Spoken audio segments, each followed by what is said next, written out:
کتێبی پێکەنینی گەدا نووسینی مامۆستا حەسەنی قزڵجی. پێشەکی مامۆستا هێمن لەسەر کتێبەکە.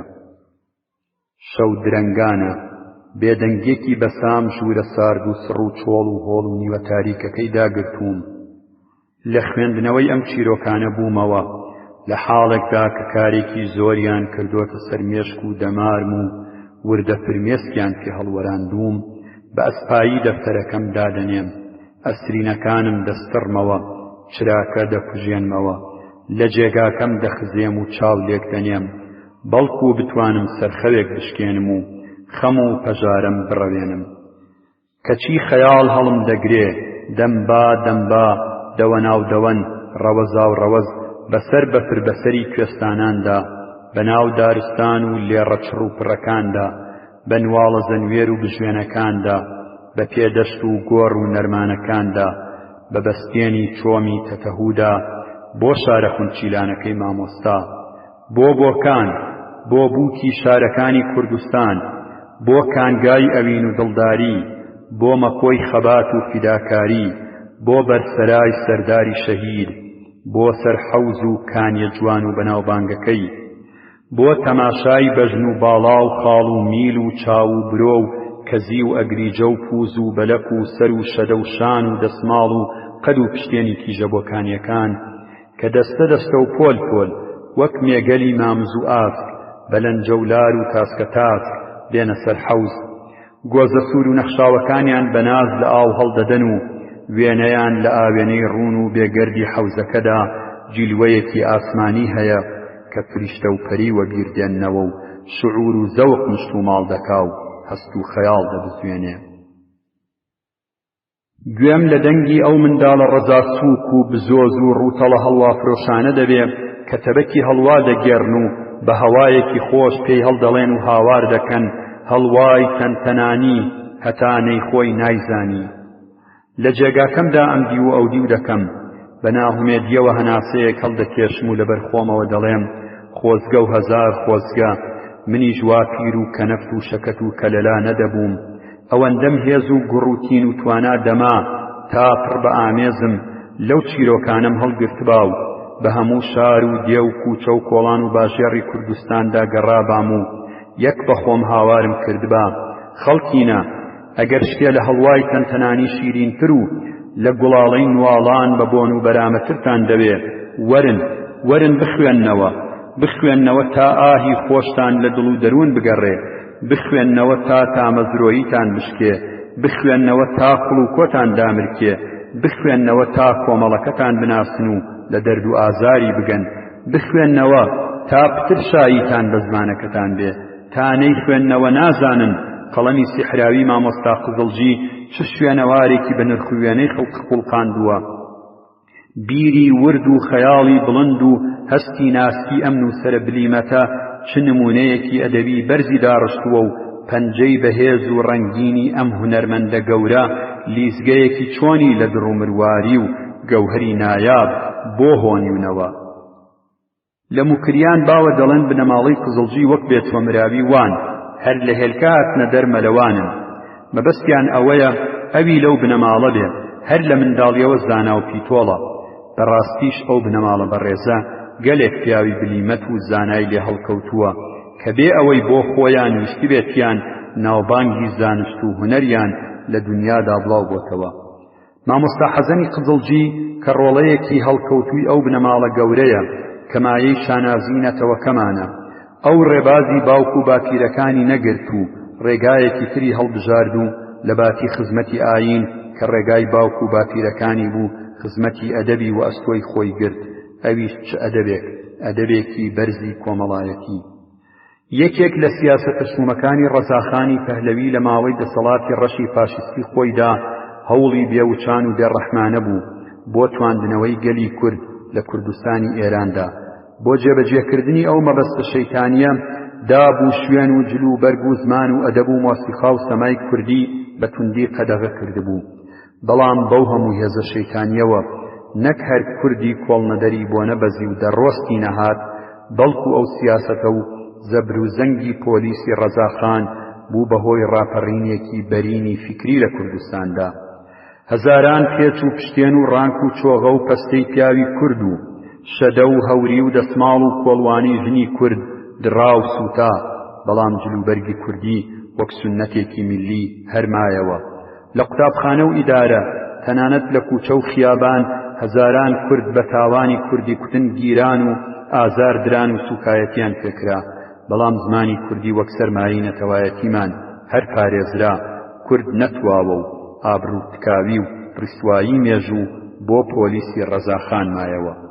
لەو سەردەمە تاریک و تنووک و ئەنگوس لە چاوەدا لە مەڵبەندی مکریان بۆ بربەرەکانێ دەگەڵ سیاسەتی تواندنەوەی کورد، کۆمەڵێکی نهێنی لە زانایان و ڕووناکبیران و گەورە پیاوانی کورد بەڕابەری مامۆستا مەلا ئەحمەدی فەوزی، سەیفی قازی، پێشەوای نەمر، قازی بۆکان، شێخ ئەحمەدی سرێڵا ئاوا و گەلێکی تر لە ڕووناکبیرانی ئەو سەردەمە پێکهاتبوو کە ئامانجی ئەساسی و هەرە گەورەیان پاراستن و پەرەپێدانی زمان و ئەدەبی کوردی بوو.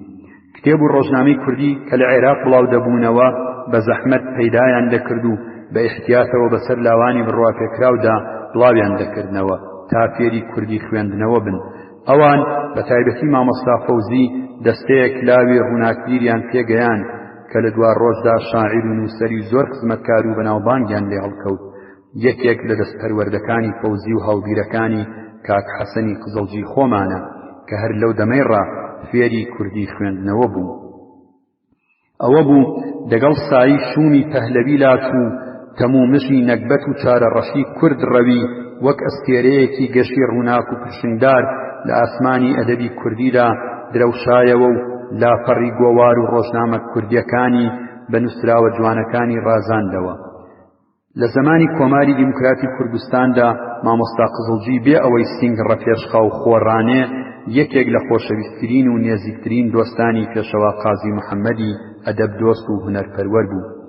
بێجگەلەوەی لە ڕۆژنامەی کوردستان ئۆرگانی حیزبدا دەینووسی، سەرنووسەری گۆوارە جوانەکەی هەڵاڵەش بوو. پێشەوا لە ئاخرین ڕۆژانی دەسەڵاتیدا خەریک بوو مامۆستا قزڵجی و چەند شاعیر و نووسەری لاو و تازە پێگەیشت و بنێرێتە دەرەوە تا بە قەولی خۆی چاو و گوێیان بکرێتەوە و شتی تازە فێر بن، بەڵام بەداخەوە نەگەیشت و ئەم ئاواتەشی وەک زۆر لە ئاواتە پیرۆزەکانی نەهاتە دی. وەک ئێستا لە بیرمە و تاک دڵەبانی چاوم دەکەن لە بیرم ناچێتەوە، ڕۆژێکی سارد و سەوڵبەندانی مەهاباد بوو، زریانێکی ساردی دەهات و کە ڕەسیسەی دەکرد. خۆم کووزوو کرد بوو، بە پەلە دەڕۆیشتم جێگایەکی گەرم و گوڕ ببینمەوە. تەماشام کرد پێشەوا لەبەر بێڵاکەی هاتی چۆ دەکا و ڕۆژنامەی کوردستانی بەدەستەوەیە و یەکێک لە نووسەرانی ڕۆژنامەکەی لەلایە. خەریک بوو فیزماڵکی دەمێ و خۆم ببوێرم، دیتمی و بانگی کردم. هێشتا دوور بووم، فەرمووی دیوتە ئەو قزڵجیە چۆنی نووسیوە؟ زانیم مەبەستی ئەو پارچە ئەدەبیە جوانەی قزڵجیە کە لەو ژمارەدا چاپکراوە. گوتم بەڵێ دیومە و بەڕاستی چاکی نووسیوە. کاکی نووسەر هەڵیدایە و کوتی بەڵێ چاک دەنووسێ، بەڵام کەم دەنووسێ. پێشەوا بزێکی هاتێ سەری ڕاوەشاند و ئەم دوو شیعرەی سەعدی خوێندەوە: خاکە مەغریب شەنیدە ئەم کە کۆنان بە 40 ساڵێ کاسەیە چینی، 100 بێ ڕووزی کۆنان دەرمەردەشت لاجەرەم قیمەتەش هەمی بینی. کە خوا لێ خۆشبوو مەلا مستەفای سەفوەت ئاوای کردو بە کوردی: بیستومەکەوا لە ڕۆژهەڵاتە بە 40 ساڵ ئەیکەن یەک کاسەی چینی، لە مەردەشت ئەکەن 100 بە ڕۆژێ بۆیە قیمەتی وایە ئەیبینی. دیسان ڕووی لە من کرد و فەرمووی بریا زۆری وامان هەبان و پێش ئەوەی من جوابی دەمەوە بۆ خۆی کوتی ئەگەر بۆ خۆمان بین زۆری وامان لێ هەڵدەکەون. داخی گرانم زۆر زوو هێلانەکەمان لێ شێوا و سایی ئەو پیاوە نیشتمان پەروەر و ئەدەب دۆست و هونەر پەروەر و قەدرزانەمان لەسەر وەلا کەوت. قزڵجیش وەک زۆر لە شاعیر و نووسەرەکانی کورد بێ ئەنوا و بێداشدار و دڵسۆز مایەوە و لەدەست زوڵم و زۆری ڕژێم ئاوارە و پەڕیوەی هەندەران بوو. هەر بۆ خۆی دەزانێ لەو ماوە دوور و درێژەی لێقۆمان و دەربەدەریدا چەند تاڵ و سوێری ژیانی چێشتووە، چەندی سەرما و گەرمای دنیا دیوە، چەندی پەند و گوڵمەس بەسەر هاتووە، چەند گیراوە و ئازار دراوە و ئەم دیوە ئەو دیوی پێکراوە و بۆ پەیداکردنی پاروەنانێکی بێمنەت ناچار بووە بەو دەستەوستانی خۆیەوە کاری چەند سەخت و گرانی بەدەنی بکا و سەر بۆ ناکەسان شۆڕ نەکاتەوە. مامۆستا لە کۆڕی خەباتدا قاڵ بووە، خاراوە و لە کڵ هاتۆتە دەرێ. لەو هەموو کوێرەوەری و دەربەدەری و چەرمەسەریە شت فێر بووە. زانستی بەرەو ژوورتر چووە، تەجربەی وەسەریەک ناوە، کۆمەڵی خۆی باشتر ناسیوە، هەستی بە ئێش و ئازاری کردووە و دەرمانی بۆ دۆزیوەتەوە و بۆتە فەیلسوفێکی پسپۆڕ و نووسەرێکی ڕیالیست و واقعبین. پاڵەوانی چیرۆکەکانی قزڵجی هیچ کامیان بۆ خوێنەرێکی کورد نەناسیاو نین، هەموویانی لە چین و توێژەکانی کۆمەڵی کوردەواری هەڵبژاردووە. کارەساتی ژیانی وانی بە کوردێکی ساکار بەو زمانەی هەموو کوردێکی نەخوێندەوار و ساویلکە لێ حاڵی بێ شی کردوێتەوە. خوێنەری ورد تێدەگا مامۆستا قزڵجی تا چ ڕادەیەک، خوێنەری ورد تێدەگا مامۆستا قزڵجی تا چ ڕادەیەک شارەزای زانستی ڕەوانشناسیە و چۆنی ڕۆحی پاڵەوانەکانی ناسیوە و چۆتە ناخی هەناو و دەرونیانەوە. مامۆستا قزڵجی کۆمەڵی کوردەواری لە هەموو کەس چاکتر ناسیوە. خوێنەر لەم چەند چیرۆکە کورتانەدا نمونەی ژیانی دەرەبەگێکی چەکمەڕەک، کۆنەبەگێکی بارگین تۆپی و شێخێکی دەستبڕ، دەروێشێکی زەرگ وەشێن، جوتیارێکی زۆر لێکراو، بابنۆکەرێکی زمانلووس، کاربەدەستێکی بەرتیلخۆری بێگانە، تاجرێکی سوودخۆر و تەماحکار، جاسووسێکی نیشتیمان فرۆش، تەنانەت ژنێکی چارەڕەش و بێبەشی کورد دەبینێ. خوێنەر پاش خوێندنەوەی زۆربەی چیرۆکەکان پێکەنین دەیگرێ، بەڵام چ پێکەنینێکی تاڵتر لە کەکرا. ئەوەی بۆ کوردێکی دڵسۆز جێی داخ و خەفەتە ئەوەیە کە زیاتر ڕووداوەکانی ناوەرۆکی ئەم چیرۆکانە دەگەڕێتەوە بۆ 30 ساڵ لەوەی پێش کە چی دەبینی ئێستاش ئاڵ و گۆڕێکی ئەوتۆ لە وەزعی کۆمەڵایەتی کووردا ڕووی نەداوە کە ئەم چیرۆکانە تازەیی خۆیان لەدەست بدەن. ئێستاش جوتیار بە چەشنێکی نوێ دەچەوسێنرێتەوە و لەبەر زۆری ئیجارە و کست و سوور و سات دەست لە زەوی و زاری خۆی هەڵدەگرێ و ڕوو لە شاران دەکا. ئێستاش تونی حەمام پڕن لە هەژارە بێجێوڕێیەکان. ئێستاش بازرگانی سوودخۆر و ستەباز، شێخی کۆنەپەرست و دەستبڕ، دەروێشی فری و دراوی زەرگوەشێن لە کوردستاندا کەم نین. ئێستاش دایک و بابی کورد بۆ چارەی دەردی منداڵە نەخۆشەکانیان دەست و دامێنی ئامینەخانی نوشتەنووس دەبن و زۆر ئامینەخانی بێبەش و چارەڕەش ماون کە لەبەر وەزعی نالەباری کۆمەڵایەتی هەوەس ناچاریان دەکا بە پێڵ ڕەشید پێرکەن نوشتەیان دەکۆشێ باوێ. ئێستاش سەرکار ڕەزایی پازگاکانی کوردستان لە جەنابی سەرهەنگ بە ئیجارە دەگرێ و بۆ ئەستاندنی بەرتیل و سازکردنی پەڵک و پیانوو حوسێن قولی هەر بەدەستەوەیە. خوێنەرانی بەڕێز، من لەو سەرەتا کورتەدا ناتوانم مامۆستا قزڵجی بە ئێوە بناسێنم. خۆتان کتێبەکەی بە سەرنجەوە بخوێننەوە تا ئەم نووسەرە هەڵکەوتووە بناسن و لە بیری بەرزی بەهرە وەرگرن. با تێکڕا فەرمایشەکەی پێشەوای نەمرمان دووپاتە بکەینەوە و بڵین بریا زۆری وامان هەبان. هێمن. کاناڵی تووتڕک بەشی دووەمی کتێبی پێکەنینی گەدا. پێکەنینی گەدا لە بەربەڕۆچکێک هەڵتروشکا بوو، چیلکەیەکی بەدەستەوە بوو لە خۆڵەکەی بەردەمی دەوەژاند. بەیانی ڕۆژێکی دوامین مانگی پاییز بوو. خۆڵەکە بە زوقمی شەو تەڕ ببوو. جێگای چیلکەکەی بەڕوونی لێ دیار بوو. بە درێژایی دوو بست خەتی ڕاستی لە پاڵ یەکتردا کێشا بوو. لەو لاشەوە جەغزێکی خاڵی و بەتاڵی کێشا. ئەمانە نمونەی ئەوە بوون کە بە دڵیدا دەهات. بیری بەلای شتێکی دیکەوە بوو. هیچ ئامادەی ئەوە نەبوو کە سەرنج بدات تەبەقی زێڕینی ڕۆژ لەو بەرەوە لە کام کەژ و چیاوە سەری لەکەل دەرهێناوە بە پرشینگی خۆی گوندی تەپەڕەش زێڕەوشان دەکات. ئەوەی کە لەو کاتەدا مەبەستی ئەو بوو تینی خۆرەکە بوو کە تەزووی سەرمای شەو لە لەشی دەرکا و نەختێ گەرمی کاتەوە. ئەگەر لەو وەختەدا سەری بەرز کردایەتەوە لە بەرامبەری خۆی و بیڕوانیایەتە تەبەقی ڕۆژ ڕەنگ بوو لە کولێرەیەکی گەنمەشامی داغ بەولاوە هیچی تری بە خەیاڵدا نەهاتایە. بێکراس گەزەجاو بە خەو دەبینێ. کابرای نەخۆش و برسیش کە چاوی تراویلکە دەکا دوور نییە ڕۆژی لێ ببێتە کولێرەی زەرد و زۆڵی گەرمەکە نووری گەنمەشامی. لەشی کە تا پێش تاو هەڵات سڕ بوو وردە وردە بەتینی خۆرەکە دەبوژاوە و خاو دەبۆوە. تومەس دەستە ڕەق و تەقەکانی ماندوو ببوون، ئیتر وازی لە چلکە ئاژنینی خۆڵەکە هێنا. لەسەر زەویە تەڕەکە دانیشت، بە هەردوو دەستی ئەژنۆکانی گرتە باوەش و سەری بەرداوە تا تەوێڵی نیشتە سەر کەشکەژنۆکانی. لەو حاڵەدا ئەگەر پان و پۆڕ و مل ئەستور و ڕیشتانە کراو بوایە دەتگوت سۆفی بیارەیە و مراقب بووە. نێزیکەی سەعاتێک بەو جۆرە مایەوە، لەوە دەچوو بە گەرمای خۆرەکە خاو بوو بێتەوە و خەوی لێکەوت بێ. بەڵام لە بزوتنەوەی پەنجەکان و سەری کە ناو بەناو دەیجوڵاندن وا دیار بوو ماشەری خەیاڵەکەی هەڵدەکات. سەری ماشەرەکەی لە چلکە وەژاندنەکەوە دەست پێ کردبوو. بە خەتەکانی کە لە پاڵ یەکدا کێشابووی بیری لە شێف و وەردی زەویەکەی دەکردەوە. بە جەغزەکەشی جێخەرمانەکەی نیشان دەدا کە ئێستا و ئێستاش شەن و کە و بێژنگی بەخۆیەوە نەدی، چونکە ئەو ساڵە شارە زور نەهاتی بوو. سن و کولە هیچیان بۆ نەهێشت بووەوە تا بیری لێ بکاتەوە. بەڵام دەرد و مەینەتی ئەوەندە زۆر بوو نەیان دەهێشت مێشکی وچان بدات و تاوێت بحەسێتەوە. لە هەموو لایەکەوە گەمارۆیان دابوو، یەک لە دوای یەک تارمایی خۆیان نیشان دەدا.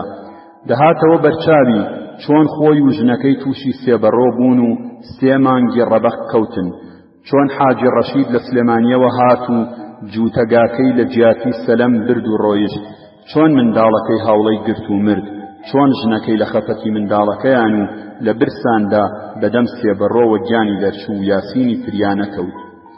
بە ئاسانی هەستەوە دەکرا کە بیر لەم نەکبەت و نەهاتیانە دەکاتەوە، بەڵام دژوار بوو بزانرێ داخوا هەودای وتوێژەکەی دەپسێ یان هەڵی دەکا تا دەیگەێنێتە جێگایەکی وا بڕیارێک بدات. قوتوپڕ بە شوێنەیی سەری هەڵێنا، دەتگوت ملی وەک فەنەرێکی ڕەواوە وایە و توانای ئەوەی تێدا نەماوە سەرەکەی بۆ بەرزکاتەوە.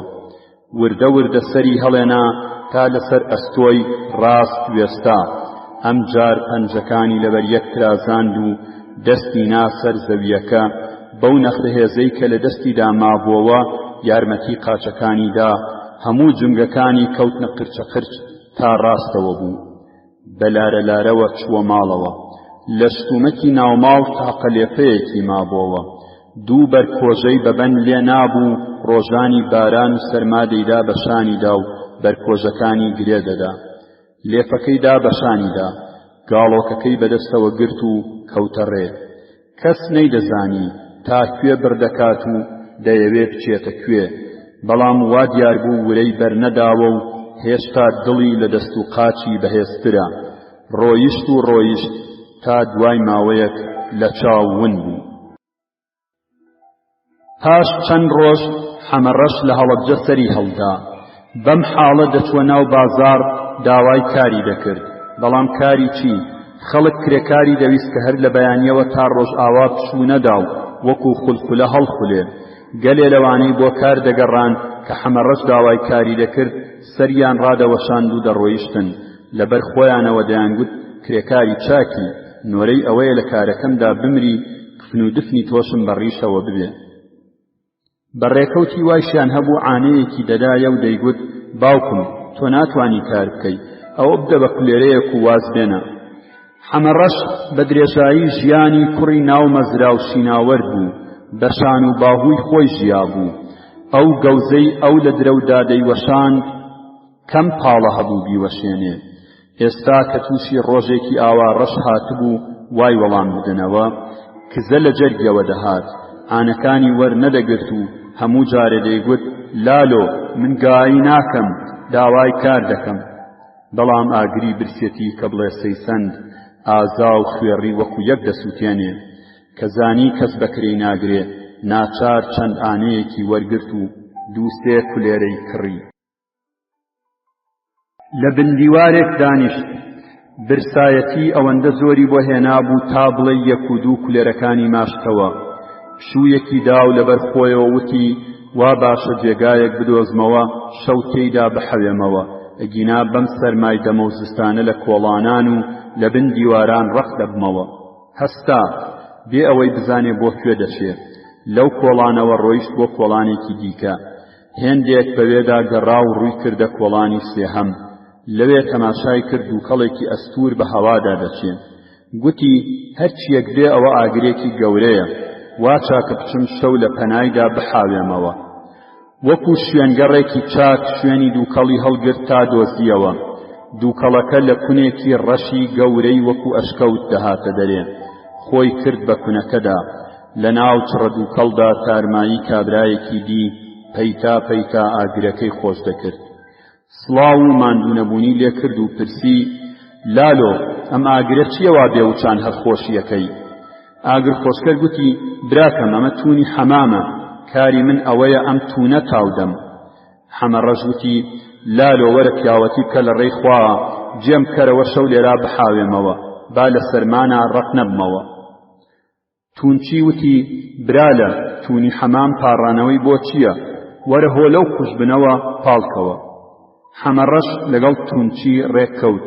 شەوانە یارمەتی تونچی دەدا تا تاوێ بخەوێت و نەختێ بحەسێتەوە. بە ڕۆژیش دەڕۆیشت لە ناو بازار بوایە، لە کۆڵان بوایە، چەندانێکی گەدایی دەکرد و دەهاتەوە. مەبەستی ئەوە بوو هەر چۆنێک بێ بگاتە بەهار، ئیتر بچێتەوە دێهات و شوانی و گاوانی بێ، ڕەنجبەری و سەپانی بێ، هەرچیەک بێ ملی کارێک بگرێ و لە تنگانە دەرچێ. ڕۆژێک زۆر تۆف بوو، بە باوەک ڕێوەی دەکرد، کەس نەیدەتوانی ماڵۆماڵ بکا. حەمەڕەش تا چێشتانێ سەبری کرد بەشکم نەختێک هەوا خۆش بێ، بەڵام گڤەگڤی با تا دەهات تونتر دەبوو. کولوە بەفری گێژ و خول دەدا و دەیکرد بە کونی توونەکەدا، دەتگوت لە ئاسمان هەرەوە زیان کردووە و بەفر هەلاجی دەکەن. حەمەڕەش وتی ئەمڕۆ ناگەمە ناو بازار، ماڵۆماڵیشم پێ ناکرێ، وا چاکە ڕوو بکەمە ماڵە دەوڵەمەندێک و داوای دوونان بکەم، هەر چۆنێک بێ ئەمڕۆکەی پێبەرمە سەر تا بەیانی خوا کەریمە. لێتەشڕەکەی بەشانی دادا، دەستی داگاڵۆکەکەی و لە قەلەق کەوتە ڕێ. ئەوەندە بایەکە ڕایدەوەشاند و بەفرەکە بۆیەی سپی تێ هەڵدەسوو، فایدەی نەبوو، سەر تا پا دەتگوت لە قیرت هەڵکێشاوە. ڕەشاوی لێ دەچۆڕاوە و بە دوایدا خەتێکی ڕەشی لەسەر لاپەڕەی بەفری سەر زەویەکە دەکێشا.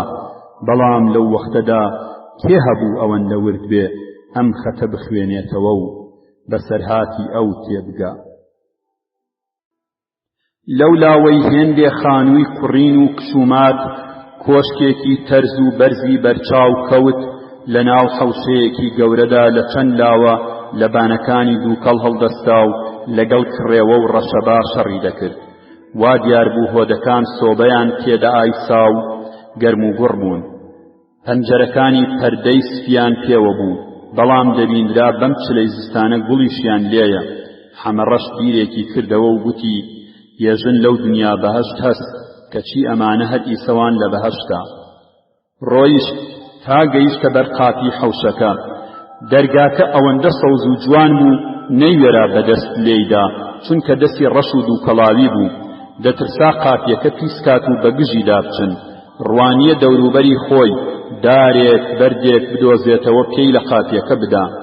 بەفر هەموو شتێکی داپۆشی بوو، هیچی دەست نەکەوت. ئاخریەکەی چەند مسکی لە قاپیەکەدا، دەستی کە هەر ئێسقانی ڕوت بوو تەقەی لە قاپی هەستان، وەکو بەدار لێیدەی دەنگی دایەوە لە ناو حەوشەکە. کابرایەکی سەرزلە بەسەری ڕوت و باوەشی قژەوە، کولێرەت لە لاملی ساویایە چەوری دەکرد، سەری لە پەنجەرەیەک دەرهێنا و نەڕاندی سەعە ئەوە کێیە بەم بەیانێ لە قاپی دەدا؟ حەمەڕەش گوێی لە دەنگی کابرا بوو، لە دڵی خۆیدا گوتی دەکوچکت لێوارێ، بەیانی چی ئەوە نێزیک نیمە ڕۆز. سەعە قاپیەکەی کردەوە، چاوی بە حەمەڕەش کەوت.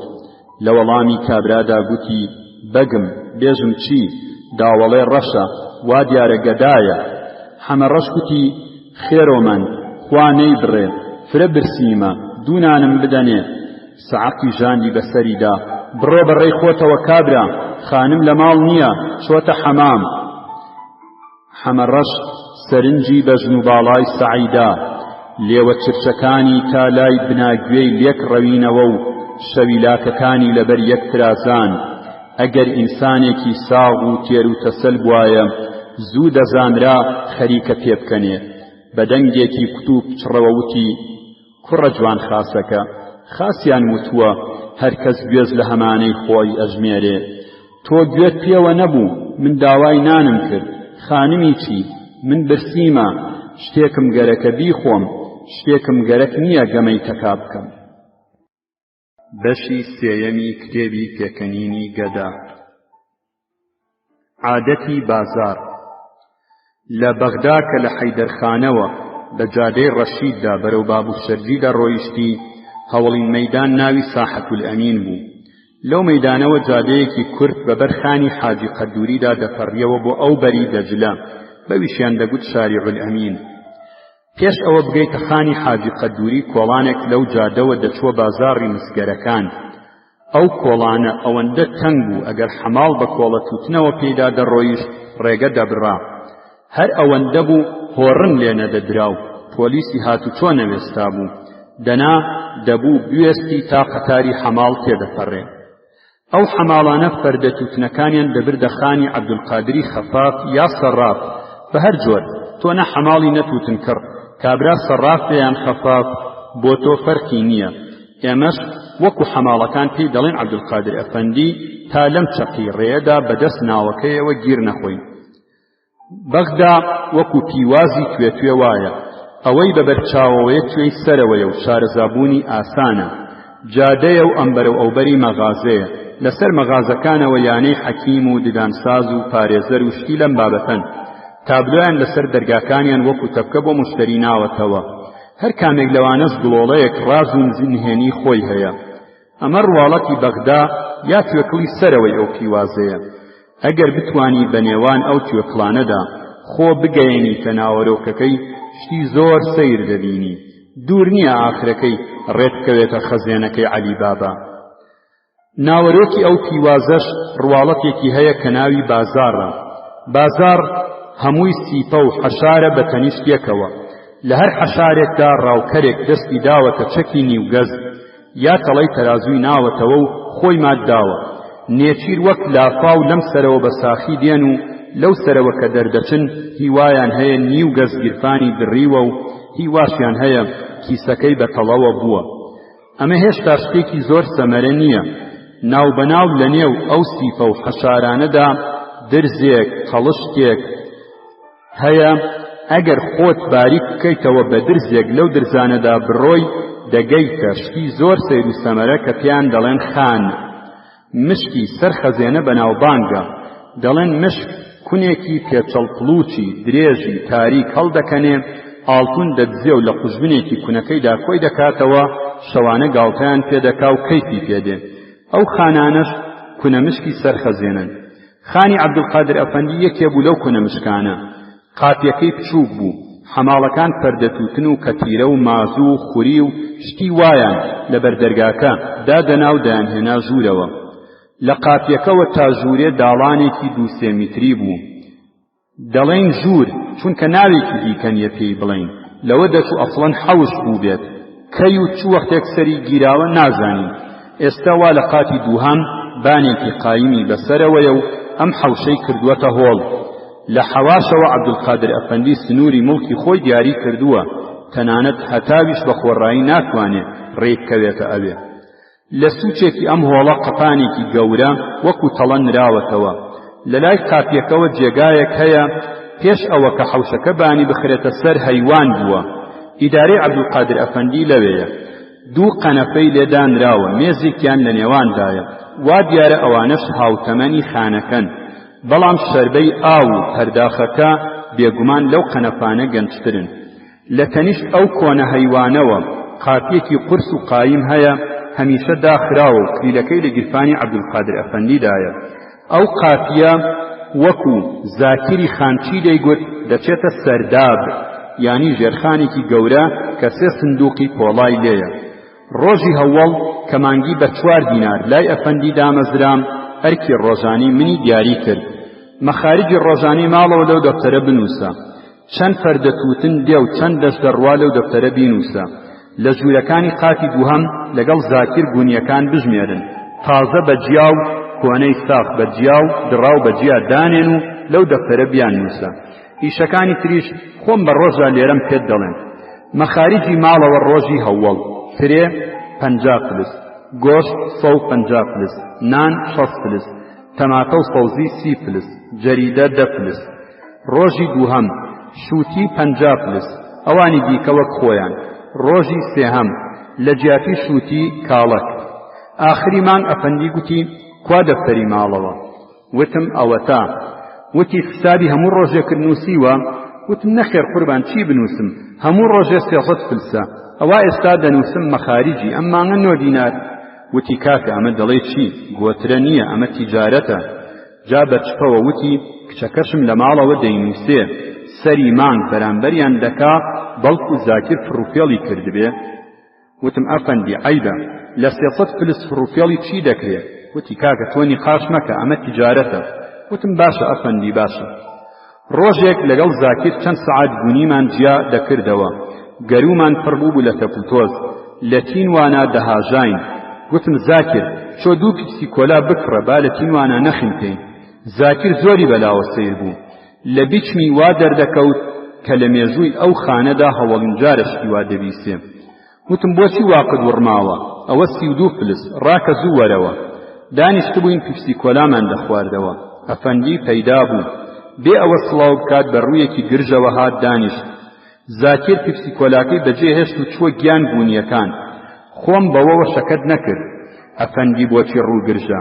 خۆم بەوەوە شەکەت نەکرد. ئەفەندی بۆچی ڕووگرژە؟ پیپسی کۆلای خۆم خواردەوە. بانگم کرد زاکر وەرە پیپسی کۆلاکەت گەرم دەبێ.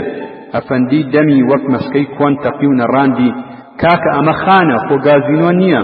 تۆ خۆت کار ناکەی خەریکی زاکریشم لێ بەدعمەل دەکەی. من خۆم پیپسی کۆلا ناخۆمەوە. ئێوە پارەتان لەکوێ بوو پیپسی کۆلا دەخۆنەوە؟ کاسبی چۆن وا دەبێت؟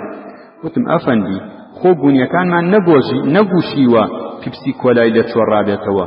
من بە پارەی خۆم کڕیومە. جگە لەوەش خۆ من حەماڵ نیم کاتبم. ڕاستت پێ بڵێم لەبەر تۆ نییە یارمەتی زاکر دەدەم.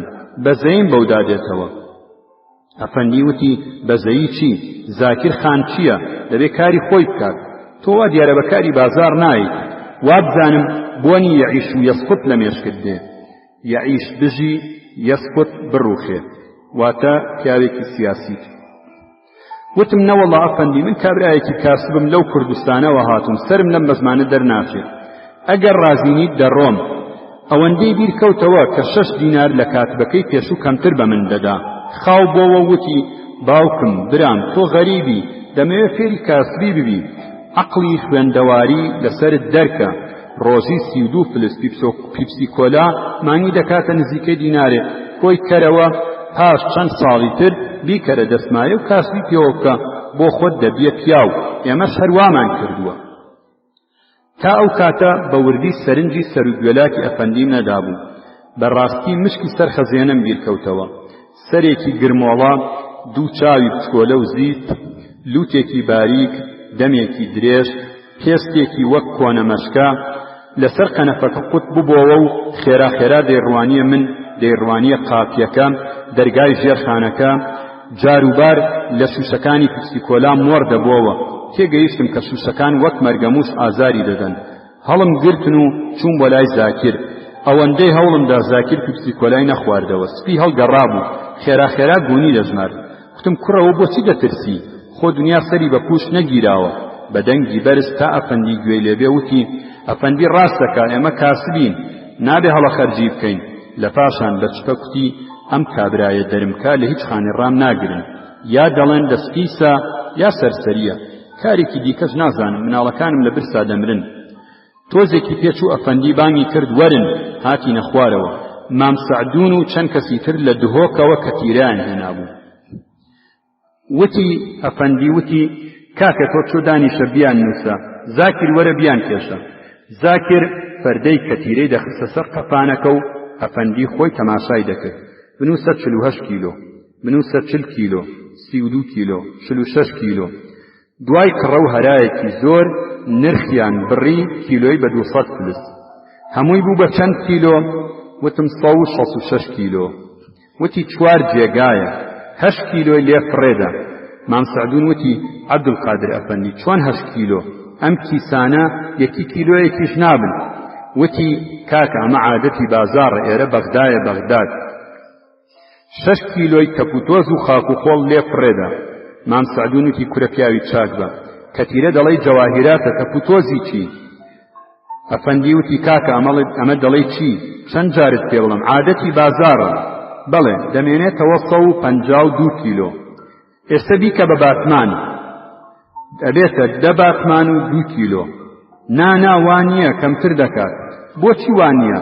152 کیلۆ هەر باتمانی 15 کیلۆ دەکاتە 10 باتمان و 2 کیلۆ. ئیتر چی؟ خۆشتێکی ئەوەنە زۆر نییە. ئەفەندی وتی کاکە غەڵەتی، عادەتی بازار 16 بە 15ە. مام سەعدون وتی تێناگەم، 16 بە 15 یانی چی؟ ئەفەندی وتی دەزانم تێناگەی، تاوانی خۆمە تۆم ڕاگرتووە.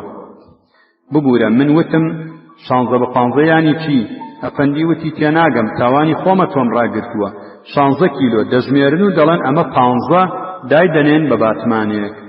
هێندەم پێ سەیر بوو، دام لە خاقای پێکەنین و وتم دەیجا با ئەمەش عادەتی بازار بێ، هەر 16 دیناری بۆ دەژمێرین و دەڵێن ئەوە 15 دینار. مام سەعدون وتی ئەو کێشەیە ناوێ، ئەو میرزایە چۆنی حساب دەکات، بەو پێیەم پارە دەدەیە باشە، دەنا دەی بەمە خانێکی دیکە. ئەفەندی وتی کورە ئەمە عادەتی بازارە، لە هەموو خانێک هەر وایە. مام سەعدون وتی من عادەت و مادەت نازانم، هەر ئەوەیە پێم کوتی. ئەفەندی لە تووڕەیان چاوی دەرپەڕی بوو. وتی باشە دەکاتە چەند؟ وتم دەکاتە 30 دینار و 400 فلس. وتی 4 جێیە، دەڵاڵیەکەی دەکاتە 4 دینار. تۆ 3 دیناری لە دەرکە، بۆ مام سەعدون بەزایە ناچێ، دەکاتە 27 دینار و 400 فلس. دینارێکیشی ئەرزیە و قەپانی لێ دەرکە. وتم دەکاتە 26 دینار و 400 فلس. وتی 400 فلسەکەش حەماڵی زاکر. مام سەعدون و ئەوان ڕۆیشتن. ئەفەندی گوتی چەندی مانگە؟ وتم 15 مانگە. وتی بگرە، ئەوە 2 دینار و بڕۆ بڕێی خۆتەوە، تۆ بەکاری بازار نایی.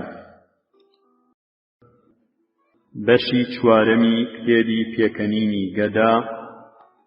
چیرۆکی بیهێنە ئەمما ناوی مەبە. کۆشکی ئاغایی وەکو کوندەبەبووی گەڕۆڵ بە بەربەڕۆچکی دێی سەرکەلەوە هەڵنیشتبوو.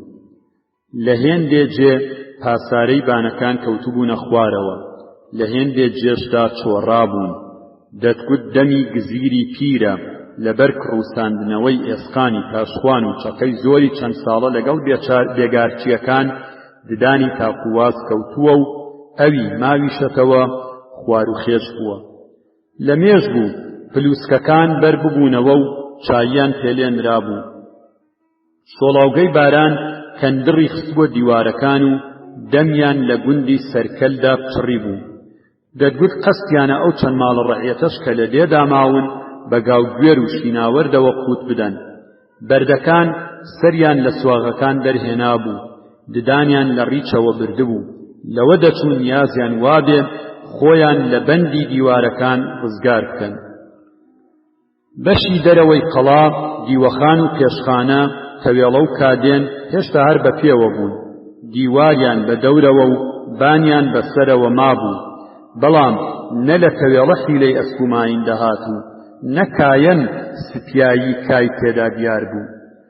لە بن میچ سیسرە دەیان خوێند و لە خواریشەوە قالۆنچە ڕمبازیان دەکرد. ساڵێک بوو فەرشی دیوەخانەکە فرۆشرا بوو، بەڕەکانی پێشخانەی لێ ڕاخرا بوون. هەموو شتێک لە ماڵی مەجیدخان بەرەو سووک و چروکی دەڕۆیشت. ئەم بەڕانە نەبێ ڕێز و حرمەتیان پەیدا کردبوو، لە پێشخانەوە هاتبوونە دیوەخان و جێگای قاڵیان گرتبووەوە. تاقە حەسیرێکیش لە مزگەوت پەڕەوازە ببوو هاتبووە خوشبنێکی پێشخانەکە. دەستگای دەرەوەی مەجیدبەگ بە 3 شتەوە دەگەڕا: فەرەجی فەڕاش، هەڵۆی تانجی، ئێسترەبۆس. شەوانە ئێسترەبۆس فەرمانڕەوای شەشدانگی تەوێڵە بوو. سەربەخۆ دەیزەڕاند. هەڵۆ لەسەر کوتە حەسیرەکەی پێشخانە و فەرەجیش لە مزگەوت دەخەوتن. تازە تاو لەناو ئاوایی کەوتبوو. فەرەج لە مزگەوت هاتە دەرەوە. نۆرەی ماڵی سۆفی ڕەحیم بوو. چوو سەوەتەیەک کاو جامێ ماستی لێ ئەستاندن. کایەکەی کردە بەر ئێسترەبۆز و ماستەکەی بردە ژوورەوە بۆ بەرچایی ئاغا.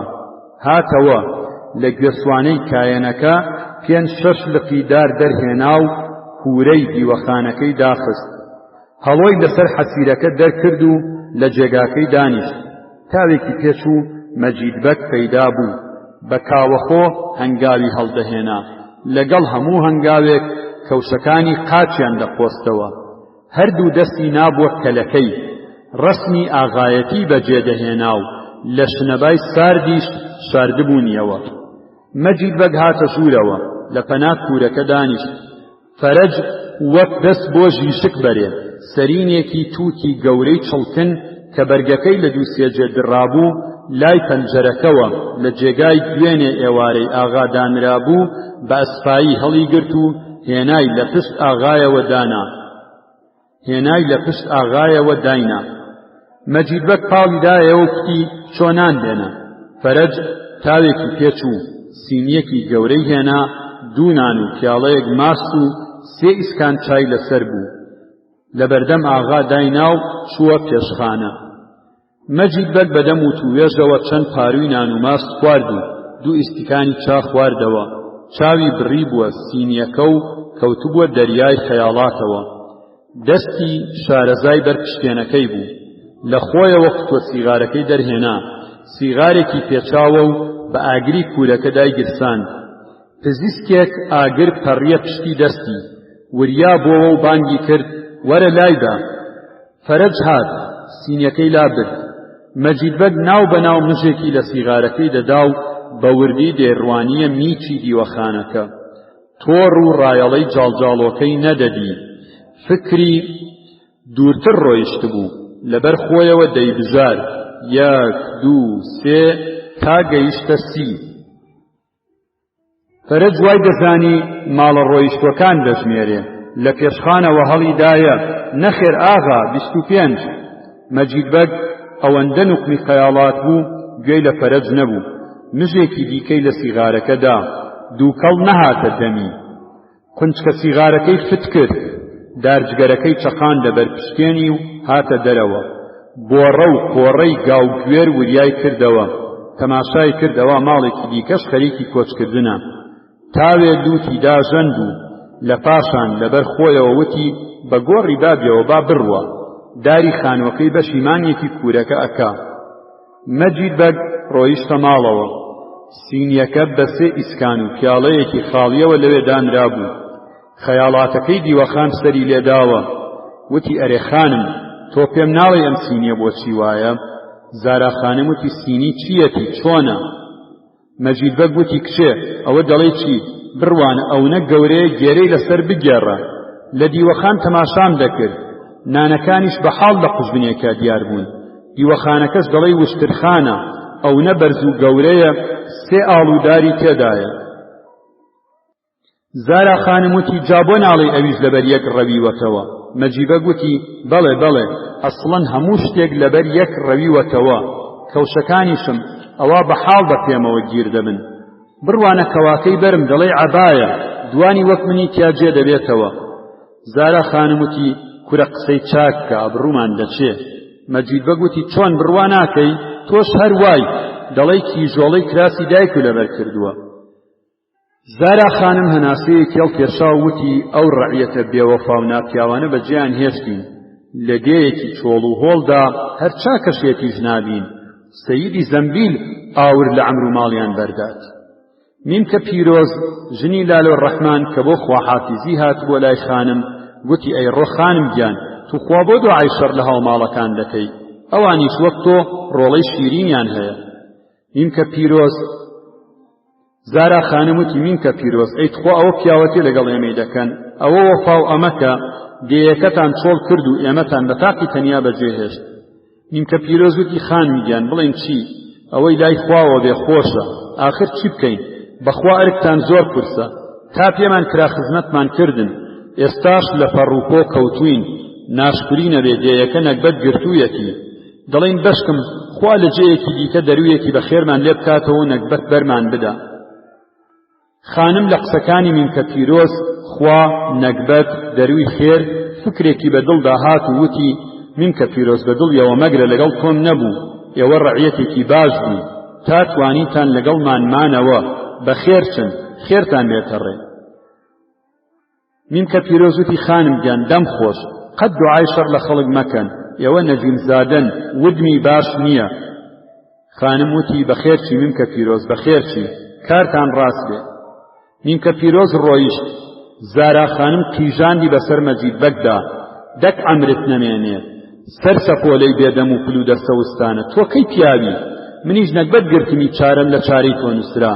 دیوەخان وە گوشترخان وایە و سینی بۆ گەورەیە و عەقڵ لە مێشکتا نەماوە بەدیار ئەو پیرەژنە ڕەعیەتەوە ئەم قسانە ئەکەی ئەوانە بە خوێنی سەرمان تینون هەر ئەڕوا و ئەیڵێت ئاخریەکەی بۆمان دەکا بە بەیت و باوێک و ئابڕوومان دەچێت و ئەزانی جاری جارانە سینی نانی گەرمە سەرداری شانەوشان دایپۆشێ و شەش ئەو قاپ و دەوری لەسەر بێ دوونانی وەک باڵە مێشولە سینی لەکوێ پڕ دەکاتەوە عەقڵ و بەوە ناشکێ لە برسانە و لەبەر خەم و خەفەت وەک چیلکە وشک هەڵاتوین کراس و کەوامان لێ بۆتە عەبا دیوەخان چۆڵ و هۆڵ و ڕوت و قوت وشترخانە ئەی چییە تازە بۆم دەبێتەوە ئاغاو لە دیوەخانان دەخوا چاکە دێیەکە چۆڵە و کەسی تێدا نییە دەنا دەبووینە پەند و مەخسەرە مەجید بەگ وەکو قەلەمونە لوتی بەسەر لچیدا شۆڕ ببووەوە چاوی بڕی بۆ عەرزەکە بە کزیەکەوە وتی بڵێم چی منیش دەزانم دیوەخان و میوەخان وەختی بەسەر چووە وتم بەرە جەژنانە جارێ باوا بێ بەڵکو ڕەعیەتەکان ڕۆژی جەژن جەژنانەمان بۆ بێنن جا لە پاشان بە ڕەومەڕەکان کۆ دەکەینەوە زارا خانم وتی جەژنی چی تازە بەتەمای جەژنانەی ئەوە ئەمڕۆژ ماڵێکی دیکەیان ڕۆشت ماوەتەوە 4 ماڵ ناگاتە جێژنە ئەوانیش بار دەکەن بەتەمای جێژنانە خۆت لەسەرمانە دەکوژی هەڵسە بڕۆ بۆ زەمبیل بەڵکو سەییدی زەمبیل هیمەتێکمان بۆ بکە خوا دەرویەکی خێرمان لێ بکاتەوە و نەکبەت بەرماندا مەجید بەگ سواری ئێسترەبۆز بوو فەرەج کەوتە پێشی و چوونە زەمبیل نەوەک جاران بارگە و بنەی پێبوو نەدیاری و سەوقات کەس خۆی تێنەگەیان شەو لێفەیەکیان بۆ هێنا لە خانەقا چووە ناو دووتوێی لێفەکەوە لە خەویدا لای وابوو جاری جارانە سەردەمی دەستڕۆیشتنەکەیەتی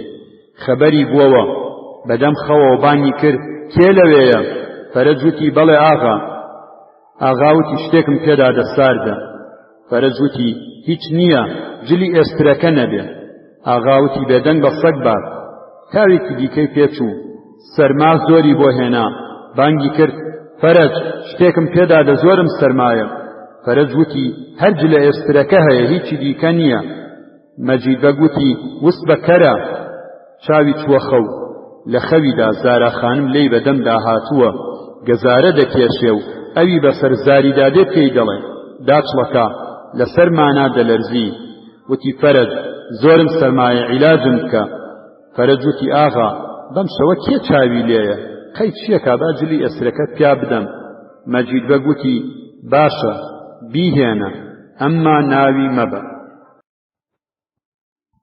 دەشی پێنجەمی کتێبی پێکەنینی گەدا چیرۆکی تاج و تەختی کوێخاهۆمەر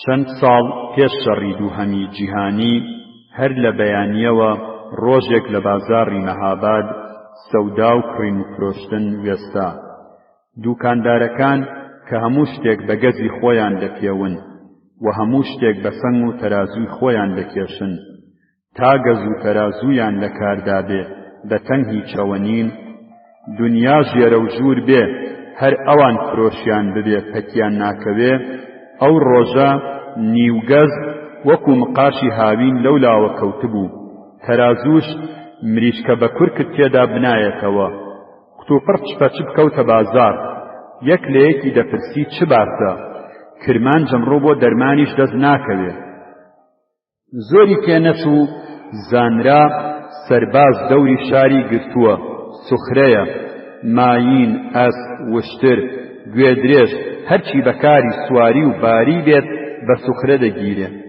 ئەمجار خەڵک زیاتر تینووی دەنگ و باس بوون. چییە؟ چ قەوماوە؟ کەس نەیدەزانی، کەسیش نەیدەوێرا زۆری لێ بکۆڵێتەوە. کاروباری لەشکری دەوڵەتە و نهێنیە، لێکۆڵینەوەی باسی سەرە. دوو سێ ڕۆژی پێچوو، وردە وردە سوخرە بڕاوە و وەزع هاتەوە دۆخی خۆی. دەنگ و باس بڵاو بووەوە، بەشێک لەو لەشکرەی لە مەهابادا چووە بۆ ناو گەورکان. پاشان خەبەر گەیشت کە لە گەورکانی تێپەڕیوە و بەرەو سەردەشت ڕۆیشتووە. ئیتر دەنگ و باس وشکاوی هات. هێندێک دەیانگوت ڕەنگە ئەمانە چوو بن هی سەردەشت بگۆڕن، هێندێکانیش دەیانگوت ڕەنگە لەو ناوە شەڕ بێت. هاتوچۆ بۆ سەردەشت نەبوو، نەیان دەهێشت کەس هیچ ببیستێ. ئەوە ببووە مەتۆڵۆکەیەک کەس نەیتوانی هەڵی بێنێ. تا شین و شەپۆر لە ماڵی حەیدەر عەلی خان داکەوت. حەیدەر عەلی خان ئەفسەری فەرماندەی بەشی شەستیری ئەو لەشکرە بوو کە چوو بۆ سەردەشت. دەرکەوت کە سەید عەلی خان کوژراوە. خەڵک لە ژمارەی سەربازە کوژراوەکان کەوت نەخۆ. یەکێک دەیگوت 100 سەرباز کوژراوە، یەکێک دەیگوت 200، هیوا بوو دەیگەیاندە 500. هێندێکیش دەیانگوت قەڵاچۆیان پێخراوە و چۆلەکە کوژیان نەماوە. خەڵک ئەوەندەیان حەز بە فەوتانی لەشکری دەوڵەت دەکرد ئەوەی لە دڵیاندا بوو بە زۆرکردنی ژمارەی سەربازە کوژراوەکان دەریان دەبڕی و بەم جۆرە کفت و کۆی دڵی خۆیان دەڕشت. بەڵام سەرلەبەریش بتگرتایە قسەکەیان لێناوەرۆک نەبوو، چونکە ئەو بەشە لەشکرەی دەوڵەت کە لە سەردەشت بوو هیچی پێ نەکرا.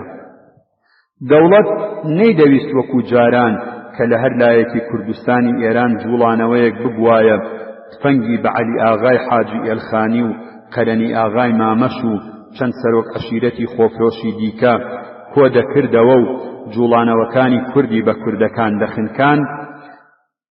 دەوڵەت نەیدەویست ئەم جاریش وا بکات. دەوڵەت خۆی بەدەسەڵاتدار دەزانی، ئەوانیشی چەکچن کردبوو. ئیتر نەیدەویست جارێکی دیکە چەکیان بداتەوە دەست. دەیگوت ڕەش هەر ڕەشە، ئەمانە با خائینی گەلەکەشیان بن، هەر کوردن و جێگای بڕوانین. نەشی دەویست لە شارەکانی دیکەوە لەشکر بێنێ تا خەڵک نەزانن هێشتا کەسی وا ماوە بتوانێت لە زمانی ڕەزاشادا سەری دڵی هەڵاوێت. لە کارانەوە فەرمان درا مەسەلەکە لە کورتی ببڕنەوە و پوش بەسەریکەن. فەرماندەکانی لەشکری ورمێ و مەهاباد و سەردەشت کەوتنە ڕاوتەکبیر. ئاخریەکەی بڕیاریاندا لەگەڵ کوێخاهۆمەری سوێسنێ وتووێژ بکەن کێ ئەم زەنگۆڵە لە ملی پشیلە بکات. دەستیان کرد بە پرسیار لەو بازرگان و دەرەبەگانەی سەر بە دەوڵەت بوون. بە هەموویان کاحسێنیان دۆزیەوە. کاحسێن هەم سەید بوو هەم بەڕاوێژی دەمی عەشایری دەزانی. کاتی شەڕی هەوڵی جیهانی میرزای باکیراغای مەنگوڕ بوو. لە پاشان بەنۆرە میرزای عەلیاغای حاجی ئێلخانی و قەرەنی ئاغای مامەش بوو. سەرۆک عەشیرەتەکان دەیان ناسی و بە پیاوێکی عاقڵیان دەزانی. چەقوتەقی دنیای زۆر دیبوو. لە شەڕی هەوڵی جیهانیدا کە لەشکری عوسمانی لە سابڵاغ واتە مەهاباد بوو، داوایان لە باکیراغا کرد بە خۆی و لەشکریەوە بچێ بۆ خەزا. باکیراغا بە کاحسێندا وەڵامێکی زۆر تند و تیژی بۆ ئەفسەری عوسمانی ناردەوە. ئەفسەری عوسمانی کە دەستی نەدەگەیشتە باکیراغا حکمی ئیعدامی کاحسێنیدا. کاحسێن بە تکای قازی عەلی باوکی قازی محەممەدی شەهید ڕزگاری بوو. کە لەشکری ڕووسی قەیسەری هات و لەشکری عوسمانی شکان، ڕۆژێک کاحسێن بۆ کاری باکیراغا دەچوە سابڵاغ. لە ڕێگا تووشی دەستەیەک ساڵداتی ڕووس بوو. ساڵداتەکان کە بۆ کابرایەکی دیکە دەگەڕان بە هەڵە چوون و کاحسێنیان گرت و لەگەڵ دیلی دیکە نێردرا بۆ قەفقاز تا لە شۆڕشی مەزنی ئۆکتۆبەردا بەربوو هاتەوە. کاحسێن کە بە ساردوگەرمی ڕۆژگار قاڵ ببوو بۆ ئەم کارە هەڵبژێردرا و لەگەڵ ئەفسەرێک ناردیان بۆ لای کوێخا هۆمەر لە گوندی قەلەڕەشە. کاحسێن گوتی فەرماندەی سەردەشت لە پێشدا پیاوی ناردبووە لای کوێخا هۆمەر کە لەلایەن دەوڵەتەوە 2 کەس دەنێردرێن بۆ وتوێژ. کوێخا هۆمەر قبوڵی کردبوو، لەسەر ئەو بەڵێنیە کەوتینە ڕێ کە لە سەردەشت دەرکەوتین و گەیشتینە ناو نزار 2 کابرای سوێسنی ڕووتەڵان لە بن دەوەنێک دەرپەڕین. تفەنگەکانیان قایشی پێوە نەبوو، لە جیاتی قایش بەنیان پێخست بوو. پرسیان چکارن بۆ کوێ دەچن؟ گوتمان لەلایەن دەوڵەتەوە دەچین بۆ لای کوێخا هۆمەر. وتیان ڕاوەستن تا پرس بکەین. یەکیان ڕۆیشت، دوای نیو سەعات هاتەوە، وتی با بڕۆن. ڕۆیشتین گەیشتینە بەندەنێ، دیسان 2 سوێسنی لە بن دارێک دەرپەڕین. وتیان چکارن بۆ کوێ دەچن؟ وتمان لەلایەن دەوڵەتەوە دەچین بۆ لای کوێخا هۆمەر. وتیان ڕاوەستن تا پرسکەین. یەکیان ڕۆیشت و دوای سەعاتێک هاتەوە، وتی با بڕۆن. بە دۆڵی قەلەڕەشدا بەربووینەوە، لە شیوێک 2 سوێسنیمان لێ دەرپەڕی. وتیان چکارن بۆ کوێ دەچن؟ وتمان لەلایەنی دەوڵەتەوە دەچین بۆ لای کوێخا هۆمەر. وتیان ڕاوەستن با پرس بکەین. یەکیان ڕۆیشت و دوای سەعات و نیوێک هاتەوە، وتی با بڕۆن. ڕۆیشتین تا گەیشتینە قەراق ئاوایی قەلەڕەشە. 2 سوێسنی لەوێ ڕاوەستا بوون. وتیان چکارن بۆ کوێ دەچن؟ وتمان لەلایەن دەوڵەتەوە دەچین بۆ لای کوێخا هۆمەر. وتیان ڕاوەستن با پرس بکەین. یەکیان ڕۆیشت و دوای 2 سەعات هاتەوە، وتی با بڕۆن. ڕۆیشتین گەیشتینە بەر حەوشەیەک کە بە تەیمان گیرا بوو. چەپەرێکی گەورەی پێوە بوو. سوێسنیەک بە تفەنگەوە لەو دیوی چەپەرەکەوە ڕاوەستا بوو. وتی چکارن لە چی دەگەڕێن؟ وتمان لەلایەن دەوڵەتەوە هاتووین بۆ لای کوێخا هۆمەر. بانگی کرد پیرۆت، ئەمانە دەیانەوێ بێنە لای کوێخا هۆمەر. دوای چارەکە سەعاتێک پیرۆت لە هەیوانی هۆدەیەکەوە بانگی کرد با بێن. ڕۆیشتین گەیشتینە هەیوانەکە. پیرۆت کوتی ڕاوەستن. پیرۆت چوە ژوورەوە، دوای ماوەیەک هاتە دەرەوە، وتی بچنە ژوورەوە. چووینە ژوورەوە، چ ببینین؟ سەیر و سەمەرە، هۆدەیەکی قوڕین، دیوارەکانی بە دووکەڵ ڕەش ببوو، میچەکەی خورماوی بوو، تاقە پەنجەرێکی بچووکی تێدا بوو بۆ سەر هەیوانەکە، شوشەکەی بە دووکەڵ ڕەشدا گەڕابوو، هیچی لێ ڕانەخرابوو. لە ناوەڕاستی هۆدەکەدا کورسیەکی زستانی کە لەسەر تەنور دایدەنێن و لێپەی پێدا دەدەن و لە دەوری دادەنیشن دانرابوو. کوێخا هۆمەر لەسەر کورسیەکە دانیشت بوو، لاقێکی نابووە سەر لاقێکی، بەسەر سەریەوە سەوەتەیەک بەبەن بە داری میچەکەوە هەڵاوەسرا بوو. کوێخا هۆمەر سەری کردبوو بە بن سەوەتەکەدا. کوێخا هۆمەر نە تەماشای کردین نە وەڵامی داینەوە. پیرۆت قەلیانێکی تێکرد و دایە دەست کوێخا هۆمەر. کوێخا هۆمەر ناو بەناو مژی لە قەلیانەکە دەدا و چاوی بڕی بۆ پەنجەرەکە. ئێمەش وێسا بووین. کابرای ئەفسەر سپی هەڵگەڕابوو، لە بیچمی وا دەردەکەوت لای وایە بەدەست ئەم دێ و درنجەوە 1000 گیانی بێ گیانێک بە ساخی دەرناکات. بە چاو ئیشارەم لێ کرد نەترسی. دوای تاوێک کوێخا هۆمەر وتی پیرۆت چای بێنە. پیرۆت چایەکی هێنا و داینا.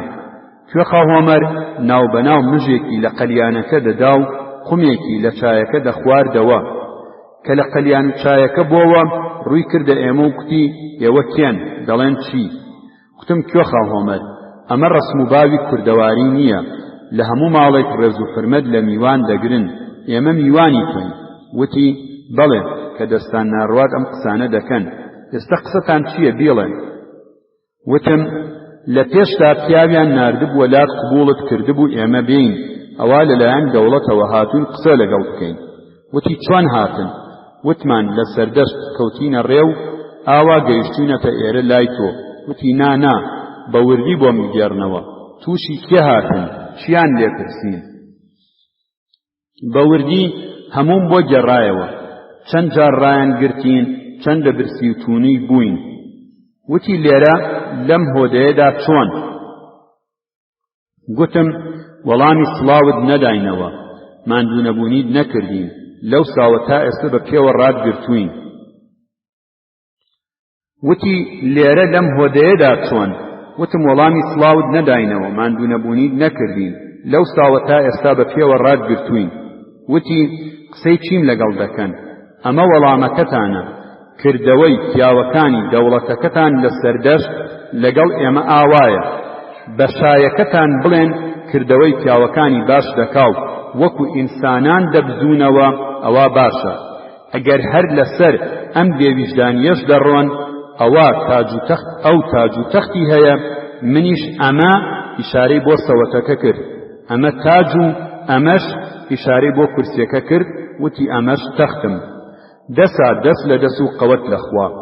کوێخا هۆمەر دەرفەتی نەداین قسە بکەین. وتی پیرۆت بیان بە. پیرۆت بردینیە هۆدەیەکی گەورەی ڕووناک و خاوێن، قاڵی لە ڕاخرابوو، پاڵ و پشتی لێدانرابوو، سەماوەر قوڵتەقوڵتی بوو. دانیشتین، چایان بۆ تێکردین. دوای کاوێک کوێخا هۆمەر هات و لای خوارەوە دانیشت. بە ڕووخۆشیەوە بە خێرهاتنێکی گەرم و گوڕی کردین، نان و خوانێکی باشیان هێنا و نانمان خوارد.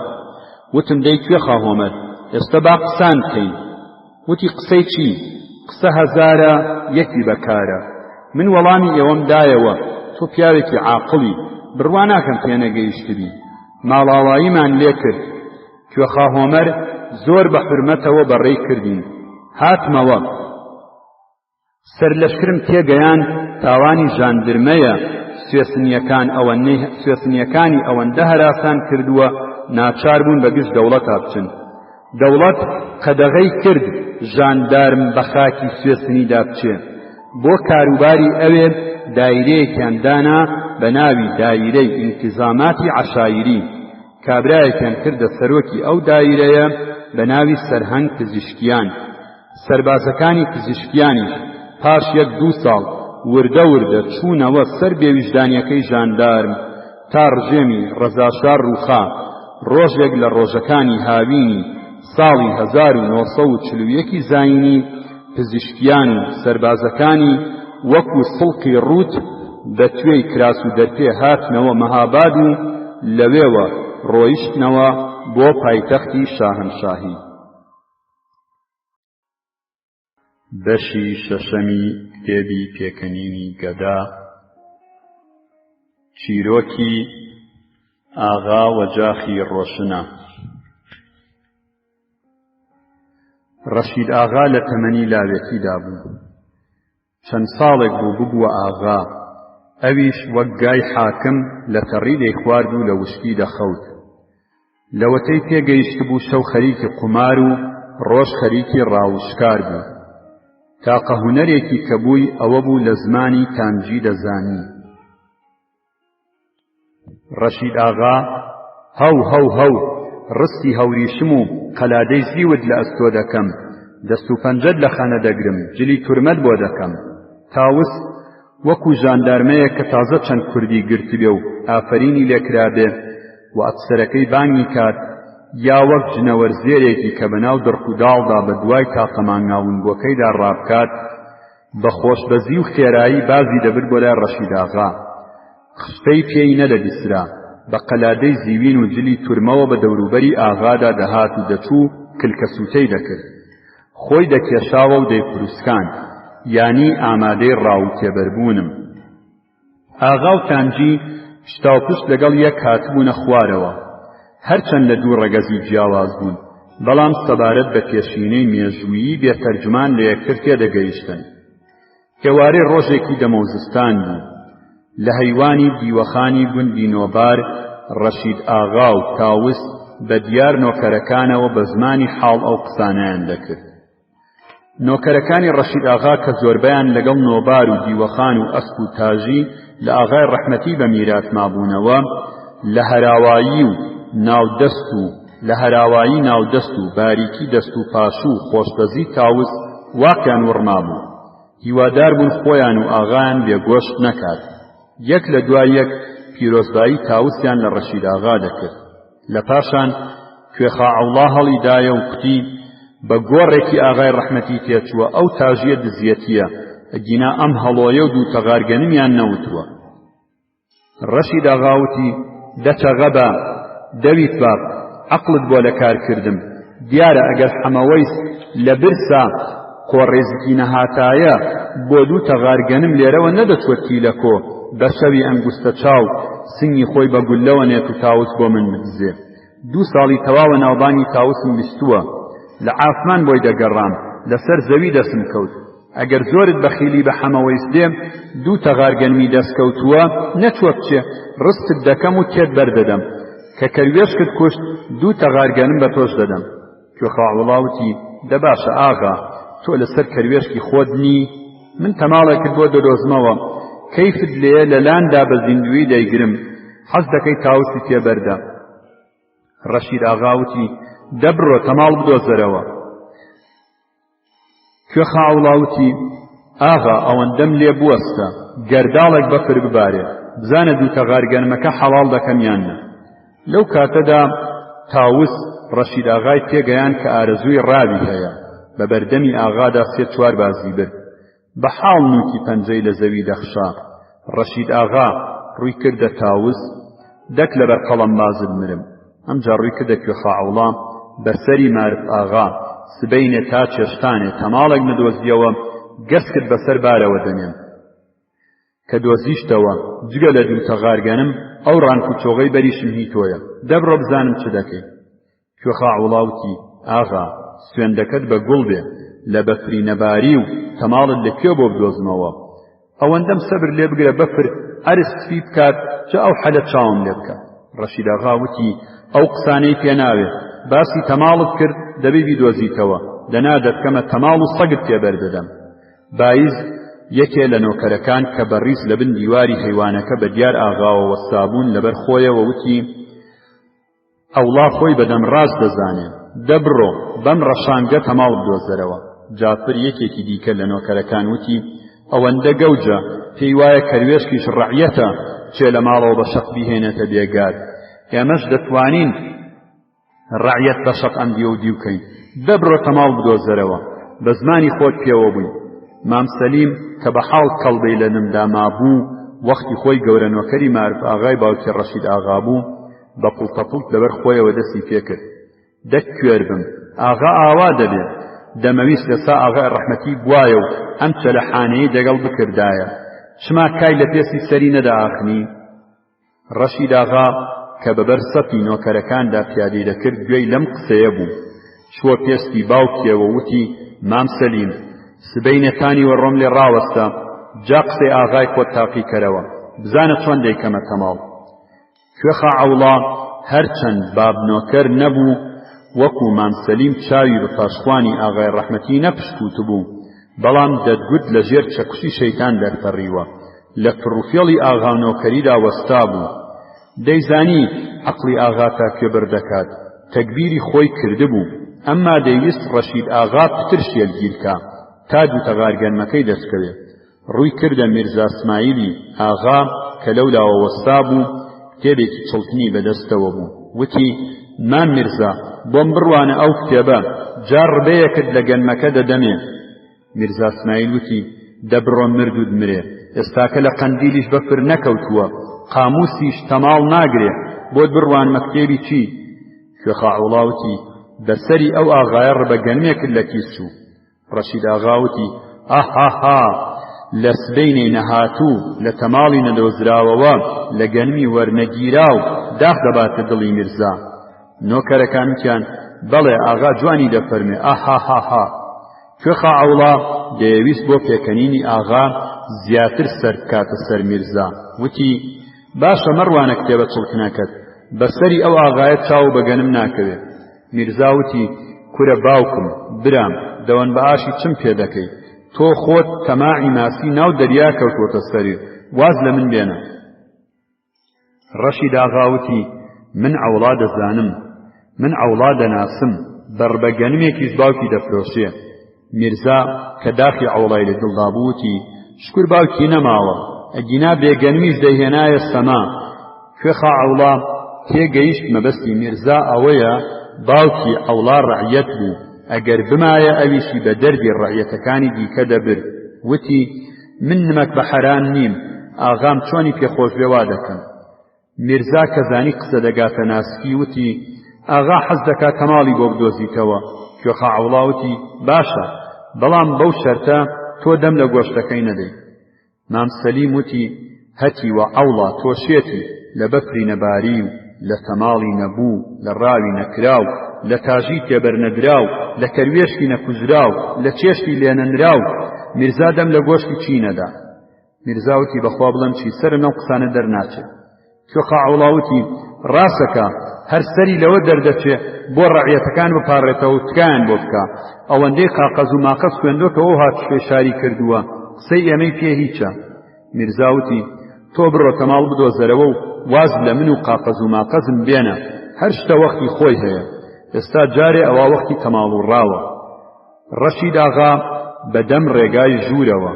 عەوڵا تاوس بەرە دەست و پاشووی لە خەنە بگرە بۆ تەماڵەکەی سبەینێ.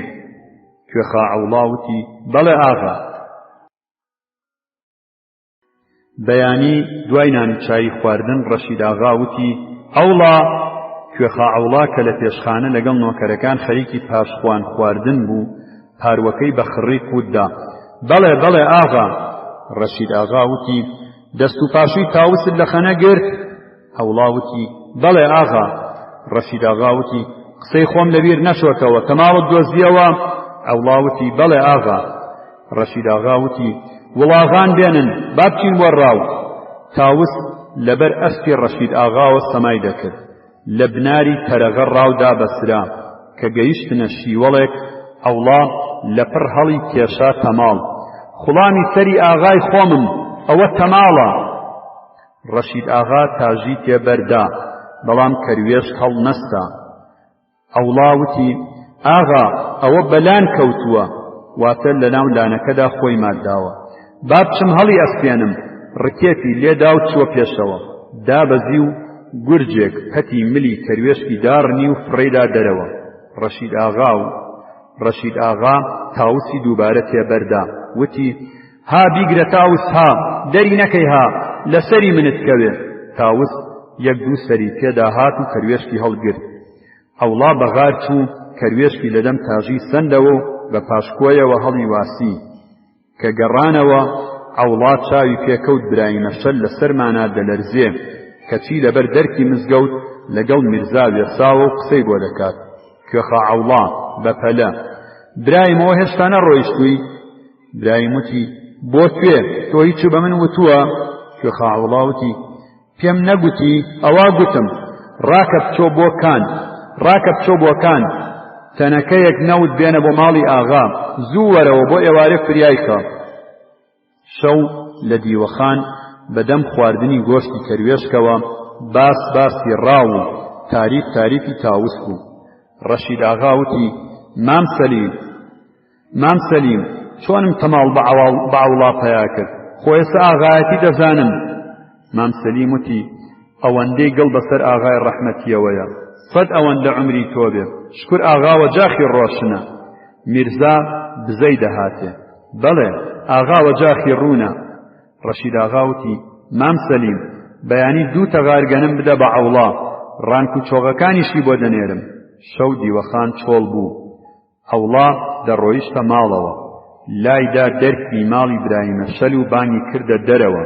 کوتی برایم لە دەم و دەربێ کەروێشکی ماڵیت لێون بووە، لە ژێر بێگاردا دەوپڕوتێنم، خۆ دوێنێ هیچ بە میرزا نەوتووە. برایم وتی جاوا پێشم وتبێت چی تایە، ئەویش هەر لە خۆتانە. عەوڵا وتی نا ئەوە کابرایەکی شاری و دەمشڕە، ئەگەر لای ئاغا باسی کرد تۆ بڵە درۆ دەکات، شتی وانە بووە، جانۆرە بێگارت لەسەر هەڵدەگرم.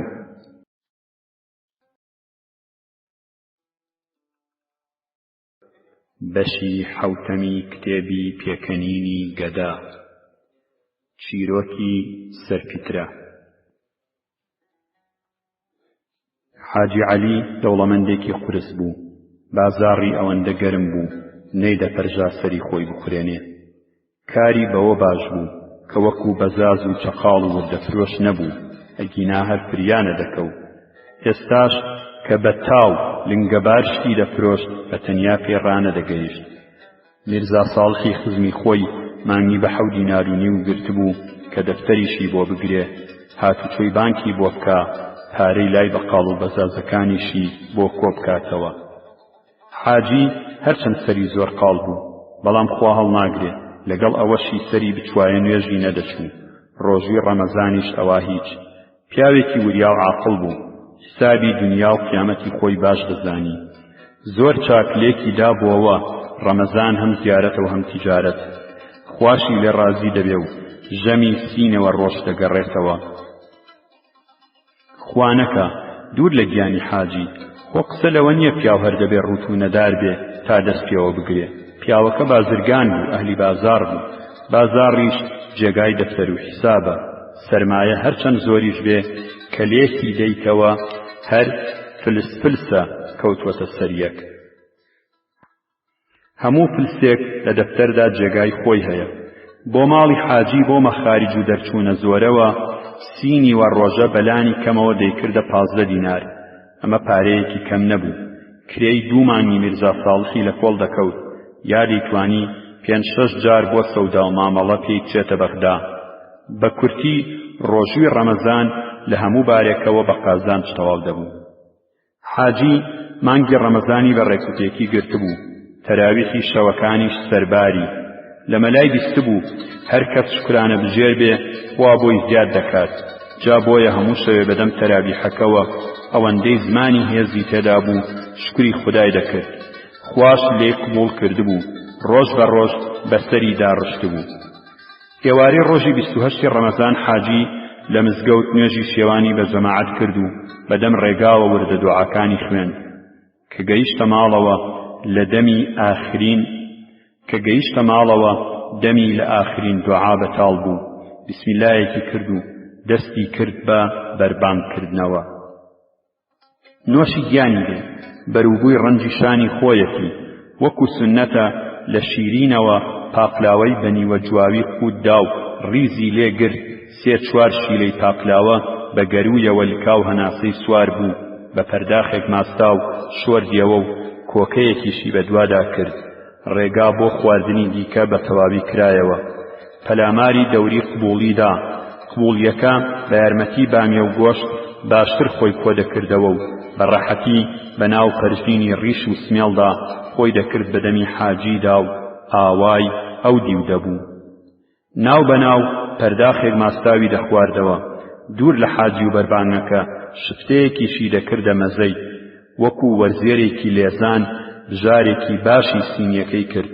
دەستێکی بە ڕیشیدا هێنا. ئەلحەمدولله، خوایە شکری تۆ. ڕووی کردە خێزانی، وتی ئاخێرا کە چایەکم بۆ تێکە، با فریای جەماعەتی تەراویحەکە بکەوم. حاجیژن کە هێشتا سەرپۆشی نوێژی شێوانی بەسەرەوە بوو، پیاڵەیەک چای بۆ حاجی هێنا و وتی حاجی ئەرێ سەرفیترت قەبڵاندووە؟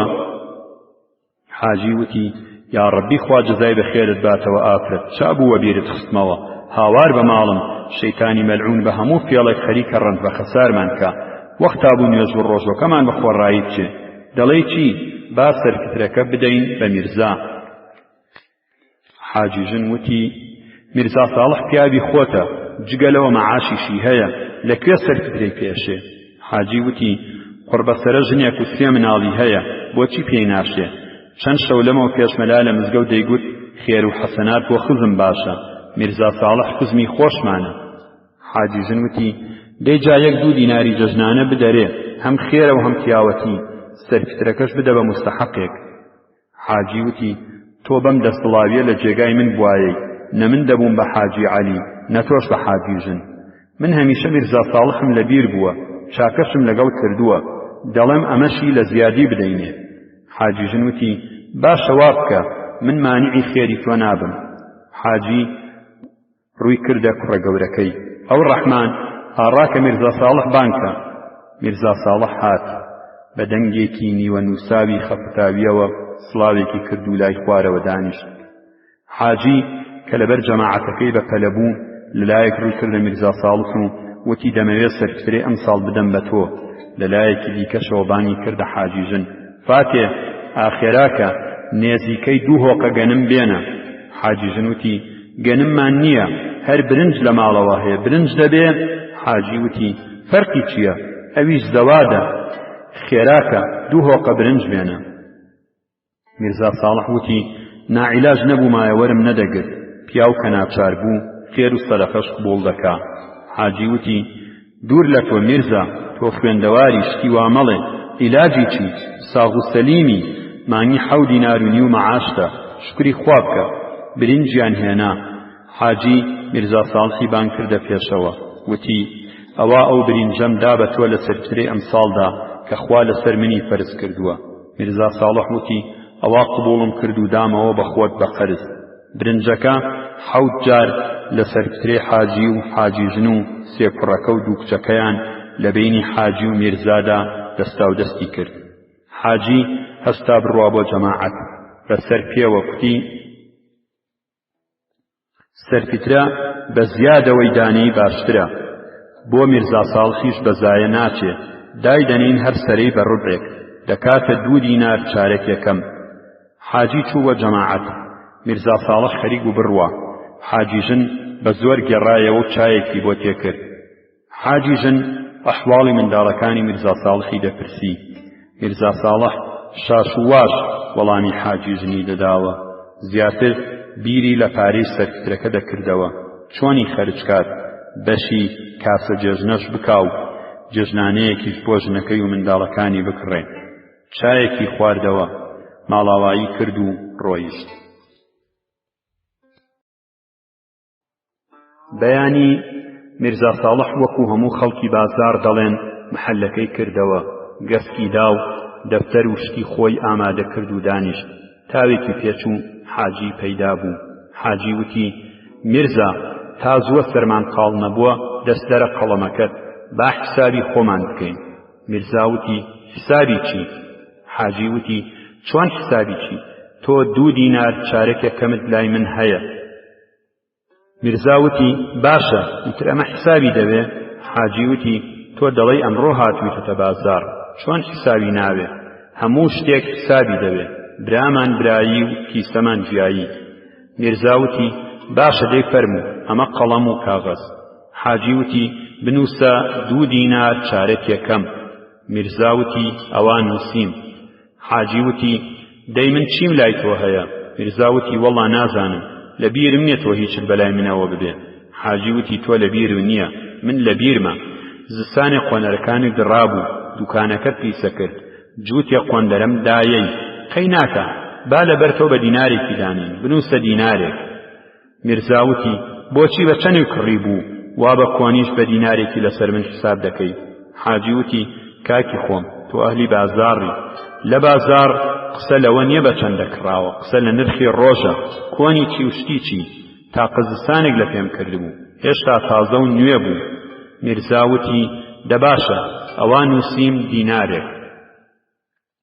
حاجی وتی ئەو ڕۆژە حاجی فەتحوڵڵای پێنجوێنی سنووقە چاکەی لێکڕین، چارەکێ چای نمونەت ڕشت، ئەویش 300 فلس. میرزا وتی چارەکە چایەکەم کۆ کردەوە و کردمە سندووقێکی. حاجی وتی کۆکردنەوەی چی؟ نەختێکت کۆ کردەوە، ئەوەکەی دیکەی تێکەڵ خاک و خۆڵ بوو، گسکت لێدا، قەی ناکە بنووسە 200 فلس. میرزا وتی دەی باشە، ئەمە دینارێک و 200 فلس. حاجی وتی تەختەی 2 سنووقە قۆندەرەت بردەوە، کورسی پێ دروستکەی، ئەویش 1.5 دینار، بنووسە دینارێک. میرزا وتی تۆ دەڵێی بە نرخی ڕۆژ، ئێستا تەختەی سنووقە قۆنەرەت چەندێکات؟ حاجی وتی ئەو سازستان بوو، زیاتریشی ئەکرد، باشە بە نرخی ئەمڕۆکەی دانێ، بنووسە 800 فلس، ئەمە بووە 2 دیناری تەواو. میرزا وتی بەڵێ تەواوە.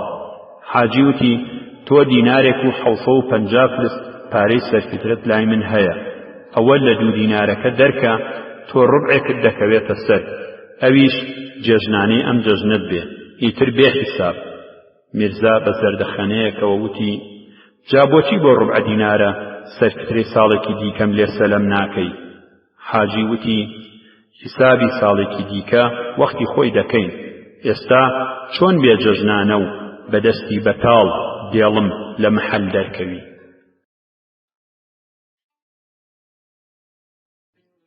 بەشی هەشتەمی کتێبی پێکەنینی گەدا. چیرۆکی کەشکۆڵی جادوویی. وەیسە و ناسکۆڵ تاقانەی دایک و باوکی خۆیان بوون، بە نازداری پەروەردە کرابوون. یارە و پیرۆتی باوکیان برایەتیان خۆش بوو. چەندیهای چەند ساڵ بوو دڵی یەکتریان نەیەشاند بوو. لەسەر ماڵ مابوونەوە و بە برابەشی ڕایان دەبوار. ڕان و پاتاڵیان بوو. لە زەوی و زاری فەریدونبەگدا دەیان لەوە ڕاند و بژیوی خۆیان پەیدا دەکرد. هەرچەند دەوڵەمەند نەبوون، بەڵام سەبارەت بەوە کە هێدی و هێمن و بێوەی بوون، خەڵکی ئاوایی خۆشیان دەویستن. وەیسە و ناسکۆڵ کە جووتە منداڵی ماڵ بوون، هۆگری یەکتر بوون و لە یەک جیا نەدەبوونەوە. بە یەکەوە دەچوونە مەزرا بۆ لای باوکیان و بە یەکەوە دەهاتنەوە ماڵ بۆ لای دایکیان. بە یەکەوە لەگەڵ بەرخۆلەکان یاریان دەکرد. ساڵ و مانگ بە دوای یەکدا تێدەپەڕین و وەیسە و ناسکۆڵیش بە خۆدا دەهاتن و گەورە دەبوون. تا گەورەتر دەبوون، خۆشەویستیان پتەوتر و هەواڵەتیان گەرمتر دەبوو. ڕۆژێ لە ڕۆژان یارە و پیرۆت بە یەکەوە دانیشتبوون، باسی حاڵ و باڵی خۆیان دەکرد. یارەی باوکی وەیسە بە پیرۆتی گوت: ئێمە چەند ساڵە برایەتی خۆمان ڕاگرتووە و بە تەبایی و سەر و دڵخۆشی ڕامان بواردووە. ئێستاش با کارێکی وا بکەین منداڵەکانیشمان وەکو خۆمان بن و لە یەک جیا نەبنەوە. خۆت دەزانی لە منداڵیەوە بە یەکەوە گەورە بوون و زۆر هۆگری یەکترن. پیرۆت گوتی: یارە، من هەرگیز ناممە دڕکی مەموزین و ئۆباڵی وەیسە و ناسکۆڵ ناهێنمە ئەستۆی خۆم. برالە، منیش دەزانم پارو لە دەم بکەوێتە خوارێ بۆ کۆش باشە. ئێمە کە براین، دیارە کچی منیش بۆ کوڕی تۆ چاکە. بەبێ ئەوەی تۆ بڵێی من خۆم ئەمەم هەر لە دڵدا بوو. شەوێک مەلای ئاوایی و دوو سێ کەس لە دەرودراوسی خۆیان بان کرد و ناسکۆڵیان لە وەیسە مارە بڕی. مەلا بە چاکەی یارە و پیرۆتە هاتە خوارێ و زۆری بە وەیسە و ناسکۆڵدا هەڵکرد و دوعای خێر و پیرۆزبایی ئەو کارە چاکەی کرد. یارە بە هێواشێک دەستی بۆ لای مەلا درێژ کرد و 2 دیناری مارە بڕانەدا بە مامۆستا. مەلا سەر لە نوێ دەستی کردەوە بە پیرۆزبایی و دوعای خێر و پاشان هەڵستان و ڕۆیشتن. وەیسە و ناسکۆڵ ئیتر لە 2 منداڵی ماڵ و 2 هاواڵی خۆشەویستەوە بوونە دەستگیرانی یەکتر و شەرمیان دەکرد وەک جاران بە یەکەوە نەدەگەڕان. شەرمیان دەکرد و وەک جاران بە یەکەوە نەدەگەڕان، بەڵام تا دەهات عشق و ئەوین لە دڵیاندا زیاتر کین و تاوی دەسان. پاییز کە خوری و ڕۆن و شەک و کاوڕیان فرۆشت، کەوتنە سەرکاری زەماوەندی ناسکۆڵ و وەیسە. جگە لە خەڵکی ئاوایی لە کەسوکاری خۆیشیان گێڕاوە و 3 ڕۆژ شاییان کرد و بە تەقەی دەهۆڵ و زورنا داوەتیان گێڕا. کچ و کوڕ و ژن و پیاوی ئاوایی بە چەپی و ڕۆینە و سوێسکەیی و شێخانی هەڵدەپەڕین. یارە دەستپێشکەری خۆی کرد، نەیهێشت گزیر بێتە سەری. 10 دیناری سوورانە بۆ فەریدونبەگ برد و 2 دیناریشی شیرنی دا بە کوێخاو کاوڕێکیشی پێشکەشی ئاغاژن کرد. 2-3 ساڵێک بەسەر زەماوەندی وەیسە و ناسکۆڵدا ڕابرد. ساڵێک دەرد کەوتە ناو ڕانەکەیان و بەر و دوای کوشت. چەند سەرێکیشی کە لە چنگ دەرد ڕزگاری بوو ناچار فرۆشتیان و دایان بەنان و ئیتر بە یەکجاری پەکیان کەوت. دەبوو بە ڕەنجبەری و سەپانی خەڵک بژیوی خۆیان پەیدا بکەن. وەک جاران دەستیان نەدەڕۆیشت بێگارانە بدەن، ناچار بوون خۆیان بچنە بێگاری ئاغا. جارێک گزیر هات و دەنگیدان بۆ بێگار. پیرۆت گوتی: من دەچم. یارە نەیهێشت و گوتی: تۆ لە من پیرتری و برا گەورەی، تا من ماوم ناهێڵم لەگەڵ مناڵ و مەزنە چی بۆ بێگار. وەیسەش ڕەنجبەری خەڵکە: من خۆم دەچم. یارە نان و شەکر و چاو خۆری و پیاڵەی خستە تۆشەبەرەیەکەوە و کڵاشەکانی کردە پێی و دەستی داد داس و کەوتە دوای گزیر.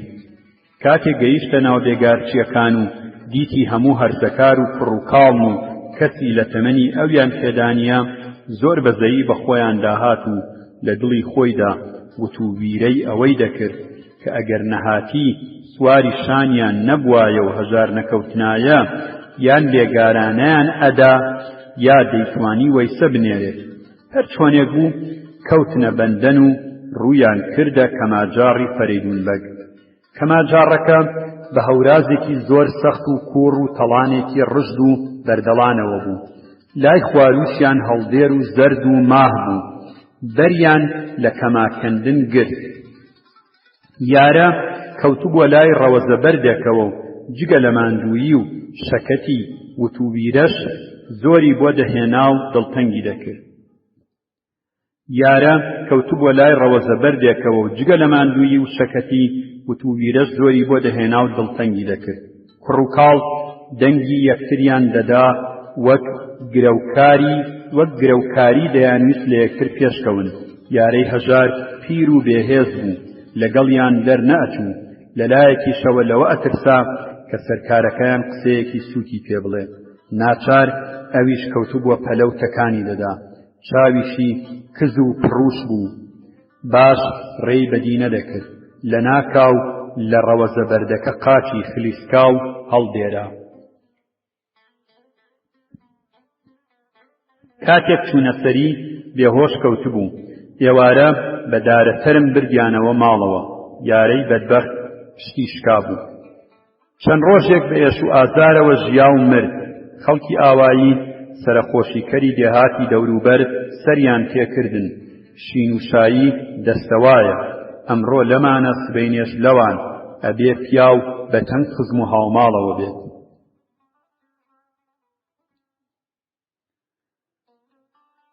چەک و پووشێکی پووشیان لە پرسەدا ڕۆیشت.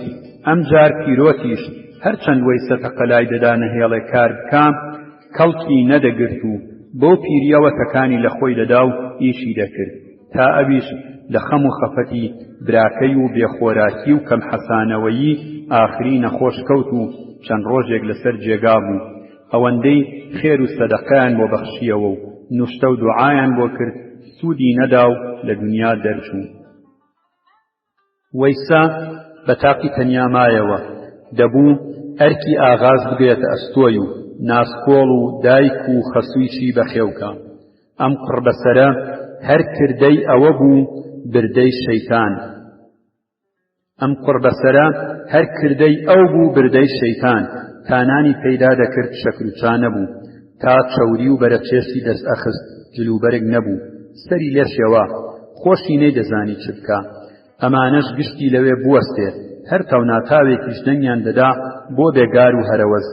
وەیسا بۆ ئەوەی لە بێگار تەرخان بێ، قەتپاڵێکی خوایی لە پەرێدونبەگ مەختە گرت کە بنێشتی لێ بکات. ڕۆژانە بەو لێ ڕەوار و نزارە چڕوپڕەدا دەگەڕا و دارەبەنی دەدۆزیەوە، لەلەی دەکردن و کۆچەڵەی بەبەرەوە دەنان بۆ بنێشت. دارستانەکە هێجگار پڕ بوو، هەمیشە مەترسی ورچ و پڵنگ و دڕندەی تری لێ دەکرا. یەکێکی وەک وەیسە بێبژێ و داماو نەبوایە کەمتر دەیوێرا ڕووی تێکا. دارەبەنەکان ئەستێور بوون و بنێشتێکی زۆریان دەردەدا. وەیسە کە دەیدی کۆچەڵەکان زوو پڕ دەبن، هەروە زۆر دڵی خۆش ببوو. هیوایەکی باشی بە بەروبووی کارەکەی پەیدا کردبوو.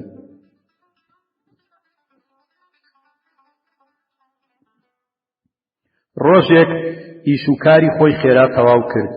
بە ئارەزوو بە لێڕەوارەکەدا دەگەڕا، بە نیازی ئەوەی بەڵکو کانی ئاوێک بدۆزێتەوە لە کوندە ئاوگێڕان ڕزگاری بێ.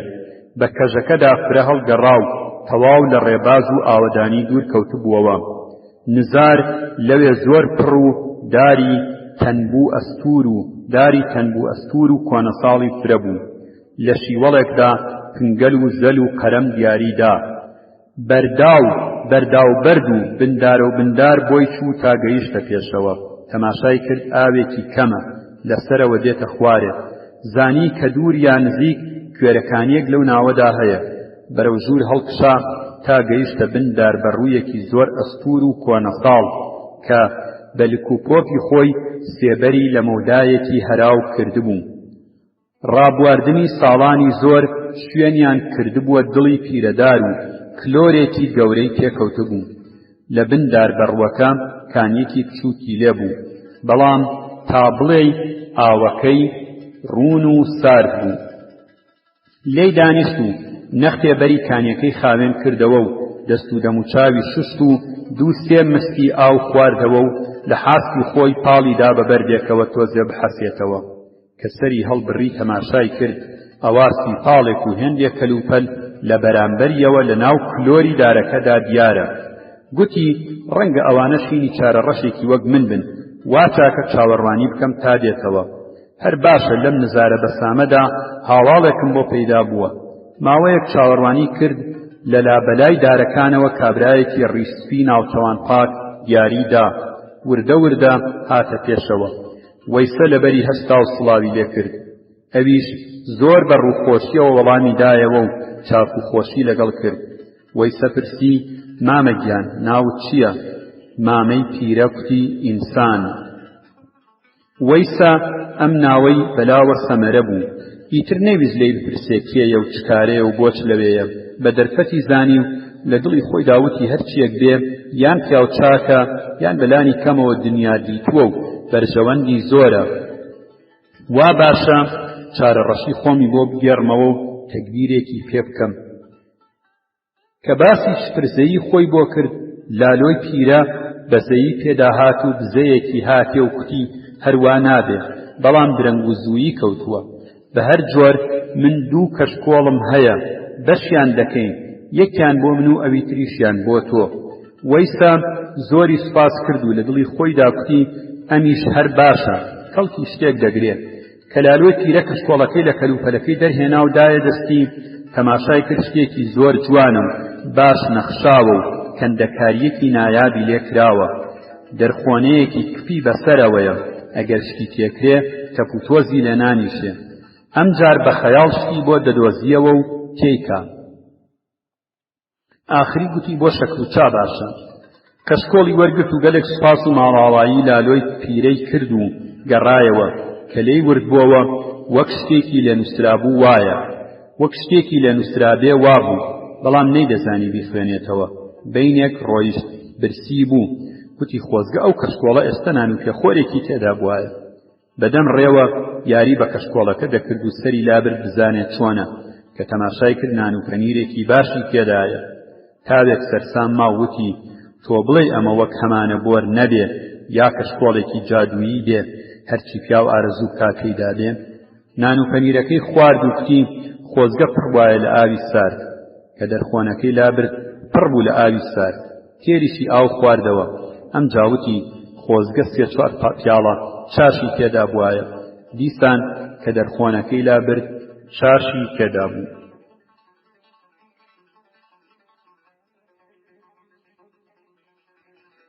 وەیسە لە خۆشیان هەر ئەوەندە بوو باڵی نەدەگرتەوە. وتی ئیتر دەحەسێمەوە، ئیتر ناسکۆڵ و دایکم و خەسووم برسایەتی ناکێشن، ئیتر گرانی و هەرزانی نازانم، ئیتر لە نانی گاڵ و پووە خواردن ڕزگارمان دەبێ. بەرەو ماڵ کەوتە ڕێ تا زووتر خێزانەکەی تێرکا و تامەزرۆییان بشکێنێ. لە خۆشیان و پەلەپەلیان ئاگای لە دەوەن و پنچک و بەرد و دار و درق و داڵ نەبوو. هەروار سەر دەپەڕی. هێندێ جار گۆرانی دەگوت، هێندێ جاریز لە کەشکۆڵەکە ورد ئەبووەوە و قاقا پێدەکەنی. هەردوو هەنگاوی دەکردە هەنگاوێک و خێرا دەهات تا لە دێ نزیک بووەوە. قەڵای فەرەیدونبەگ لە ژوور ئاواییەوە بە جێگایەکی بەرزەوە بوو. پەنجەرەکانی دیوەخانەکەی دەیانڕوانیە هەموو ئاوایی و ماڵ بە ماڵی لێوە دیار بوو. فەرەیدونبەگ هەمیشە لە سەروی دیوەخانەکە لەبەر پەنجەرەیەکدا دەنیشت و سەرنجی خەڵکی ئاوایی و کار و کردەوەیانی دەدا. وەیسە گەیشتە قەراغ ئاوایی و فەرەیدونبەگ چاوی پێکەوت. لە خێرا ڕۆیشتنی وەیسە و لە زوو هاتنەوەی هەستی بێدار بوو. هەنگاو بە هەنگاو بەر سەرنجیدا کە نزیکتر بووەوە تەماشای کرد لە خۆشیان دەموچاوی پێدەکەنێ و شتێکیشی تند گرتوۆتە بن باخەڵی. فەرەیدونبەگ گوتی ببێ و نەبێ ئەم خۆشیەی وەیسە سەبارەت بەو شتەیە لە بن باخەڵیدایە. کە لە دیوەخان نزیک بووەوە فەرەیدونبەگ بانگی کرد ئاوەیسە وەرە ئێرە. وەیسە لە ترسان نەیوەرا وەڵامی نەداتەوە. ناچار چووە دیوەخانە. فەرەیدونبەگ گوتی ئەوە چییە بە بن باخەڵتەوە؟ وەیسە گوتی هیچ نییە، کەشکۆڵێکی دەروێشیە. فەرەیدونبەگ کەشکۆڵی لێوەرگرت و تەماشای نەخشوونیگارێکی سەیری تەماشای کرد. نەخشوونیگارێکی سەیری لێکرا بوو کە سەرنجی ئەو لاکەیدا بە خەتی جوان لێی نووسرا بوو کشت و کاڵ. تێگەیشت کە چەندە هێژا و بە نرخە. گوتی ئەمە بۆ من باشە، تۆ کابرایەکی وەرزێر و بۆرە پیاوێکی بێسەر و پێی شایانی تۆ نییە. ئەوەندەی وەیسە پاڕاوە و لاڵاوە سوودی نەبوو، بە پاڵەپەستۆ کردیانە دەرەوە. فەرەیدون بەگ ئیتر خەو و خواردنی لێ هەڵگیرا، هەمیشە خەرۆت خەریکی کەشکۆڵی تاین بوو. ئەوەندەی خەلە و چەڵتووک و تووتن و پەموو و نیسک و نۆک و دانەوێڵەی تر لێ پەیدا کردبوو. ماڵەکەی وەک هەڕاجە بازاڕ هەمیشە پڕ بوو لە بازرگان و چەرچی، دارایی و سامانێکی زۆر و زەوەندی پێکەوە ناو قەڵاکەی لەبەر کارەکەر و خزمەتکاری زۆر و زڕەزڕی ڕادوێ و بریسکە بریسکی کارەبا و وڕەوڕی ترومبێل و چزوهوڕی چێشخانە و زرینگە زرینگی بتڵ و پێک هەر دەرگوت کارەبای شارە گەورەکانە. وەیسەی چارەڕەش لە تاوی کەشکۆڵەکەی ئاگای لە بنێشکردن براو، بندار و بندار بە دوای لالۆی پیرەدا دەگەڕا.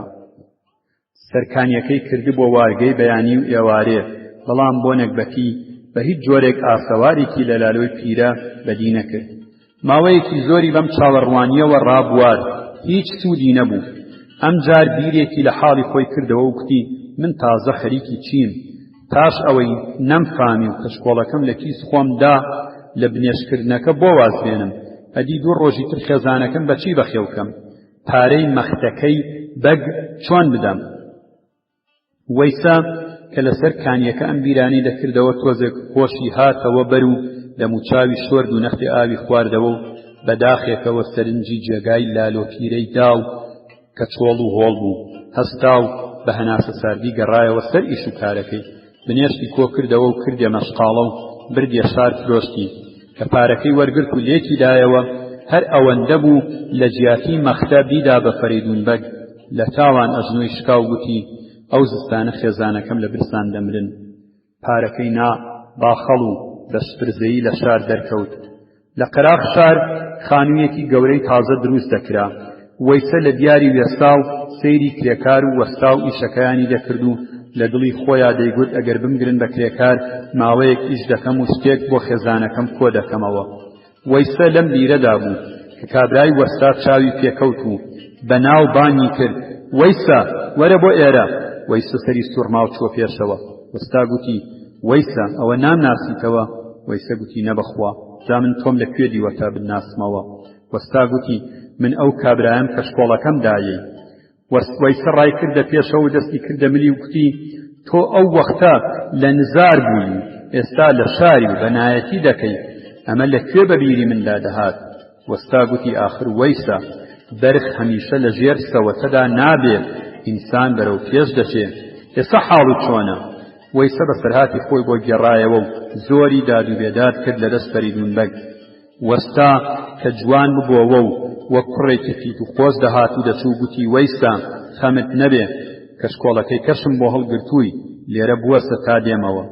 لالۆی ئینسان تاوێکی پێشوو هاتەوە، کەشکۆڵەکەی دادەست وەیسە. وەیسە وەری گرت و زۆری ماڵاوایی لێ کرد و بە دڵخۆشیەوە کەوتە ڕێ. ماوەیەک ڕۆیشت لە ڕێگا ویستی تاقی بکاتەوە، هەرچەند نیازی لێ گرت و تەقەلای دەرخۆنەکەیدا بۆی نەکرایەوە. هەرچەند نیازی لێ گرت و تەقەلایدا دەرخۆنەکەی بۆ نەکرایەوە، ئیتر خۆی پێوە خەریک نەکرد و لە خۆشیان کارەساتی پێشووی لەبیر چۆوە، بەپەلە ڕۆیشتەوە بۆ ماڵەوە. گەیشتەوە ئاوایی، سەر لە نوێ فەریدون بەگ چاوی پێکەوت و بانی کرد کە چووە دیوەخان. گورج ئەم کەشکۆڵەشی لێسەند. هێشتا وەیسە لەوێ وەستا بوو کە فەریدون بەگ وەک تەلیسمێکی بەناوی ئەوەوە بێت دەستی دا دەرخۆنەی کەشکۆڵەکە و بۆی لابرا. بەڵام دەست بەجێ دوو مستی قورس و قایم لە کەشکۆڵ هاتنە دەرێ و ڕاست و چەکیان لەسەری فەریدون بەگ گرت و لەلا جانگیان دەسرەوان. هەروە پشوویەکی پێ نەچوو، هێندەیان بەسەریا کێشا نزیک و مێشتی بە کونەلوتیدا بێتە خوارەوە. فەریدون بەگ خۆی پێڕانەگیرا و لە تاوانە هاواری کردە وەیسە. کوڕە وەیسە فریام کەوە، وەیسە تۆ کوڕ و برامی من کردم تۆ نەیکەی، جارێکەوە ئەم جار ئەمان وەیسە دەخیل وەیسە. وەیسە ئاهێکی هاتەوە بەر بە کەشکۆڵی تاین پشتەستور بوو. کوتی ئاغام بفەرموو کەشکۆڵەکەی ترم بۆ بێننەوە جا ڕزگار دەکەم.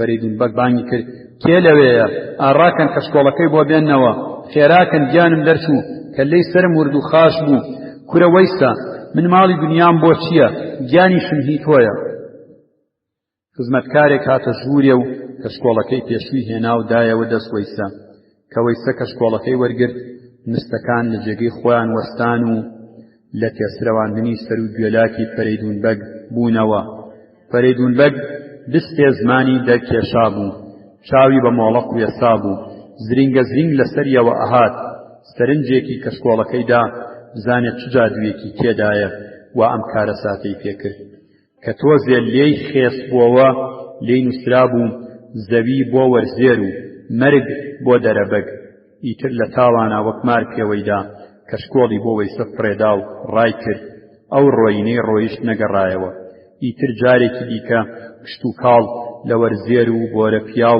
داگیر نەکراو هەر کەس ڕەنجی شانی خۆی هی خۆی بوو ئەگەر کەسێک بیویستایە زۆرداری بکاو دەست ڕەنجی خەڵک داگیرکا مستەکان لای چەناکەی ئەوێستان و دەستیان دەکردەوە بە تێسرەواندنی وەیسەش بە تێر و تەسەلی ڕای بوارد و لە نانی گاڵ و پووە ڕزگاری بوو منیش هاتمەوە هیچیان نەدانێ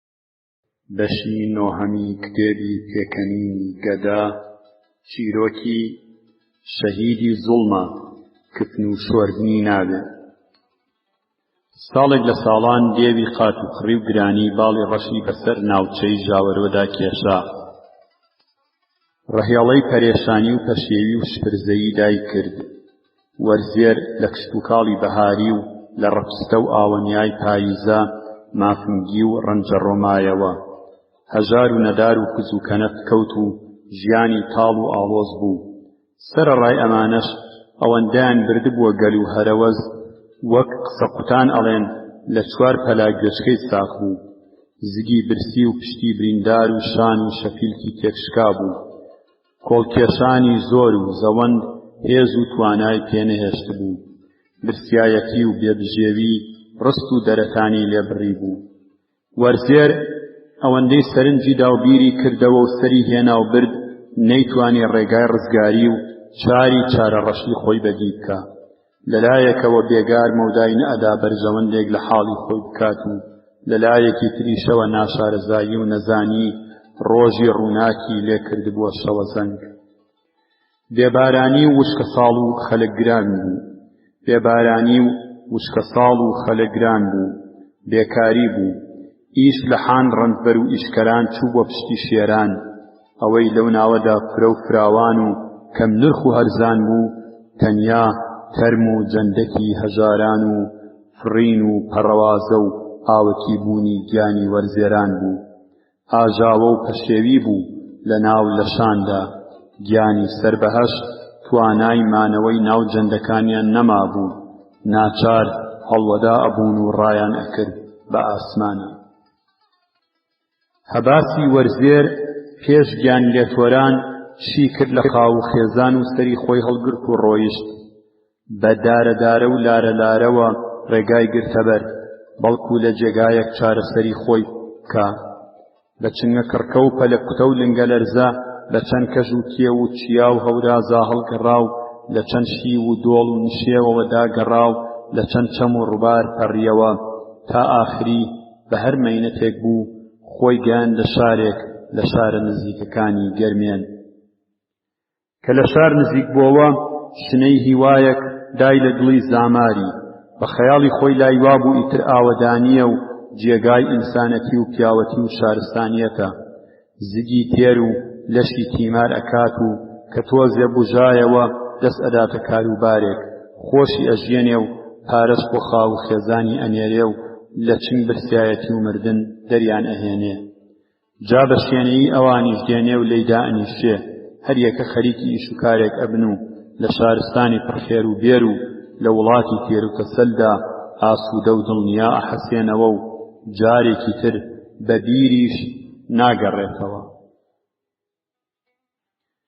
وەرزێری ساویلکە و دڵپاک هەر وازوو ژینی خۆی و خێزانی لەو شارەدا سووک و ئاسان بە خەیاڵ پێکهێنا و بزەی هومێد و هیوا ئەیگرت و لەبەر خۆیەوە ئەیگوت نەم ئەزانی کوردستان ئاوایە جێگای بەفیت و بەرەکەتی وەک ئێرەی تێدایە نامەخوا ئەم خەڵک و مەردمە چەند پێر و پڕن چەند پۆستە و پەرداخ و بەهێز و گوڕن چەند کۆک و بۆشناخن چەند ڕەنگ و ڕووسور و خەریک و دەست بەکارن ئەگەر کوردستان وا ئاوەدانە ئەی بۆ لای ئێمە ئەوەندە کوڕ و کڕێن و خاپور و وێرانە ئەبوو کە قات و قڕی و نەهاتی ڕووی کردە لایەکەی تر درێغی لێ نەکات و یارمەتی بدات دیسان هەر باشە دێن لێرە ئەژین تا لە سیاساڵ و نەهاتە ڕزگار ئەبین خوا دەرویەکی باشی لێکردمەوە بەهۆی مەینەت و دەردەوە گەیاندمیە ئێرە پیر و پێشینان کتویانە خوا کە بە لێزانی دەرگایەکدا خات بە میهرەبانی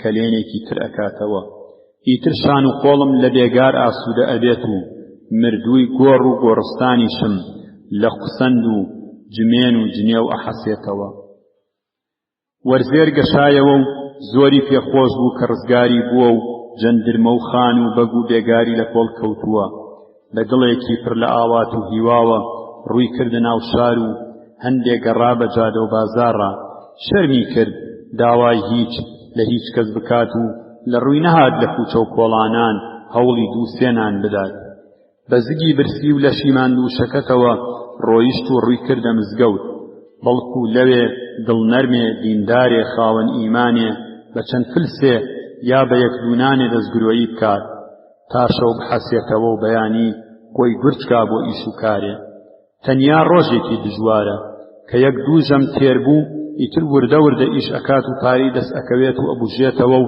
دێتەوە دۆخی جاران چ بکە بڵێ چی کار بۆ ڕەنجبەران حەسانەوەیە کیشەی کرێکار ڕەنج و چەوسانەوەیە کار کاڵایەکە بە بەزن و باڵای کرێکار و وەرزێران ڕاوە ئەو ڕۆژەی بێکار نەبن خۆشی و جەژنیانە چوو لە هەیوانی مزگەوت دانیشت و بە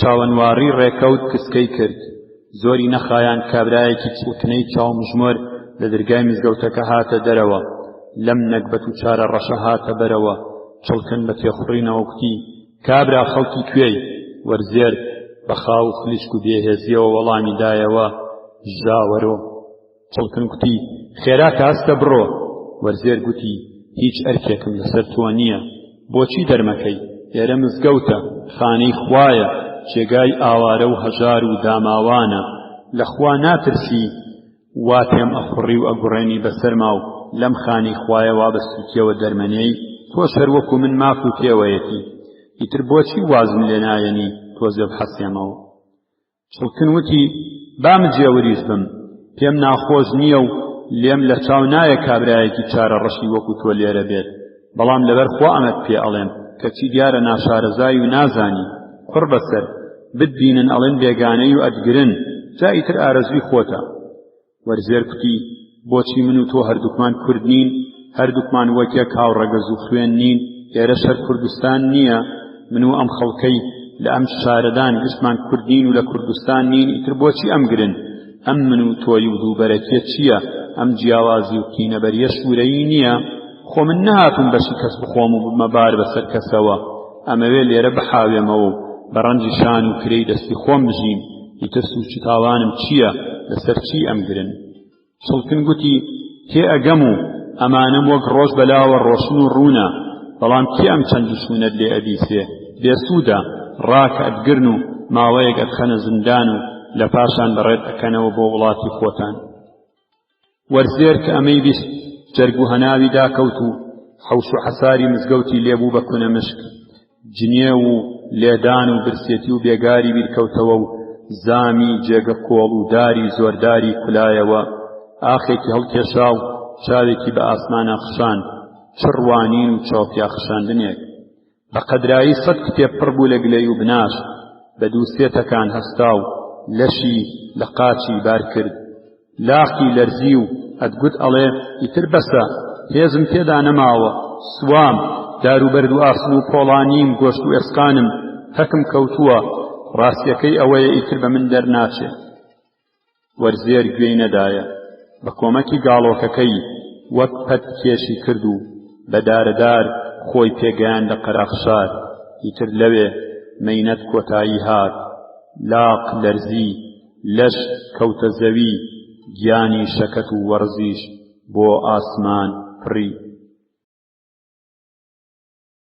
مجێور کە قسەی پتە و بیچمی مەینەتباری کابرای وەرزێر کاریان کرد بۆ دڵی و ئازاریان ئەدا، هەستی هاومەینەتی بێدار بوو قوتی ئێمەی هەژار بەزەییمان بە یەکترا نایەتەوە، کێ بەزەیی پێماندا دێتەوە، هەستا دوای کەوت کە بیهێنێتەوە، بەڵکو خێرۆمەندان لە مزگەوت خێری پێ بکەن تا تۆزێ ئەبوژێتەوە، جا ئەو ساملی کارێ بگرێ یان بڕواتەوە. بازار و جادە و کۆڵانی بەدوادا گەڕاو کە لێن و قوژبنی شاری پشکنی تووشی نەهات، تا ئاخری لە قەراغ شار دۆزیەوە، بەڵام چی؟ لاشەیەکی بێگیان و زامار، زانی تاوانێکی گەورەی کردووە و سوچی ئەوە ئەم چارە ڕەشە مردووە. تەریخ بۆوە و پاڕایەوە لە تەرمی زامار و دوعا و فاتحەی خوێن بۆ گیانی پەڕەوازەی هەژار، بەڵکو لێی ببوورێ و لەو تاوانەی کردوویەتی بیبەخشێ. لەبەر خۆیەوە ئەیوت من بە گیانی ناخێرم دڵسۆزیم کرد، بەو قسانەویستم خێرخوایی بکەم، خۆ بۆ یەکم نەبوو بەم ڕۆژە بگات. لە شەرمەزاری دای بە کۆڵی خۆیدا و پەیتا پەیتا لە ژێر لچەوە ئەیگوت بریا سەد بریا من بوومایە لە جیاتی تۆ. هەڵی گرت و هێنای لە حەوزی مزگەوت ڕای کێشا و بۆ کفن کەوتە ناو بازار. ڕۆیشت تا گەیشتە دوکانی مام حاجی بازرگان و قوتی کابرایەکی هەژار و ئاوار و بێکەس و کار لە برسا مردووە، هاتووم بۆ کفن، تۆ کفنی بۆ بکە و شۆردن و گۆڕیشی لەسەر من. حاجی پیشی خواردەوە و نژێکی لە جگەرەکەیدا وەک مار پێوەیدا پڕ بە پێست ئاوسا، لە پاشان کۆکەیەکی کرد و هات قسە و قوتی بەم بێبازاڕیە خێر و بەرەکەت و هێناوە، بە من چی ڕەش و ڕکێک مردووە؟ دیسان هێندێکی کە پیشی خواردەوە قوتی باشە پەلەمەکە، با بازاڕمان ببێ، ئەوستا وەرەوە کفنی بۆ ئەکەم. مجێور بە تووڕەیی و بەسەر ڕاوەشاندن گەڕایەوە لە ژێر لێوەوە بەدەم ڕێگەوە بە جنێوەوە ئەیگوت بەڵێ مام حاجی، تەرمەکە خوێ بکەم بۆگەن نەکات تا بازارت ئەبێت، ئەوستا بێمەوە خزمەتت، تف لە خۆت و پارەشت، بۆچی مردووش کاڵاوک و تاڵە هەستا و احتکار بکرێ؟ بردی بە جل و بەرگەکەی بەریەوە ناشتی و قوتی شەهیدی زوڵمە، کفن و شۆردنی ناوێ.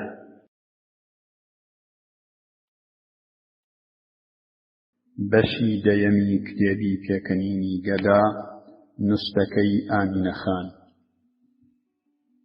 قاجر و کانیپانکە دوو دێن لە ناوچەی بۆکان، هاوکەوشەنن، سنوور و سەراوەردیان پێکەوەیە و جووتیان لە یەک ئەگەڕێتەوە. شێخ ئەحمەدی کانیپانکە خوای لێ خۆش بێ، بەسەرێنی خۆی ماڵی لە کانیپانکە بوو، خەریکی خۆشکردنەوەی شێتوهار بوو، بۆ هەموو ئێش و ئۆف و دەرد و ئازارە نوشتەی ئەکرد، بە هاتوهاواری هەموو کەسەوە بوو، هەرگیز ماندووی و شەکەتی نەئەزانی چییە، نازانم و ناتوانم و پێم ناکرێی بەدەمانە ئەهات، خوای لێ ڕازی بێت. بۆ کاروباری خەڵک زۆر جەڵد و خێرا و چست و چالاک بوو، لە دوعا و نزا، لە نوشتە و جادوو، لە کێڕوانین و پاڵگرتنەوە، لە پڕوپیتە و داودەرمان درێغی لە موسڵمانان نەئەکرد. دیارە موسڵمانانیش بیریان لەمە کردبووەوە کە ئەم پیاوە شەو و ڕۆژ خەریکی نوێژ و تاعەتی خوا و ئیش و فرمانی ئەوانە کار و کاسبی پێ ناکرێت، وەک ئەو لە ڕێی خوادا بە هەموو هاوار و بانگێکی ئەوانەوە هەیە و ئەگاتە فریایان، ئەمانیش ئەبێ شەرم بیانگرێت و بەدەستی بەتاڵ نەچنە خزمەتی. دوعا و نزای بێ خزمەت، نوشتەی بێ سەرقەڵەمانە، دەرمان و تیماری بێ ئولیفەت کار ناکات، ئەمانیش خێرێکیان دەستگیر نابێت و ئەویش نفوسی ئەشکێ. ڕۆژ و شەو وەک قەتاری ڕەشوسپی بە دوای یەکا تێ ئەپەڕین، ئەم دەمی بە سڵاو سەندنەوە و چاک و خۆشی و دوعا خوێندنەوە خەریک و دەستیشی لە نوشتەنووسین و گوش و گیاکوتانا بوو، خەڵکیش بەدەم سڵاو و پاڕانەوە و دەست بە دیاری و پشت بە کۆڵەوە لە هاتوچۆدا بوون. هەردوو لا پێک هاتبوون و سەر و دڵخۆش بوون. ئەم بژێوێکی باشی دەست ئەکەوت و گوزەرانێکی چاکی ئەکرد و دارایی و سامانێکی جوانی پێکەوە نابوو، لەسەر هیچ فەکی نەئەکەوت، ئەوانیش کاروباریان هەڵ ئەسووڕا و ئەمر و ماڵیان بەزیاو ئەبوو، دەرد و بەڵایان لە کۆڵ ئەکەوت. بەڵێ وابوو، هەست و ئاگا پادشای لەشە و فەرمانی لە ناوچەی پاشایەتی خۆیدا ڕەوایە و لەسەر سەر و چاوانە، ئەوان لایەن وابوو وایە جار تۆ هەر بڵێ وابوو واچوو بەچی ئەچێت هەر وەکو خۆی ئەیفەرموو دنیا فانیە و بۆ کەس تا سەر نامێنێت ئەوەی بمێنێتەوە هەر چاکەیە پاش ئەو هەموو چاکە و خزمەتەی بە خەڵکی کرد لە دنیا دەرچوو بەرەو قیامەت کۆچی کرد بەڵام ئەم وەک هەندێک پیاوچاکانی تر نەبوو جگە لە چاکەکانی تەنیا سامانێکی باشی بۆ منداڵەکانی بەجێ هێشت و ئیتر بۆی نەکرا دێو خان و بەرەو شتی وا بکڕێت مناڵەکانی لە کاتی خۆشی و تێر و تەسەلیدا چاویان پشکوت بوو خۆشخۆر و خۆشدڕ و نازپەروەردە بوون ئاگایان لە سەرەتای ژیانی باوکیان نەبوو نیان ئەزانی ئەم ماڵ و دەوڵەتە لەکوێ پەیدا بووە و ئەم بەند و جۆگە بناوانی لەکوێ هەڵگیراوە ژیانی خۆش دارایی زۆر هاتوچۆی خەڵکیش نەئەقسایەوە ئیتر چی باشە ئەمان خافڵا بوون و بەرژەوەندی دنیایان نەکردبوو ئەی باوکیان بۆ فێری پیشەکەی خۆی نەکردن و بەزەیی بە موسڵمانانە نەهاتبووەوە منیش وەک تۆ لە تاریکاییدام تۆ بڵێ وەکو لە ناویانە باوە لە ترسی ئەمە بوو بێت کە ئەوان هەوڵی دەمیان بوو هەرزەکار بوون ئەترسا پێیان ڕاگیر نەکرێت و تیا بشێوێن یان نەی ئەویش ڕازی نهێنی پیشە و هونەری خۆی بڵێت کە ڕازی نهێنی هونەر و پیشە تەنانەت ئێستاش خۆشەویستە یان دارایی و سامانەکەی یان بە دارایی و سامانەکەی لیان دڵنیا بووە بەڵام قسەی خۆمان بێت و لەناومان دەرنەچێت چیان پێ بڵێ و چیان فێرکات خۆی چی فێر بوو بوو تا لەوانی بشارێتەوە کار و دەسەڵات بەخوایە ئەو بڵێ چی و چ بکات بەشی ئەمانی تیانەبوو مناڵەکانی ڕەنجیان پیانەدا بوو شتیان پێیەوە نێشا بوو دوای باوکیان شەش و بێش لێیان داو تەخشان و پەخشانیان کرد خوانەی بڕێ ئەوەندە زۆر بوو بەم جۆرەش بەشی چەند ساڵێکی کرد کوڕەکان کە هەر یەکەی لە ژنێک بوون بەرودوار جیابوونەوە و هەر یەکەیان ماڵ و حاڵێکی بۆ خۆی پێکەوە ناو وەک جوچکی کەچەڵە پەڕەوازە بوون لەبەر دەستەنگی و نەمانی دارایی و سامانی میراتی ڕوویان کردە ماڵە خاڵوانی خۆیان و مریدانی باوکیان و ئامینە خان و براپچکۆلەکەی و دایکەکەیان بەجێهێشت ئەوەی لەو ناوەدا دەستەوسان و داماو بوو هەر ئامینە خانی چارەڕەش بوو دیسان تا دایکی مابوو هەر باشترێک بوو چونکە دایکی هەرچەند پیر و پەرقوت و تەنەفت و پەککەوتە بوو جێگەی بیر و باوەڕی خەڵک بوو بە پیرۆزیان ئەزانی و بە چاوێکی مفەرق تەماشایان ئەکرد بە تایبەتی لەناو ژناندا دەمونفوسی بە پیت و بەرەکەت بوو بەڵام نەهاتی چاکە و کۆرتی خراپە دوای جیابوونەوە و تەفتوتونابوونی براکانی زۆری نەخایان دایکیشی ئەمەکی بەجێهێنا و دوای باوکی کەوت بۆ شاری خامۆشان ئامینە خان خۆی مایەوە و براچکۆلەکەی ئیتر ئامینە خان بوو بە گەورەی ماڵ و جێنشینی باوکی و جێداری دایکی و بناوانی براچکۆلەکەی ئەبوو ئیشوکاری ماڵ بکات و بۆ چاک و خۆشی و دوعا و نزا و دا و دەرمان بەدەم خەڵکیشەوە بێت کاری بەوە چاک بوو لە وەختی خۆیدا تاقە کچی باوکی بوو کچیش خۆشیرینکەرە باوکی خۆشی ئەویست و بەردەستی خۆی پێ ئەکرد سەبارەت بەما هێندێ ڕێوشێنی ئیش شارەزا بوو بڕێ دەرمان و گیاوگژیشی کە لە وەختی خۆیان بۆ باوکی جێبەجێ ئەکرد ئەناسی و فێری بەکارهێنانیان بوو لە دێی خۆیان و ئاواییەکانی دەور و پشتیانەوە فڕووکت بۆ دوعای چەور و شیرینی و پێکبڕان ژن و پیاو بۆ مناڵبوون و دەمبەست و داو دەرمان ڕوویان پێ ئەکرد و سەریان خاڵ کردبوو ئامینە خان وەک جوان نەبوو ئەوەندەش زێ و ناشیرین نەبوو کەس نەیخوازێ لە تاقی جوانی و نوخشەی پێگەیشتندا کەڵەگەت و پانوپۆڕ و بەزن و باڵایەکی ڕێک و پێک و لەختولار و داروبارێکی باشی بوو بەڵام دیارە بۆرە پیا و ڕەوەرزێر هاوسانی ئەو نەبوون و داواکارێکی تریشی نەبوو لەبەر ئەمە مابووەوە بە سەرێنی دایکی مەیدانی تێکەڵی کوڕ و کاڵ و مەودای باس و خواستی لەگەڵ گەورە کچوو جوانە ژناندا نەبوو ناچار بە هیوای ڕۆژی بەختەوەری ددانی بە جەرگی خۆیان گرتبوو کەین و بەینی دڵداری نەئەزانی و ئاگای لێ نەبوو ئێستا کە ڕاستەوخۆ بەرەو ڕووی هەموو جۆرە سکاڵایەکی دڵداری و هەموو چەشنە ڕاز و نیازێکی کچێنی و کوڕێنی بووبووەوە لەژێر سەرپەرشتی دایکیشیان نەماوە هەرچەند هاتوچۆی مانگ و ساڵانی زۆر بەسەریا شوێنیان کردووەتە دیمەنی و گۆناکانیان سیس و مەمکەکانیان بڵ کردووە و چەناکەیان داچۆڕاندووە و تاڵی سپیان خسۆتە سەری و ددانیان کەل کردووە بەڵام وەک ترێ شەراب کە تا خۆی بخواتەوە تونتر ئەبێت ئەمی زیاتر دەرونی بڵێسەی سندبوو دڵی گڕی گرتبوو ئیتر ناچار بوو لەگەڵ کوڕ و کاڵە لە کاتی دەرمان پێدان و نوسفەکردنا چاوبڕکێنە بکاو دوو جەفەنگ و دوو زەردەخەنەی دڵتەڕانەش ئاڵوگۆڕ کات و جاروباریش لەگەڵ ئەوانەی زۆر دڵگیر بن لە چاوداگرتنێکیش درێغی نەکات لەگەڵ کچۆڵەکان و ژنە دڵتەڕەکانیش لە باسی دڵداری و کردنەوەی گرەی دڵی خۆی و هاوێرکردنی جوان و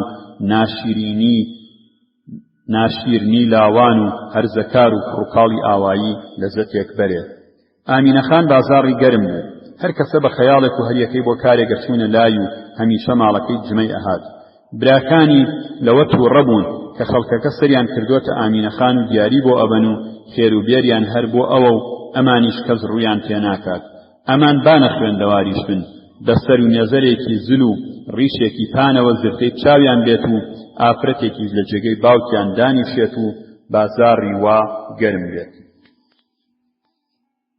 براکانی لێی کەوتنە تۆپوتە شەر ناو و نیتکەیەکی زۆریان دواخست و هەزاران بەیت و باویان بۆ ڕێک خست ئامینەخانیش بەنۆرەی خۆی دەستەوستان نەوێستا و ئاکاری دزێ و کردەوەی ناپەسەندی ئەوانی بۆ خەڵک دەرخست و لێ کردنە قاو و ئەیگوت هەرچی بە منی ئەڵێن خۆیان خراپترەکەن ئەگەر ئەڵێن نەخوێنەوارم نازانم دوعا و نزا بکەم ئەوانیش وەک من نەخوێندەوارم و هیچ نازانن ئەگەر ئەڵێن دیاریم بۆ دێت ئەوانیشە بەنانی خەڵک بەڕێئەچن ئەگەر ئەڵێن من بەدەم پیاوان و کوڕوکاڵی نامەحرەمەوە ئەچم ئەوانیش تەنانەت بە سەرێنی باوکم بەدەم ئافرەت و کچکیژی نامەحرەمەوە ئەچوون خۆ من لە سایی خواوە لە ڕێگەی هیچی شانیم و لە ڕێی خوادا خزمەتی خەڵگەکەم ئەڵێم باوە جاخەکەمان کوێر نەبێتەوە من بەم ئافرەتی خۆمەوە فرمەتی جێگاکەم ڕاگرتووە کەچی ئەوان بۆ ڕابواردنی خۆیان بڵاویان لێ کرد و هەر یەکەی ڕووی کردە لایەک خەڵکەکەش نیان ئەتوانی مرشد زارەکانیان بە درۆ بخەنەوە و ناچار بوون بڕوا بە هەردوو لایان بکەن و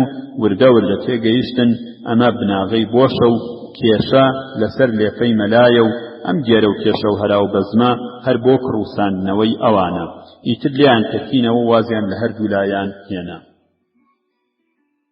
ئامینەخان کە هاتوچۆکەری نەما و دیاری و کۆڵەباری لێ بڕا ناچار بوو خۆی بە ماڵان و لە کاتی نوخشەشا بە خەرمانانەوە بگەڕێ نوشتە بکا و دوعا بخوێنێ و شت دەستخات بۆ هاتوچی سەرخەرمانان گوێرێژێکی پەیدا کرد لەم سەرەوە سواری ئەبوو لەو سەریشەوە خەلەی لێ ئەنا خەرمانەکانی کانیپانکەی تەواو کردبوو نانی ساڵی کۆ کردبووەوە ئەم جار بۆ جلوبەرگ و پێداویستی ماڵ ئەیەویست هەندێکی تریش کۆ بکاتەوە و بیفرۆشێ ئیتر تا ساڵێکی کە پۆشتە و پەرداخت و تێر و تەسەل ڕابوێرێ گوێرێژی کورتان کرد و لێی سوار بوو بەرەو خەرمانەکانی قاجر کە لە ئاسۆگەی کانیپانکە سەرکەوت لە پێدەشتیدا کە زۆری نەئەما بۆ سەرچەمی تەتەهوو خەرمانێکی گەورەی بەدی کرد بە دڵێکی خۆش و تەمایەکی زۆرەوە وڵاخەکەی بەرەو خەرمان لێخوڕی زۆری نەخایان گەیشتە پێشەوە تەماشای کرد ڕەشیدی مام هەباس کە باوکی یەکە دەوڵەمەنی قاجرە بەتەنیا لەوێیە و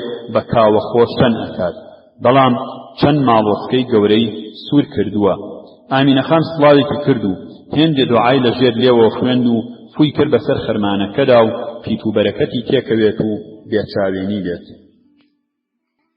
ڕەشید کە کوڕێکی گەنج و هەرزەکار بوو دەستی لە شان هەڵگرت و هات بەدەم ئامینەخانەوە زۆری بە خێراتن کرد و دۆی ساردی لە مەشکۆڵەکە بۆ تێکرد تا چونایەتی بشکێت لەژێر سێبەی کەفرەکە دانیشتن و ڕەشید دەستی کرد بە چالێنان و لەبەری شەوە چاپخۆشیان ئەکرد و هەواڵی کەسوکاری یەکتریان ئەپرسی ئامینەخان هەواڵی خەجەی خوشکی ڕەشیدی پرسی ڕەشید کوتی دوێنێ خوازبێنیکەری هاتە سەر و دامان بە شوو ئامینەخان کە باسی شووکردنی بیست برینی دڵی کولاوە و ئاخێکی هەڵکێشا و کوتی ئەی ڕەشید گیان تۆ کەی بە خێرشن دێنی ڕەشید وتی چارەنووس بەخوایە بزانین چۆنە بێت ئامینەخان وتی بەڵێ چارەنووس بەخوایە بەڵام کوڕێکی وەک تۆ جوان و لاوچاک چۆن ئەبێ کەسد نەدۆزی بێتەوە و حەز لە کەس نەکەیت کوڕی وەک تۆ جوان بۆ ژندا ئەمێنێ خوانەی بڕێ جگە لە جوانی خۆت لە هیچ شتان کەم نییە ڕەشید وتی بڵێم چی کێ جوابی من ئەداتەوە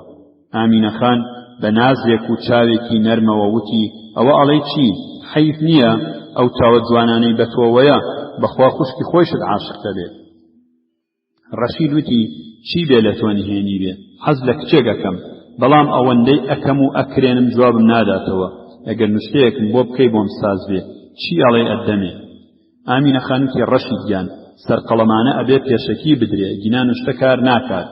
ڕەشید وتی باشە چیت ئەوێ ئەدەمێ بەڵام ئەترسم نوشتەکە کار نەکا. ئامینە خانوتی تۆ جەواڵێک گەنمم بدەیە نوشتەیەک و بۆ ئەکەم بە مەرج خوا نەخواسە کاری نەکرد لە منی بناسە. ڕەشید هەستا جەواڵەکەی لە گوێرێشەکەی ئامینە خان داگرت و پڕی کرد لە گەنم و دروی و دای ناو هاتەوە ژێر کەفرەکە. وتی ئەوە گەنم دەیستا تۆیش نوشتەکەم بۆ بنووسە. ئامینە خان کتێب کاغەزی چڵکن و قەڵەمێکی لە گیرفانی دەرهێنا و نەختێ خەتی ڕەش و سپی لێ کێشا و نوشتاندیەوە و تۆزێ منجەمنجی کرد و فووی کرد بە نوشتەکەدا و گوتی بەسەری باوکم نوشتەیەکم بۆ کردووی تا ئێستا نوشتەی وام بۆ کەس نەکردووە. ڕەشید نوشتەکەی لێوەرگرت و گوتی جا ئەمە چی لێ بکەم؟ ئامینە خان وتی بیخەرە کۆشیەوە و ئیتر دەنگ مەکە خۆی بانگت دەکات. ڕەشید وتی ئەترسم دەسم بڕی تووشی پەنێکیشم بکەی بۆ خاتری خوا ئامینە خان چۆن لە خۆمەوە بیخەمە کۆشی ئافرێتەوە. ئامینە خان وتی ڕەشید وا دیارە تۆ زۆر بێباوەڕی بە چاک و پیران یان زۆر شەرمنی ئەم نوشتەی بۆ تۆم کردووە بەسەری باوکم بیخەیە کۆشی ئافرەتێکی دینداری وەکو منیشەوە کە لە سایی خواوە لە ڕێگەی هیچی شانین ناچارە دەنگ نەکات. ڕەشید کە ئەمەی بیست نەیکردە نامەردی ڕێو ڕاست نوشتەکەی خستە کۆشی ئامینە خانەوە. ئامینە خان وتی ئەیە ڕەشیدەوە چیت کرد چۆن ئەو فێڵت دۆزیەوە؟ ئیتر ئامینە خان خۆی بە درۆ نەخستەوە و لە پاشان نوشتەکەی دایەوە دەست ڕەشید و گوتی خۆ باوەڕی کرد کارەکە دەسا باشی هەڵگرە بۆ هەموو جارێ با بەکاری و بێ. ڕەشید نوشتەکەی ناگیرفانی و گەنمەکەی بۆ بار کرد. ئامینە خان بە جەواڵە گەنمەوە بەرەو کانیپانکە کەوتە ڕێو ڕەشیدیش هەیکەی لێ کرد بۆ چەمی کەتەهوو. بەشی دەیەمی کتێبی پێکەنینی گەدا چیرۆکی هێلکەی هادی خانی. بێگومان پێت سەیرە ڕەنگە لات وا بێ هێلکە لە سەرواتەی خۆی نییە یان هادی خان وەک جادوگەر هێلکەی کردووە. نەخێر هێلکە هەر هێلکەیە. هادی خانیش نە جادوگەرە و نەمریش یەکێکە لەو دەوڵەمەند و خاوەن مڵکە گەورانە کە لە سنا پێیان ئەڵێن ئەعیان. ئەم چیرۆکە ڕاست و دروست و ڕووداوە نە هەڵبەستە و ڕێکخراوە نە ڕێسیا و پێسیاوی بیر و خەیاڵە. ئەگەر هەڵەشە نەبی و پەلە نەکەی و تۆزێک بە شوێنەی بی تا چیرۆکەکە دوایی دێ لام وایە زۆرت بەلاوە سێرتر ئەبێ لەوەی کە بیری لێ ئەەکەیتەوە. وەکو من کە بەش بە حاڵی خۆم زۆرم بەلاوە سێرترە لەوە کە هادی خان جادوگەر بوایە یان ببوایە بە مریسک و هێلکەی بکردایە. چونکە ئەوسا هەر ئەوەندە بوو شتێکی سێر و سەمەرە ڕووی ئەدا و نەختێکیش پێکەنینی لێ پەیدا ئەبوو. بەڵام ئێستا هەر دەستی لێمەدە. پێشەکی خۆ تووشی تووڕەیی یان خەموو خەفەت مەکە. گوێستا تا چیرۆکەکە دوایی دێ جا بزانە چی ئەبێ و لەگەڵ چ جۆرە جانەوەرێکە دەستە و یەخا ئەبی. سەر نێشێنم خۆشم نازانم جاری چەندەم بوو لە دەست ڕژێمی دیکتاتۆری و کانەپەرستی ڕامەکرد. لە کرماشان هاواڵێکم منی بە پیاوێکی باش سپارد کە بەڕێمکە. کابرا پیاوێکی باش و بەڕێز بوو. خەڵک دەستی قەدریان لێ ئەنا سەر بە دەرەوە و ناسراو بوو. کەمێکیش بەدەسەڵات بوو بەڵام لەگەڵ ئەمانەشدا خاکینە و بێفیز بوو. بە یەکەوە چوینە گاراج. بە کابرای گاراجداری گوت ئێمەش ڕەوتەنین. گاراجدار زۆر بە حورمەتەوە لە پێشەوەی پاسێکدا کە بۆ سنە ئەچوو جێگای بۆ داناین و سەبارەت بە و تا دەرگای گاراجەکەش بەڕێی کردی. کەوتینە ڕێو لە شار دەرچوین. من کە لە دڵی خۆما زۆرم ترس لەوە بوو کە پێم بزانن نەختی هاتمەوە سەر خۆم. شوویەکم هاتەوە بەر هێندێکی دیکە ڕۆیشتین کە تەماشام کرد هۆدەیەک لەسەر چەقی ڕێگاکەیە. لەبەر ئاڵۆز و بڵۆزی خۆم و وتوویرەی تێکەڵ و پێکەڵ نەمتوانی بە هیچی تێ بگەم. هێشتا تەواو نەگەیشتوینە حاستی هۆدەکە. کتوپڕ کابرایەکی دەمچەقەڵەی ڕەنگتریاکی و ژاندارمەیەکی ملباریکی لە ڕوولاواز کە بە کاسکێتە زلەکەی سەری و بە ژنوباڵای ڕەقەڵیدا وەک قارچکە گولانە ئەچوو هاتن و پێشی پاسەکەیان گرت. من لەبەر خۆمەوە وتم یەخوا خێر بێت. لە ئاگر ڕزگار بووین و بەسەر ماردا کەوتین. کابرای هاوڕێم چاوێکی لێ کردم و سووکێک گوتی هیچ نییە. تورمبێلچی دەرگای پاسەکەی کردەوە. کابرای دەمچەقەڵ بە فیزێکەوە هاتە سەرێ بێمانوونەبوونی و چاک و خۆشی بە ڕوویەکی گرژ و دەموکاوێژێکی خاو و خلیچک و خەواڵ و یان خومارەوە وتی یەڵا بدەن خێراکە. هەر کەسە دەری هێنا و پێم شخرانیدایە. هاوڕێکەی منیش لە جیاتی هەردووکمان تمەنێکیدایە، بەڵام کوڕێکی پیشکەڵەی دەمڕووتە کە بە شێوە لە چاوکراوەکانی دێهاتی سەرجادە ئەچوو کردی هەراوهوریا. لەکوێم بوو؟ نیمە. ئێمە ڕۆژی تمەنێ پەیدا ناکەین، کرێی تورمبێل و دەڵاڵی گەراج و پێڵکەڵەکەی بەقاڵ لەوێ بوەستێ. ئێستا پێم شخران بدەین. مەشکەیەکم ماس هێنا بوو، ئەوە تا بەشی دوو ژەمم قەند و چالێک کڕیوە، بەخوای تریچم پێ نەماوە. کابرای دەمچەقەڵ سەرێکی کێشا بۆ دەرەوەی پاسەکە. وابزانم ئەویست ژاندارمەکەمان کات کوڕەکە دابەزێنێ و بیگرێ، بەڵام هاوڕێکەی من نازانم بەزەیی بەو داهاتەوە و پەیوەندیەکی پێوە هەبوو یان مەترسی لەوە بوو کە بمان گێڕنەوە دواوە گێرە و کێشەیەک بۆ من ساز بێ. ماوەی کابرای دەمچەقەڵی نەدا و خێرا گوتی بگرە. کابرا ئاوڕی دایەوە، گورج تمەنێکی دا دەستی و کوتی 5 کرانی لە جیاتی ئەو کوڕە و ئەوی کەشی بۆ خۆت. کابرای دەمچەقەڵ چرچولۆکی ناوچەوانی نەختێ لە بەریەک شانەوە و لە خۆشیە تۆزێ دەمیدا شەقاو بە نووزەیەک گوتی خوا خۆشیکە. ئەو دابەزی و ئێمەش کەوتی نەڕێ. کوڕە دەمڕووتەکە هاتە قسە و کوتی هەی دەوڵەت ئەوێ بە 5 کرانی ڕێبوار و هاتچۆکەران دابوو دەستگای خۆی بەڕێوەبەرێ. بۆ خاتری خوا کوچە و کۆڵانی کرماشان بە من چی؟ من پارە بۆ بدەم بە شارەوانی کرماشان. هاوڕێکەی منوتی کوڕم ئەم قسانە پار ئەکران، واتە کە زمانی مصدق بوو. ئێستا کەڵکی نییە و تووشی گرتن و ئازاردانیش ئەبی، تۆزە ئاگاد لە دەمی خۆت بێ. ئیتر بەم 5 کرانە وەک کلیری تەلیسم یا بسمیلای پیاوچاکان ڕێگەمان بۆ کرایەوە و بەبێ گرێ و قۆرت بەبەر تاقۆساندا بەبەر یادگارەکەی فەرهادی قارەمانی چیرۆکی شیرین و فەرهاددا ڕۆیشتین و لەناو دەربەند تێپەڕین. لە چایخانەکەی ملە مرواری هەرچەند ڕەمەزانیش بوو دابەزین و لەبەر هاوڕێکەم کە لە پێشەوایانی دینی ئەژمێردرا لە قوزبنێکا قاوەڵتیمان کرد. هاوڕێکانیشمان شارستانیەکان لە نان و چاخواردن و بۆرە پیاوەکانیشیان لە دەستنوێژ و نوێشکردن بوونەوە سەر لە نوێ سوار بووین و کەوتینەوە ڕێ. ئەدگوت 5 کرانی تاین هێشتا پیک و بەرەکەتی هەرما بوو، بەبەر چەند جارم جاندارمخانەدا ڕەت بووین و هیچ گەڕوگێچەڵیان پێ نەکردین. بەڵام ئەوەی ڕاستی بێ وا دیار بوو هاوڕێکەی منیش لەو ناوەدا لە 5 کرانی گۆرین بێنرختر نەبوو، چونکە ئیتر هەموو کەسێ ئەیناسی و تەنانەت ژاندارمەکانیش کە چاویان پێ ئەکەوت بەدەست سڵاوێکیان لێ ئەکرد. جا نازانم لەوە پێش 5 کرانی بەوانیش دابوو یان هەر بە دەوڵەمەندیەکەی وەک نوشتەی دەمبەست دەمیان ڕق ئەبوو. پاس بە وڕەوڕ ڕێگەی خۆی ئەبڕی. منیش بە دڵنیایی سەیری هەوراز و نشیە و چەم و ڕووبارانم ئەکرد. هاوڕێکەشم بەڕواڵەت لەبەر وەرزی ڕۆژوو لە ڕاستیشدا سەبارەت بە تێرخواردن و خاوبوونەوە وەنەوزی ئەدا. ڕێبوارەکانی تریش یەکتریان ئەدوان تا گەیشتینە چایخانەی فڵانەجێ. لەوێدا بەزین و بە چایچی و بە خەڵکەکەوە گشتیان هاتن بە پیری هاوڕێکەمەوە. تومەست ئەو چایخانە مڵکی ئەوە و ئەم خەڵکەش یا بۆرە پیاو یا دەسو پەیوەندی ئەون. تاوێک لەوێ حەساینەوە، لە پاشان ئەوان بەرەو سنە کەوتنە ڕێ و منیش بەرەو ئاوایی دەستمدا کەژ. ناشارەزا بووم، نەمدەزانی بەکوێدا بڕۆم. دوو پیا و کەلوپەلی ماڵی کابرای هاوڕێمیان ئەبردەوە و کەمێک لە پێش منەوە بوون. تۆزێ پێم هەڵگرت و گرتمنەوە، هەرچەند ئەوان کوڕی کێ و کەژ بوون، بەڵام سەبارەت بە مەکۆڵەکانیان قورس بوو زۆر باش لەگەڵیان دەرئەچووم. لە باسکوملەیەک سەرکەوتی، دێیەک دەرکەوت، پرسییم ئەمە ئاوایی فڵانە؟ کوتیان نەخێر. ئەمەی چی؟ ئەم تەمومژە دیوە نوچکەی کەژەکەی داگرتووە، ئاوایی فڵان وا لەوێ. کەژەکە زۆر بەرز و کوڕ و زەردوما بوو، بۆم نەئەقەبڵا بەرزایی چەندەیە. تا لە پاشان کابرای خاوەن ئاوایی هاتەوە، جارێک لە ناو قساندا گوتی 7,000 پێ لە بان دەریاوە بەرزە. بەشی و دەڕێیەکدا هەڵکشاین، بۆنوبەرامەی گوڵ و گوڵزار پیاوی مەستە کرد بە پەنای دۆڵەکەوە و تا سەری بەندەن باخ و باخات بوو. دار و درەخت وەک دۆستانی بە ئەمەک و هاوبیر سەریان لە یەکەوە نابوو. ئەدگوت ڕاز و نیاز ئەکەن و بە ئاڵوواڵای سەوزە گەڵاوە بەدەم شنەی باوە ئەشەکانەوە.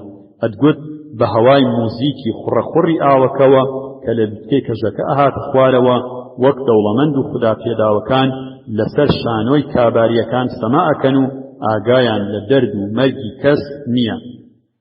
ئەم دیمەنە بۆ من بە تایبەتی دوای ماوەیەک زیندان ئەوەندە جوان و خەمڕەوێن بوو، بەرزی کەژەکە و شەکەت و ماندووی خۆمی لەبیر بردبوومەوە.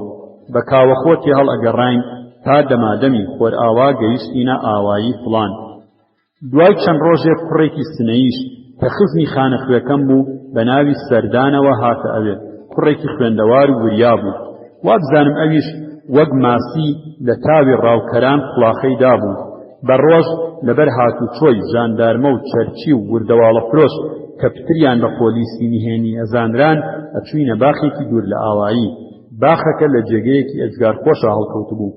هەرچەند گێلاس و قەیسی نزیک پێگەیشتن بوون، هێشتا لە سەرووی ئەوێوە بە نیچکەی کەژە بەرزەکەی پشتیەوە ڕنووی بەفر ئەدرەوشایەوە. لەوێ بۆم دەرکەوت ئەو ئاوەی بەناو باخەکانی خوارەوەدا هاژێ ئەکرد سەرچاوەی لای ئەو ڕنوانەیە و لەگەڵ بەفراوەکەیان تێکەڵ ئەبێ. بۆیە بەڕۆژ هەر هاژەی دێت و بەشەو کە بەفراو ئەیبەستێ کەم و هێدی ئەبێتەوە. لەم باخەدا کۆمەڵێک پێکاری لەڕ و لاواز و ڕووتەڵا کوڕەکاریان ئەکرد. خەریک بوون خانوویەک بۆ خاوەن باخەکە دروستکەن. نیوەڕۆیان سەروسێنانیان ئەدانێ.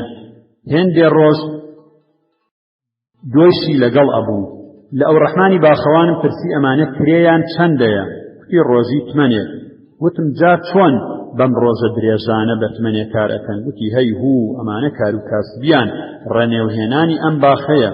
ئەگەر ساڵێک تەرزە و گلێرە درەختەکانیان کوتێ هیچیان نییە پێی بژین.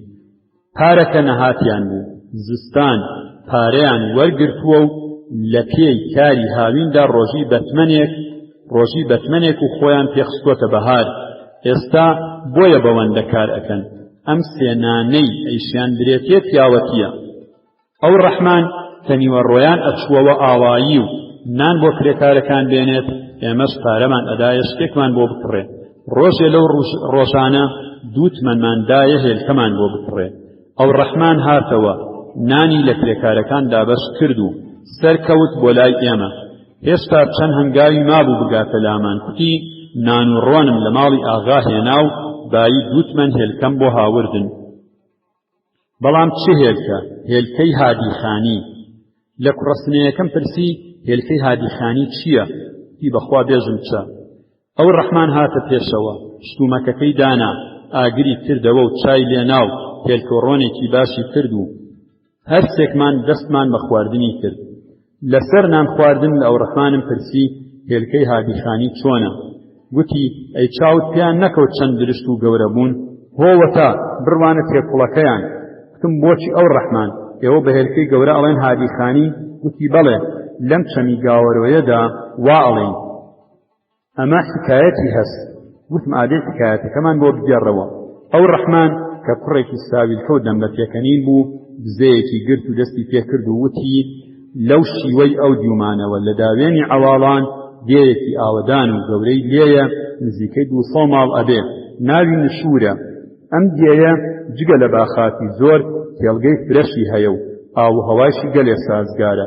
هادیخانی خاوەنی سەرەڕای گژمۆڵکەکانی خانوویەکی خۆشی لەوێ دروست کردووە و هاوینان 2-3 مانگ بە خاو و خێزانەوە بۆ ڕابواردن دێتە ئەوێ.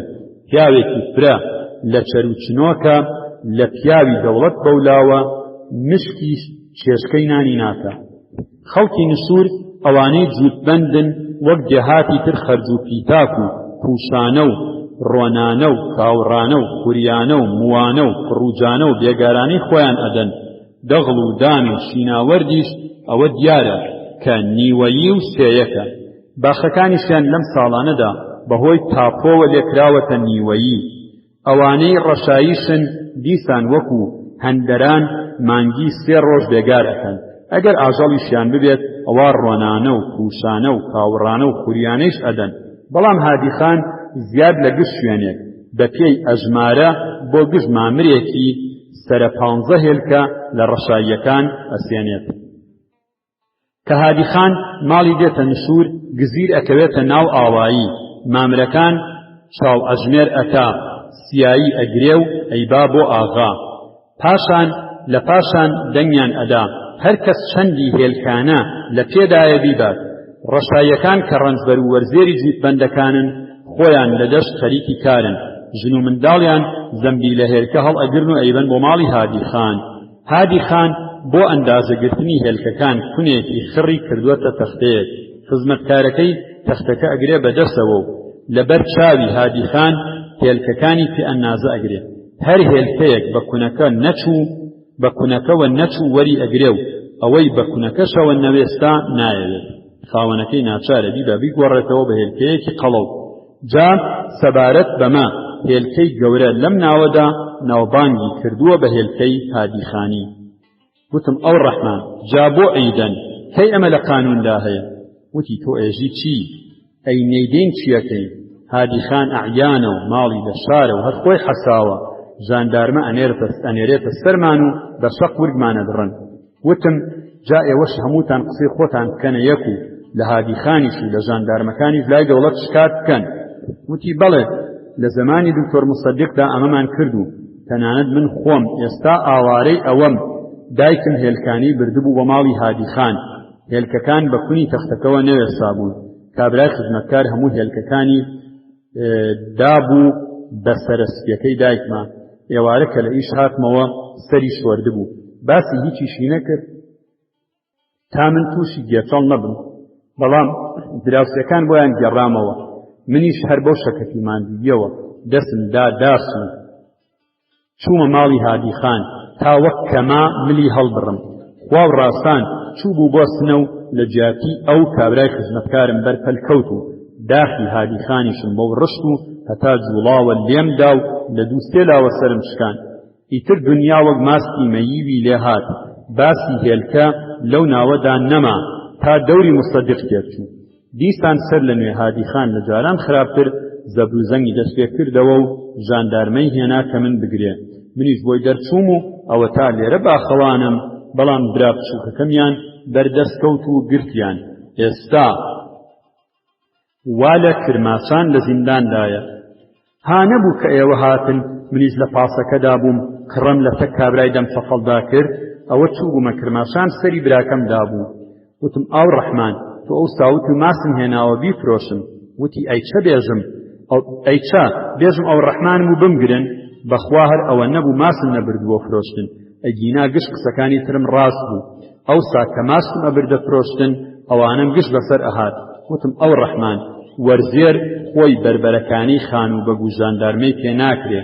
لەگەڵ ڕۆشنبیر و زەحمەتکێشەکانی شارستان ڕێکەون ئەوان خوێندەوارن و باشتر ڕێگەی کار ئەزانن باش شارەزاییتان بکەن وتی ئەمە خۆشە نەخوێندەوار وەک کوێر وایە چیزانی چی بکە ئێستا ئێمە شارە و شار بەدوای ئەوانە بگەڕێن یان ئەوان ئەبێ بێن و ئێمە تێبگەێنن خۆ هیچ نەبێ نانێکیان لە بەروبووی ڕەنجەکەی ئێمە خواردووە وتم ئەو ڕەحمان قسەی تۆیە بەڵام پەلەمەکە با ئەوانیش خۆیان تەواو پێ بگەێنن جا ئێوە شارەزایی ئەکەن وتی ساوەڵڵا ئێمە لە تای کەوراس ئامادەترین بەڵکو بە هەموو لایەکمان پیرێژن و مامر و هێلکە لەم پەند و مەخسەرەیە ڕزگار بکەین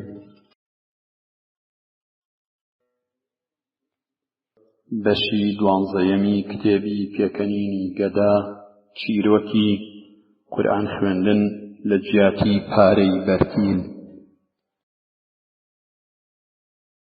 پێش شەڕی دووهەمی جیهانی بوو ڕۆژێک سەعاتی هەشتی بەیانی گروهبان ڕەزایی سەرۆکی پاسگای ژاندرمەی بۆکان هاتە دایرە چووە هۆدەی کارەکەی لە پشت مێزەکەی دانیشت باوێشتێکی دا و جگەرەیەکی داگیرساند دەستێکی دا بۆ بەرچەناکەی بە دەستەکەی دیکەشی جاروبار جگەرەکەی دەنا بە لێویەوە و مژێکی توندی لێدەدا دەمی دەکردەوە و دووکەڵەکە لەسەر خۆ قەف لە دەمی دەهاتە دەرێ لەسەر مێزەکەوە بۆ لای میچی هۆدەکە خەتێکی مارپێچی دەکێشا دەتگوت کڵۆخەڵوزێکی نەسوتاو لە ناو منقەڵی زستانی ماڵە فەقیرێکدا دووکەڵ دەکا و لە تاوی سەرما دەرگا یا پەنجەرە ناکەنەوە و بە دووکەڵەکە ڕازین لە ڕاستیدا دووکەڵەکە دووکەڵی عادەتی جگەرە نەبوو بۆ چڕووکیشی لێ دەهات کەسێ ناشارەزا بۆ ئەوای دەزانی پاشماوەی دووکەڵی تریاکی شەو لە کەلێن و قوزمنی وەرگیدا ماوەتەوە و ئێستا تێکەڵ دووکەڵی جگەرە دەبێ و دێتە دەرێ بەڵام نەخێر بۆ چڕووکی جگەرە و هەناوی بوو ئاگر لە دەرونی بەر بوو خەم و خەفەت یا باشتر بڵێن ترس و خۆف ئارامی لێ هەڵگرتبوو پەیتا باوێشکی دەدا وا دیار بوو شەو نەخەوتبوو ئێستاش بە یارمەتی جگەرەکێشان پەرۆش و پەژارەی شەوێ لە مێشکیدا لە بێژنگ و هێڵک دەدا دوای وتویرەیەکی زۆر بە دەنگێکی سەرۆکانە نا بە دەنگێکی لە عادەتیش نەرمتر بانگی کرد حوسێن قولی کە لە هەموو ژاندارمەکان دەمڕاستتر و بە گوڕ و گێچەڵتر بوو هاتە ژوورەوە تەق هەردوو لاقی لە یەکدا دەستی ڕاستی تا بناگوێ بەرز کردەوە و بە دەستی لە بناگوێنراو و بە ورگی ئاوساویەوە ئەتگوت کوپەی ترخێنەیە ڕەزایی وتی چەنی مانگە حوسێن قولی وتی 23 مانگە ڕەزایی هەناسەیەکی درێژی هەڵکێشاوە لەبەر خۆیەوە وتی یانی حەوتوویەکی ماوە ئەمجار ڕووی کردە حوسێن قولی وتی ئەم مانگە وەزعەکەمان زۆر شپرزەیە ئەگەر مەعاشەکەی خۆشم ئێوەشی بخەمە سەر دەری ناهێنێ 500 من لەکوێ بێنم لەڕاستی بۆ ئێرە 500 من زۆرە بە تایبەتی لە بەهاردا کە خەڵکەکە خۆشیان حاصلی پارەکەیان تەواو بووە و هی ئەم ساڵیشیان پێ نەگەیشتووە بەو کەژ و پیاوانەدا بڵاو بوونەتەوە و خەریکی کار و کاسبین نەشکات و شکاتکاری هەیە و نەکێشە و هەرا حوسێن قولی وتی دەیجا با ئەم مانگە هێندێک قەرزار بین لە پاشان دەیدەین ڕەزایی وتی شتێکی سەیرە تۆ چەند ساڵە ژاندارمی کەچی ئێستا قسەی ئاواکەی مەگەر نازانی سەرهەنگ ئەم جۆرە قسانەی بە گوێشکەدا ناچێ شتی وای پێ بووترێ دەست بەجێ هەمومان دەگوێزێتەوە لەوانەیە گێچەڵێکیشمان بۆ ساز بکە ئەگەر شتومەکی خۆشمان کرۆشت بێ دەبێ پارەکەی بۆ تەواو بکەین بەڵام ئەو قەرزەی دەیڵێی دەتوانین لەگەڵ خۆمانی بکەین یعنی ئەم مانگە هەر تەنیا بە مەعاشەکە بژین و لە پاشان تێ هەڵدێینەوە حوسێن قولی وتی بەڵێ تێگەیشتم ئێستا پوڵەکەی سەرهەنگ چەنی کەمە گروبان ڕەزایی وتی 200 من حوسێن قولی ژاندارم وتی خوا سەلامەتی بکە 200 منەوەی دەوێ ماموریەتێک بدە بە من ماموریەتێکش بدە بە ڕەجەب قولی پوڵەکەی سەرهەنگیش تەواو دەکەین و هەندێکیش بۆ ئێوە دەمێنێتەوە گروبان ڕەزایی وتی ئەوەی دەمێنێتەوە بێ ئێوە نایخۆم بەڵام لە حەوتوویەکە ئەوە ئەکرێ حوسێن قولی وتی بۆچی ناکرێ چارە نییە ئێمە کە بووینەتە پیاوی دەوڵەت دەبێت زەحمەت بکێشین گروبان ڕەزایی وتی ئەوەندەی سەردەهێن و دەبەم ئێستا مەئموریەتێکی وانییە کە ئەو هەموو دێهاتێکیەوە بگەڕێی تەنیا دەوسیەی مازادی پارەکە هەیە ئەویش ئێستا بەم بەهارە مازادی چی تەنیا دەوسیەی مازادی پارەکە هەیە ئەویش ئێستا بەم بەهارە مازادی چی ئەگەر کارەکە زل بێتەوە بگاتە شکات و هاتخاوات تووشی مێنەتێکی زۆر بێ مەبەست لە مازاد ئەوە بووە کە لە هەر خاوەن موڵکێ هەندێک گەنمیان ئەسەن بە ناوی ئەوەی کە لە پێداویستی خۆی زیاوە و احتیاجی پێی نییە ئەمەیان ناونابوو مازاد و لە جاتی ئەو گەنمەس یا پارەیان نەدەدا یان شتێکی زۆر کەمیان دەدا حوسێن قولی وتی نەخێر نایڵم بگاتە شکات و سکیوە خۆمەزانم چ دەکەم تۆ بۆم بنووسە ڕەزایی دەوسیەی مازادی پارەکە دەردەهێنێ و دەڵێ بۆکان 4 بلوکی هەیە تورجان یەڵتەمر یەختەچی بەهێ بە هەموویانەوە 240 دێن حوسێن قولی قسەی ڕەزایی بڕی و وتی نا تورجان و یەڵتەمر ڕوتەوپوتەن وا بە پەلە هیچیان لێ هەڵ ناوەرێ من بنێرە بۆ یەختەچی و ڕەجەب قولیش بۆ بەهێ ڕەزایی بیرێکی کردەوە دەستیدا قەڵەم و نووسی ژاندار حوسێن قولی پێویستە بچیتە سەر خاوەن مڵکەکانی بلوکی یەختەچی هەر کەس مازادی پارەکەی لەسەر ماوە دەست بەجێ پێی بار بکەی و بینێری بۆ مەهاباد ئەگەر بڕووبیانی هێنایەوە بیهێنی بۆ ئێرە حوسێن قولی 2 ژاندارمی لەگەڵ خۆی هەڵگرت تفەنگیان کرد دەشانیان و سواربوون و ڕۆیشتن دەیزانی کوێ بژوێنە و کوێ کڕێنە خۆی لە خاوەن مڵکە گەورەکانی کە دۆسایەتیان لەگەڵ سەر لەشکر و سەرهەنگ و شتیوا هەبوو بوارد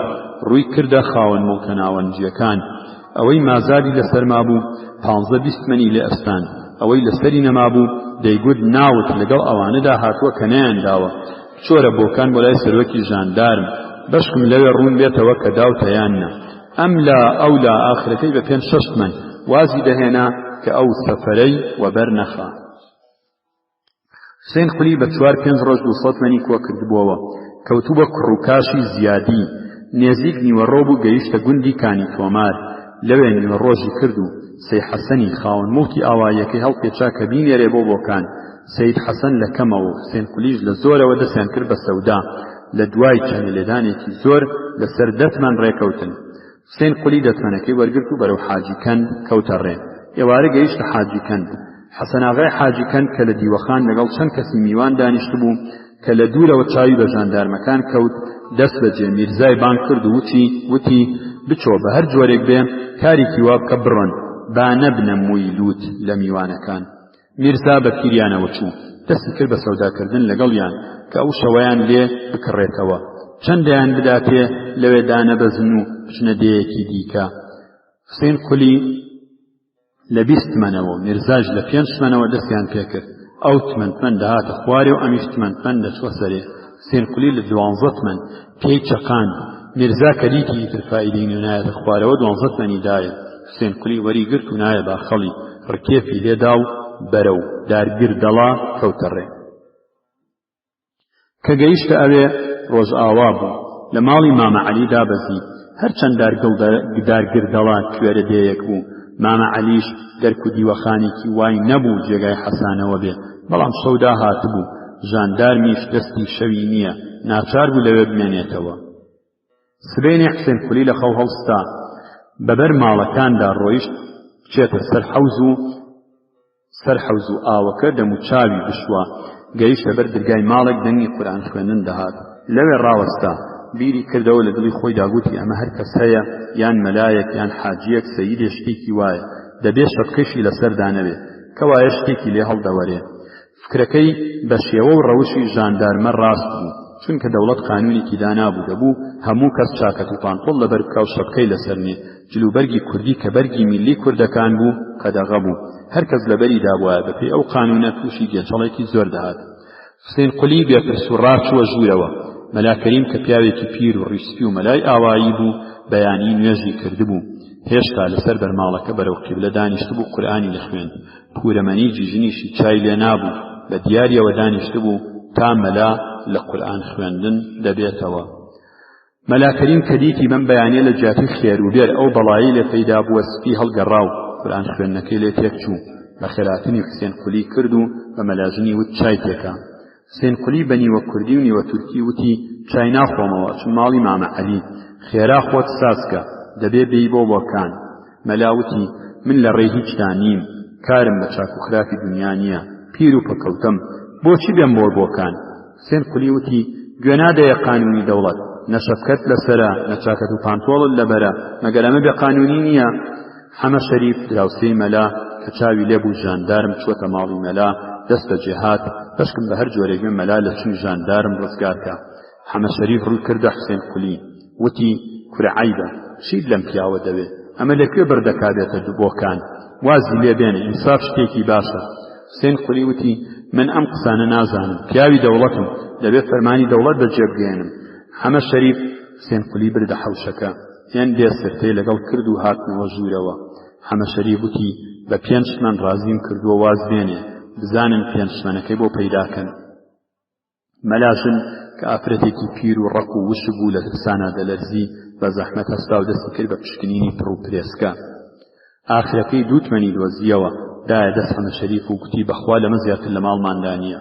حەمە شەریفیش گیرفانی گەڕا تاقەتمەنێکی پێبوو دەری هێنا و لەگەڵ 2 تمەنەکەی مەلاژن دای بە حوسێن قولی و وتی نیانە هیچیان نییە ئەوەتە بە بەرچاوی خۆتەوە من تمەنێکیان بۆ ئەدەم منیش هەر ئەوەندەم پێیە ئیدینا درێخیم نەدەکرد. حوسێن قولی کە دیتی هیچی دیکەیان لێ پەیدا نابێ 3 تمەنەکەی وەرگرت و ڕووی کردە مەلا و وتی مامۆسا لەبەر خاتری قورئانەکە ئەوا وەریەگرم دایکم 2-3 مانگە مردووە لە جیاتی 2 تمەنەکەی دیکە قورئان بۆ دایکم بخوێنە. کتێبی پێکەنینی گەدا چیرۆکی خەمڵی پەموو. هاوینی ساڵی 1956 بوو. خانەقا چۆڵ و هۆڵ زەوی خوا دەزانێ بۆ جاری چەندەم لە ڕۆژ نزیک دەبووەوە و تیشکوتینی زیاتری لە خۆر وەردەگرت. وەرزێرەکان وەکو هەموو هاوینێکی دیکە بە ئیشوکاری کشت و کاڵەوە سەریان قاڵ بوو نەیان دەفرژات سەری ماڵی شێخ بدەن. ئەگەر دەرفەتیشان ببوایە لەبەر ئەوە کە نوخشە دەرنەهات بوو لە ڕوویان نەداهات بەدەستی خاڵی و بەتاڵ بێنە زیارەت. پەردەی کشوماتی بەسەر خانەقا و ماڵی شێخدا کشابوو. لە شەو ڕۆژدا تەنیا 5 جار دەنگی بانگی سۆفی قادری هەورامی گۆمی بێدەنگی نەختێ دەسڵەقان. لە جیاتی ختم و تەهلیلەی سۆفی و زیکرودەتی دەروێش مێشولەکان کە لە برسانە ئاڵۆزابوون تێک دەهاڵان و ویزەویزیان بوو. شێخ پێشنیوەڕۆ ئێوارە تا نزیک بانگدان یا لە حەوشەی خانەقا پیاسەی دەکرد یا لەسەر کورسیەکەی کە لە هەیوانی خانەقا بە تایبەتی بۆ ئەو دانرابوو دادەنیشت و دەنکی تەسبیحەکەی دەگێڕا و دیار بوو بیری لە داهاتی پاییزی پار دەکردەوە کە چەندە بووە و ئەمساڵ چەندە دەبێت. مەلا جەلال کە ئەگەر نوێش کاڵا بوایە دەکرێت بڵین کرێکاری دینی بوو مانگی بە 5 دینار بۆ پێشنێژی بەکرێ گیرا بوو، وەکو کرێکاری دەستەمۆ کە چاوی لە دەمی خاوەن کار بێت و وریای وەخت و کاتی کارەکە بێ گوێی لەوە نەبوو کەس هەیە لە پشتیەوە نوێش بکایانە. لەگەڵ دەنگی بانگەکە دەست بەجێ دەخزا میحرابەکە. سۆفی قادریش کە نوێژ بەشێکی گرنگ بوو لە دەسمایە یا باشتر بڵین دەممایی ژیانی لە پشتیەوە دەوەستا. میرزا عەلیش کە کڕێوە پێش بوو دەبوەستێ هەمیان، بەڵام شێخ یا وەڕەز بوو یا بە پێویستی نەدەزانی یا بەشکم لە ماڵەوە نوێژی دەکرد، لەو وەختەدا نەدەهاتە خانەقا. مەلا جەلال و سۆفی قادر کە قامەتیان بۆ یەکتر دەستاندەوە لە هەوای دەنگ و خاوی دەمیان دەردەکەوت، هەر ئەوەندە بوو ئەرکی خۆیان بەجێ دەگەیاند، ئەگینا هیچ لە شانیان خۆش نەبوو. میرزا عەلیش وەکو ڕەشایی لەشکر وابوو لە نوێشکەرێکی سادە بە و لاوەڕۆڵێکی یاری نەدەکرد. ئەو خانەقا وڕاق و گەورەیە بە 3 کەسەوە لە کاتی جەماعەتدا وەکو حەمامێکی قەدیمی وابوو کە حەمامچی و ئاوگێڕ و یەکێکیش بەخێر خۆیانی تێدا بشۆن، و ئەو ڕۆژانە دیاری و سەوقاتێکی بۆ شێخ و ختم و تەهلیلەیەکی بۆ خوا تێدا نەبوو. پێشنیوەڕۆیەک سۆفی قادر وەکو هەموو ڕۆژێ حەوشەکە و هەیوانەکەی گەسکدا بوو، ئاوپرژێنی کردبوو، کورسیەکەی شێخی خاوێن کردبووەوە، ڕاوێستا بوو شانی دابوو بە لاشیفانی دەرکی ماڵی شێخەوە. شێخ هاتە دەرەوە و پرسی سۆفی قادر چ باسە؟ سۆفی قادر بە شێوەیەکی نیوە هەورامی وتی سەلامەتی و سەر و شێخی ناشکرینە بۆ خانەقا چۆڵەن. شێخ هات لەسەر کورسیەکە دانیشت و چاوی بڕیە دەرگای حەوشەکە. کتوپڕ مەلا جەلال بە شان و عەباوە خۆی کرد بە ژوورە، وا دیار بوو دوێنێ ئێوارێ مانگی دیبوو. شێخ چاوەڕوانی هاتنی خەڵک بوو، بەڵام نەکری وەک مەلا جەلال کە جگە لەوە خێری بەناو چاوەوە نەبوو ڕەنگ و داوای مانگانەش بکە. شێخ کە ئەحواڵپرسی و خۆشاتنی مەلا جەلالی کرد لە بیچمی وا دەردەکەوت لە دڵی خۆیدا دەڵێ کابرا تۆ پێشنێژی خانەقای دەبێ لە واریداتی ڕۆژانەی خانەقا پارەت بدرێتێ، خانەقاش ئەم ڕۆژانە چۆڵ و هۆڵە، ئیتر چیت دەوێ؟ نابێ نەختی عاقڵت ببێ.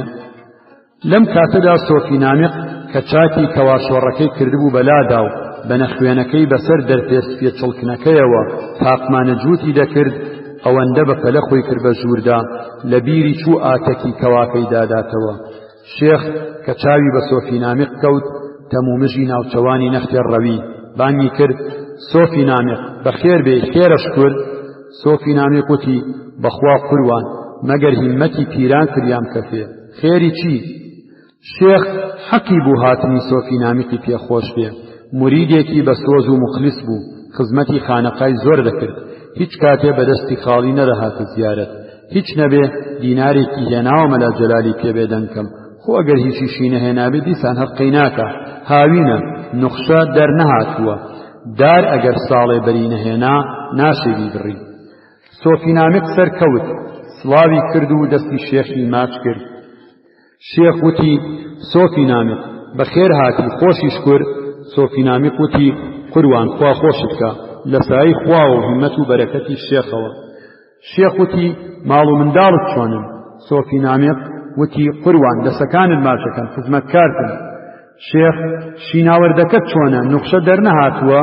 سۆفی نامق ئای قوروان نوخشەی چی خۆزیا هەر نەبوایە، ئەمساڵ پەنگەکەمان هەراش بوو، بە خاو و خێزانەوە پێی ڕووکاین، چەند مانگ کوێرەوەریمان لە تەکیادی، ئەوە ئێستا گشتی بووگەوە هیچ، ئەوە ئیسە گشتی بووگەوە هیچ، مەگەر خۆتی مەتێکم بۆ بفەرمووی پەنام هاورگە بە خانەقا تا چارم نەکەی ناڕۆمەوە.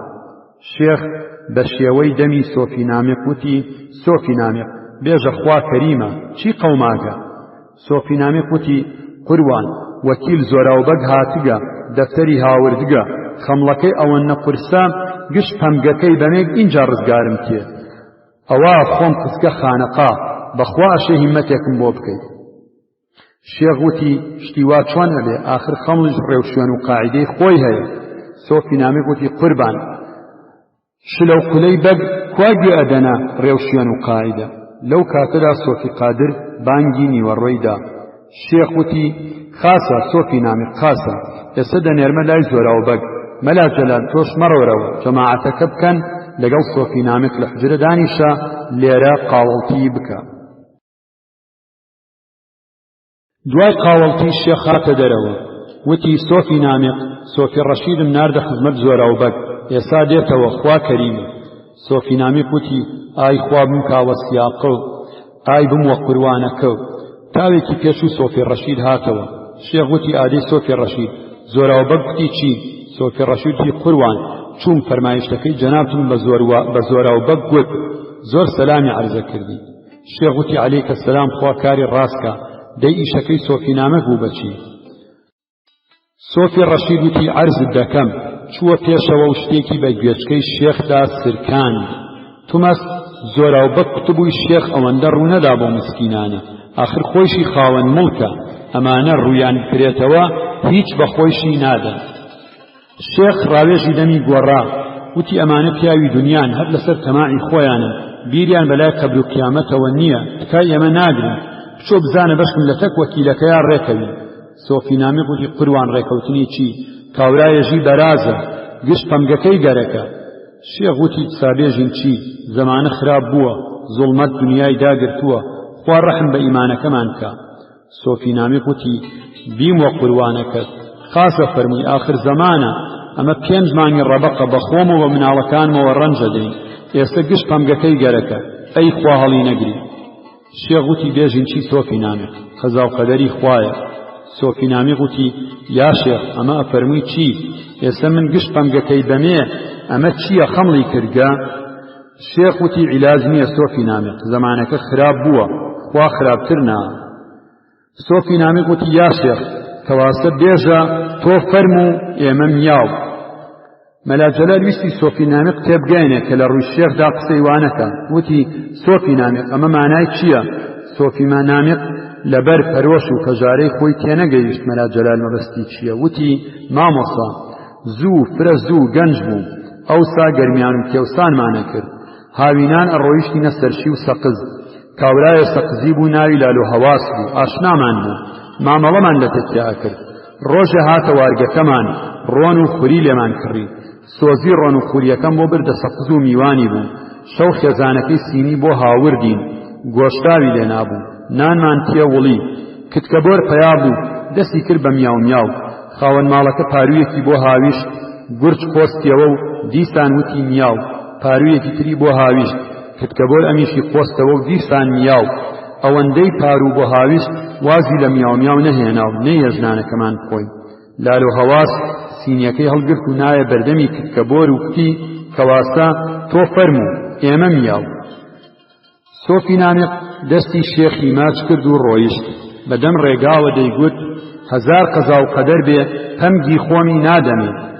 مەلا جەلال لایوا بوو سۆفی نامق شتێکی بۆ شێخ هێناوە بە دەرفەتی زانی وتی قوربان شەکر و چامان نەماوە ماڭانەکەمان پێکەرەم نافەرمووی شێخ خۆی لە قسەی مەلا جەلالیش گێل کرد و وتی زۆراوبەگ حەقێتی بڕوان ئەم خەڵکە ئەڵەی شەیتان دەرسی داواوی قسەیان چەند ڕەق و ناخۆش بووە آخر زەمانە خوا ڕەحم بە ئیمانەکەمان بکات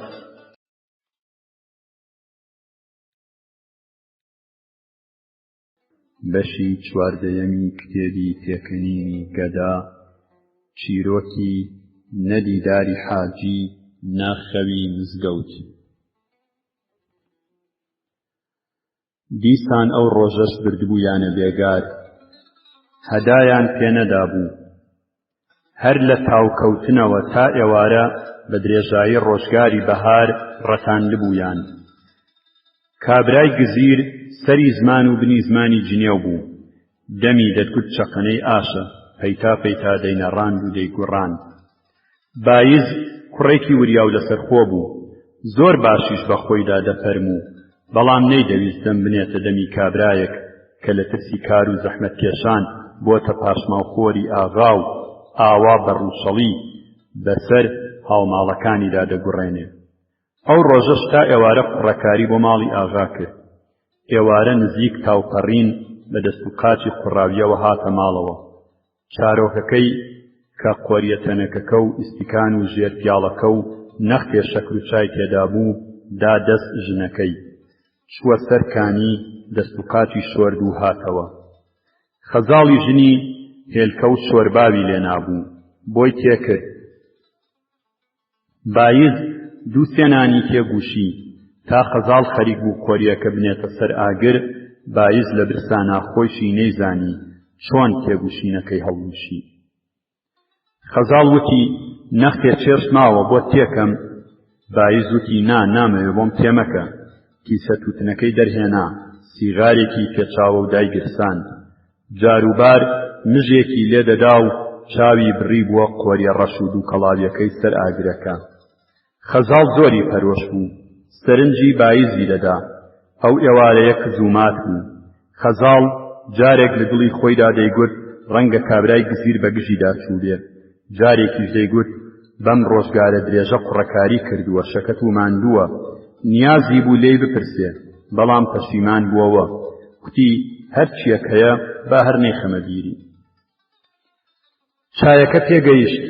خەزاڵ پیاڵەیەکی بۆ تێکرد و بە زەردەخەنەیەکەوە بۆی دانا و کوتی چایەکی جوانە، باشی دەم کێشاوە، بیخۆرەوە با بۆ تێکەمەوە، بەشکم ماندوود بحەسێتەوە. بایز لەبەر وتوویرەی خۆی نەیفەرژا سەر دڵسۆزی خەزاڵ. پیاڵەکەی هەڵگرت و دەستی کرد بە خواردنەوەی چایەکە.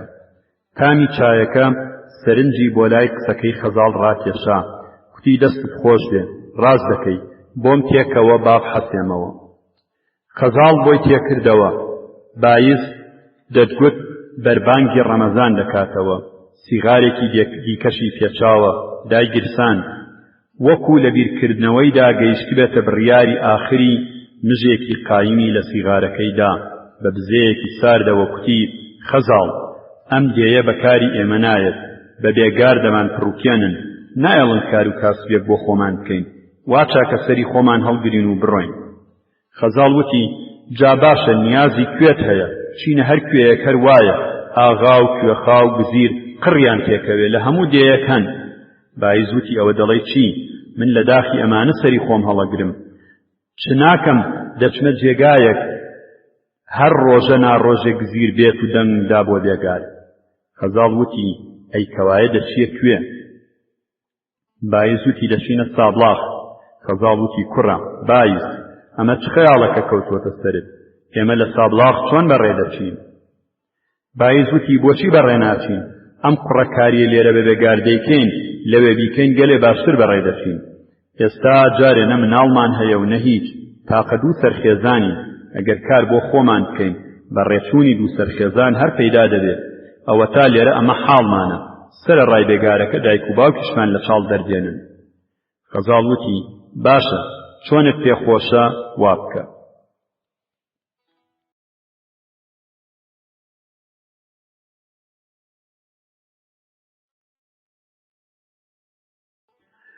نەختێش ڕەوپڕە و قاپ و قاچاقیان بوو کۆیان کردەوە و ڕۆیشتن چوونە سابڵاغ.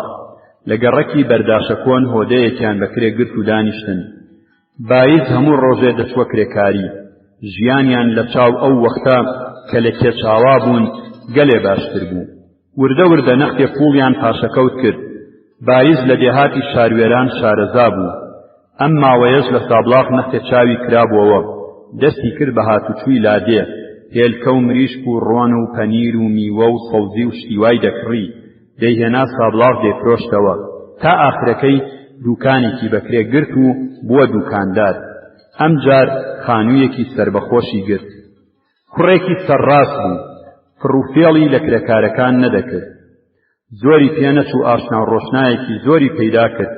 خەڵکی کێچاوا و ئەو دەوروبەرە سەودا و مامەڵەیان لای بایز بوو. خزم و دۆست و برادەرەکانی کە دەهات نەشار لای ئەو میوان دەبوون. لە ماوەی ئەم چەند ساڵەدا 2 منداڵیشیان ببوو. ئیتر خانووەکە بچوو بوو جێگایان نەدەبووەوە. لەگەڵ خەزاڵ تەکبیریان کرد خانوویەک بکڕن. بایز کەوتە پرسیار و دەڵاڵی ڕاستپار. خانوویەکی لە گەڕەکی قولەقەبران دۆزیەوە و کڕی. ئەم جار بە جارێک حەساوە. تێکەڵی ئاشناکان و دراوسێکانی کاری کردە بایز و لەگەڵیان چووە ماڵی شێخ و بوو بە سۆفی. لە بایز کێچاواییەوە بوو بە سۆفی بایز. هەموو شەوێ پێش مەلابانگدان دەچۆ مزگەوت، جەماعەت و ختمی دەکرد. لە ڕۆژی هەوڵەوە کە ماڵی چۆ ئەو گەڕەکە گەلێ بەیانی کە دەچوە مزگەوت، حاجی ڕەحیم لە پێش ئەودا لەوێ بوو. لە دڵی خۆیدا دەیگوت ئەم حاجیە چەندە پیاوێکی بەدینە. وا دیارە شەو کە دەخەوێ هەر بە خەیاڵی جەماعەت و ختمەوەیە. وردە وردە لەگەڵ حاجی ڕەحیم بوو بە ئاشنا. تا بانگ دەدرا و مەلا دەهات، حاجی نەقڵ و حکایەتی بۆ سۆفی بایز دەگێڕایەوە. قسەکانی حاجی زیاتر لەبارەی سەفەری حەجەوە بوو. سۆفی بایز خەیاڵی حەج کەوتبووە سەری. جار لەگەڵ جار قسەکانی حاجی پتر پێخۆش بوو. شەوێکیان حاجی کوتی سۆفی بایز وەکو بیستومە میوان و هاتوچۆکەرت زۆرە و منداڵیشت هەیە. بایز وتی لە سایی خوا و هیمەتی شێخەوە 2 خوڵامی تۆم هەن. حاجی وتی ئەی ئافرەت کێت لە ماڵدا هەیە میوانت بۆ بەڕێ بکات و منداڵیشت بۆ بەخێوکە؟ بایز وتی وەڵڵا هەردایکی منداڵان. حاجی وتی سۆفی بایز تۆ پیاوێکی لە خوا ترسی، چۆن ئەم زوڵمە لەو ئافرەتە دەکەی؟ بایز وتی حاجی گیان چ بکەم؟ خۆم دایک و خوشکم نییە، ژنەکەشم کەسی نییە، لەنا دەزانم ئەو ئافرەتە زۆر ماندوو دەبێ، بەڵام چار چییە؟ حاجی وتی چۆن چار چییە؟ شەرعی خوا و پێغەمبەر ڕێگەی داوە ژنێکی دیکە بێنە، هەم سنەتە و هەم ماڵەکەشت بەڕێوە دەبن.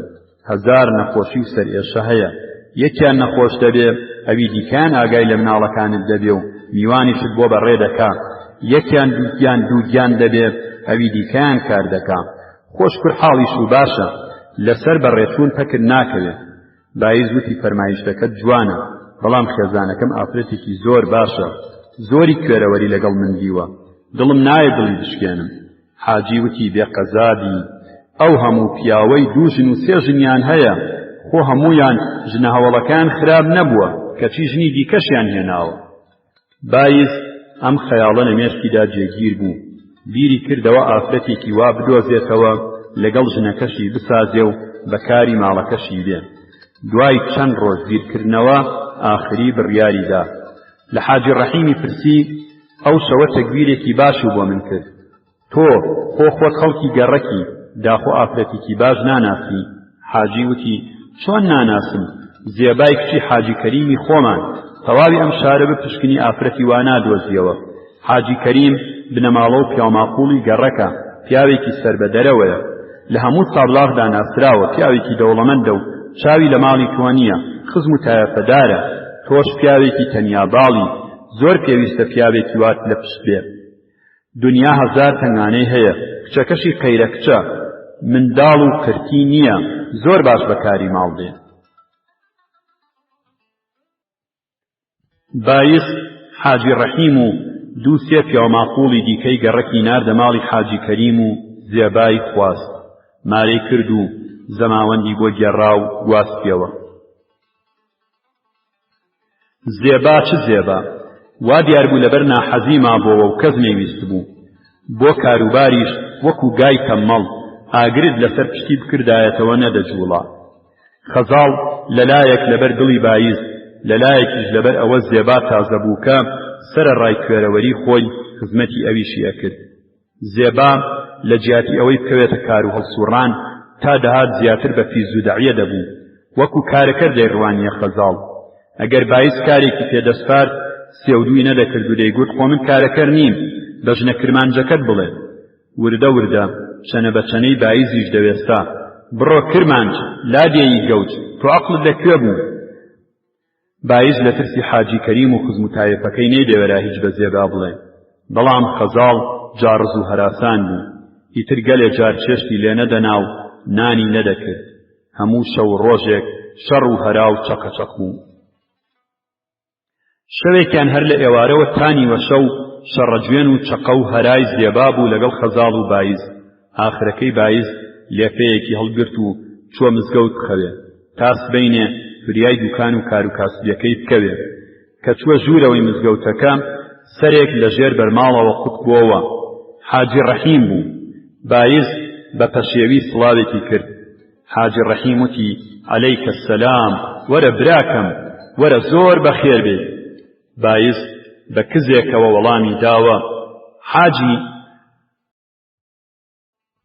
حاجی وتی چییە چ باسە بۆچی وا پەشێوی بایز وتی ڕەبی ماڵت وێران بێ ڕووکچ بە کۆی زوو خاڵ بێ وەکو منی تووشی ئەم مێنەتە کرد حاجی دەستی کرد بە گاڵتەکردن و وتی دەی ئەو تووڕەیەی ناوێ وەرە برا لەوەرە ئالەوێ بۆ خۆت بخەوە تایە پێی حاجی کەریم هەروان نەختێت تونە تەبیاتن خوشکی حاجیش لەگەڵ من و ژنە گەورەکەم هەروایە خوا هەڵدەگرێ هەر من بەتەنیا لە مزگەوت بخەوم بایز لە داخانە وەڵامی حاجی نەدایەوە چوو لەولاوە ڕاکشا بەڵام بە هیچ جۆرێ خەوی لێ نەکەوت بیری لە حاڵی خۆی دەکردەوە کە چۆن بەدەستی خۆی ماڵ و حاڵی لە خۆی تێکداوە وتی من لە کێچاوە ئەگەر بە ڕۆژ دەچوومە بێگار هیچ نەبێ بە شەو دەحەسامەوە ئێستا کاسبیەکەم لێ بۆتە بێگار حەسانەوەی شەویشم لە کیس چووە ئاشنا و دۆستەکانم لێ تەکیونەتەوە خەزاڵیش ئەوەندە چەوساوەتەوە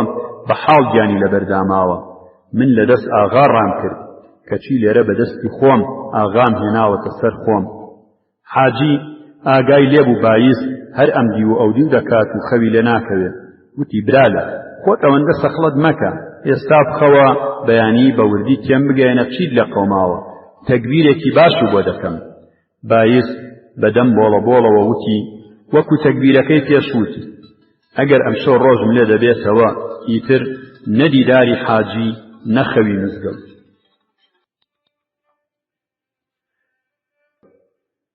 بەشی پانزەیەم و کۆتایی کتێبی پێکەنینی گەدا چیرۆکی چای دیوەخان دیوەخانەکە ئاوەدان کرابووەوە دیوارەکانی سواغی تازە درابوون سێ پەنجەرەکەی شۆررابوون قاڵی تازە و باشی لە ڕاخرابوو بەڵام پێشخانەکە پێویست نەبوو خۆی پێوەمان دووکرێ چاوەڕوانی ئەوە نەدەکرا هەرچەند ڕۆژێک جارێک ئاغەوات بەدەستە سوارەوە دابەزن و میوان بن ئاغا لە ژووری دیوەخان و نۆکەرەکان لە پێشخانە میوانداری بکرێن چونکە ئاغا میرزا ڕەحمان تاجرێکی سابڵاغی واتە مەهابادی بوو تازە گوندی قاجری لە کوڕەکانی حەمە ساڵح خان لە جیاتی قەرز و سووتی قەرز ئەستاند بوو نەعێل و عەشرەتی بوو نەقزم و قەومی خاوەن مەوت هەرچەند گەلێ لە خاوەن مڵکەکانی ئەو دەوروبەرە دەوڵەمەندتر و پارەدارتر بوو بەڵام ئاغەواتی دێبووکری و بەگزارەکانی فەیزوڵڵا بەگی هەر بە جاوکرۆشێکی سابڵاغیان چاو لێ دەکرد شایانی ئەوەیان نەدەزانی لە ڕیزی خۆیانی بژمێرن و خێرا سەری بدەن کابرایەکی سوار چاک یا ڕاوکەرێکی باشیش نەبوو تا لە کۆڕی ڕاوکەراندا جێبکەنەوە جاروباریش دوای ڕاو لە ماڵی دابەزن ئاغای میرزا ڕەحمان کە بە درێژایی ژیانی لەناو ئەم خەڵکە زۆر و زەوەندەی دنیادا تەنیا بەسەر خانم و چێشتکەرەکەی ماڵەوە و شاگردەکەی دوکاندا فەرمانڕەوایی کردبوو ئێستا کە دەیدی خاوەن مڵکە و 600 ماڵ ڕەعیەتی لەبەردەستدایە لە دڵی خۆیدا دەیگوت شەندە لە مندە کەمتر نییە با بنەو بنەچەکەم سابڵاغ و کوتەڵکرۆشیش بێ ئێستا دەرەبەگێکی تەواوم لە شەشدانی ئەم دێدا فەرمانم ڕەوایە و کەس لە خۆم گەورەتر نییە وا چاکە دەرک و دیواخانێکم ببێ تا ڕەعیەتەکانم چاویان بترسێ و ئاغا و بەگەکانیش گاڵتەم پێ نەکەن جا ئەوە بوو دەستی کرد بە ڕازاندنەوەی دیوەخانەکە دوو نۆکەری سواری و چایچێکیشی گرت ئەسپاردی لە پێشخانە یەک دوو بەڕێیان ڕاخست مێزێکی قورس و قایمیان لێدانا سەماوەرێکی هەشتیمی سواری گەورە و کۆریەکی چینی سوور و یەک دوو دەستپیاڵە و ژێرپیاڵەی کەشەفی و ژێر ئیستیکان و قەندان و قوتووی چایی و مقاش و دووکەڵکێش و سەفر و خەڵوز و شتی وایان لە پێشخانە ئامادە کرد مەلای ئاوایی و ڕیشسپی و کەیخوای قاجر تاق و جووت و دەستە دەهاتنە بەخێرهێنان و پیرۆزبایی ئاغای تازە دیارە بەدەستی بەتاڵیش نەدەهاتن هەر کامێکیان دیسکێک کوپەڕۆنێک یا کوپەپەنیرێک یا هیچ نوێ مریشکێک یا 15 هێلکەیان پێوە دەهێنا. ئاغا میرزا ڕەحمان کە چاوی بەم خێروبێرە دەکەوت لە خوت و خۆڕایی بەسەریدا دەڕژا، لە خۆشیانە توێش توێش قەڵەو دەبوو، لە پێسی خۆیدا جێی نەدەبۆوە. بە شێوەی ئاغا و بەگەکان بانگی دەکرد: کێ لەوێیە؟ یەکێ لە نۆکەرەکان یا چایچێکە دەیوت: بەڵێ بەڵێ ئاغا. ئەمیش دەیوت: چای بێنە.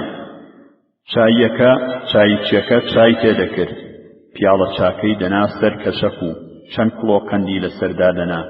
یەکێ لە نۆکەرەکان هەڵی دەگرت و دەیبردە ژوورەوە، لە لای سەرەوە دەستی پێدەکرد و لە پێش میوانێکی دادەنا.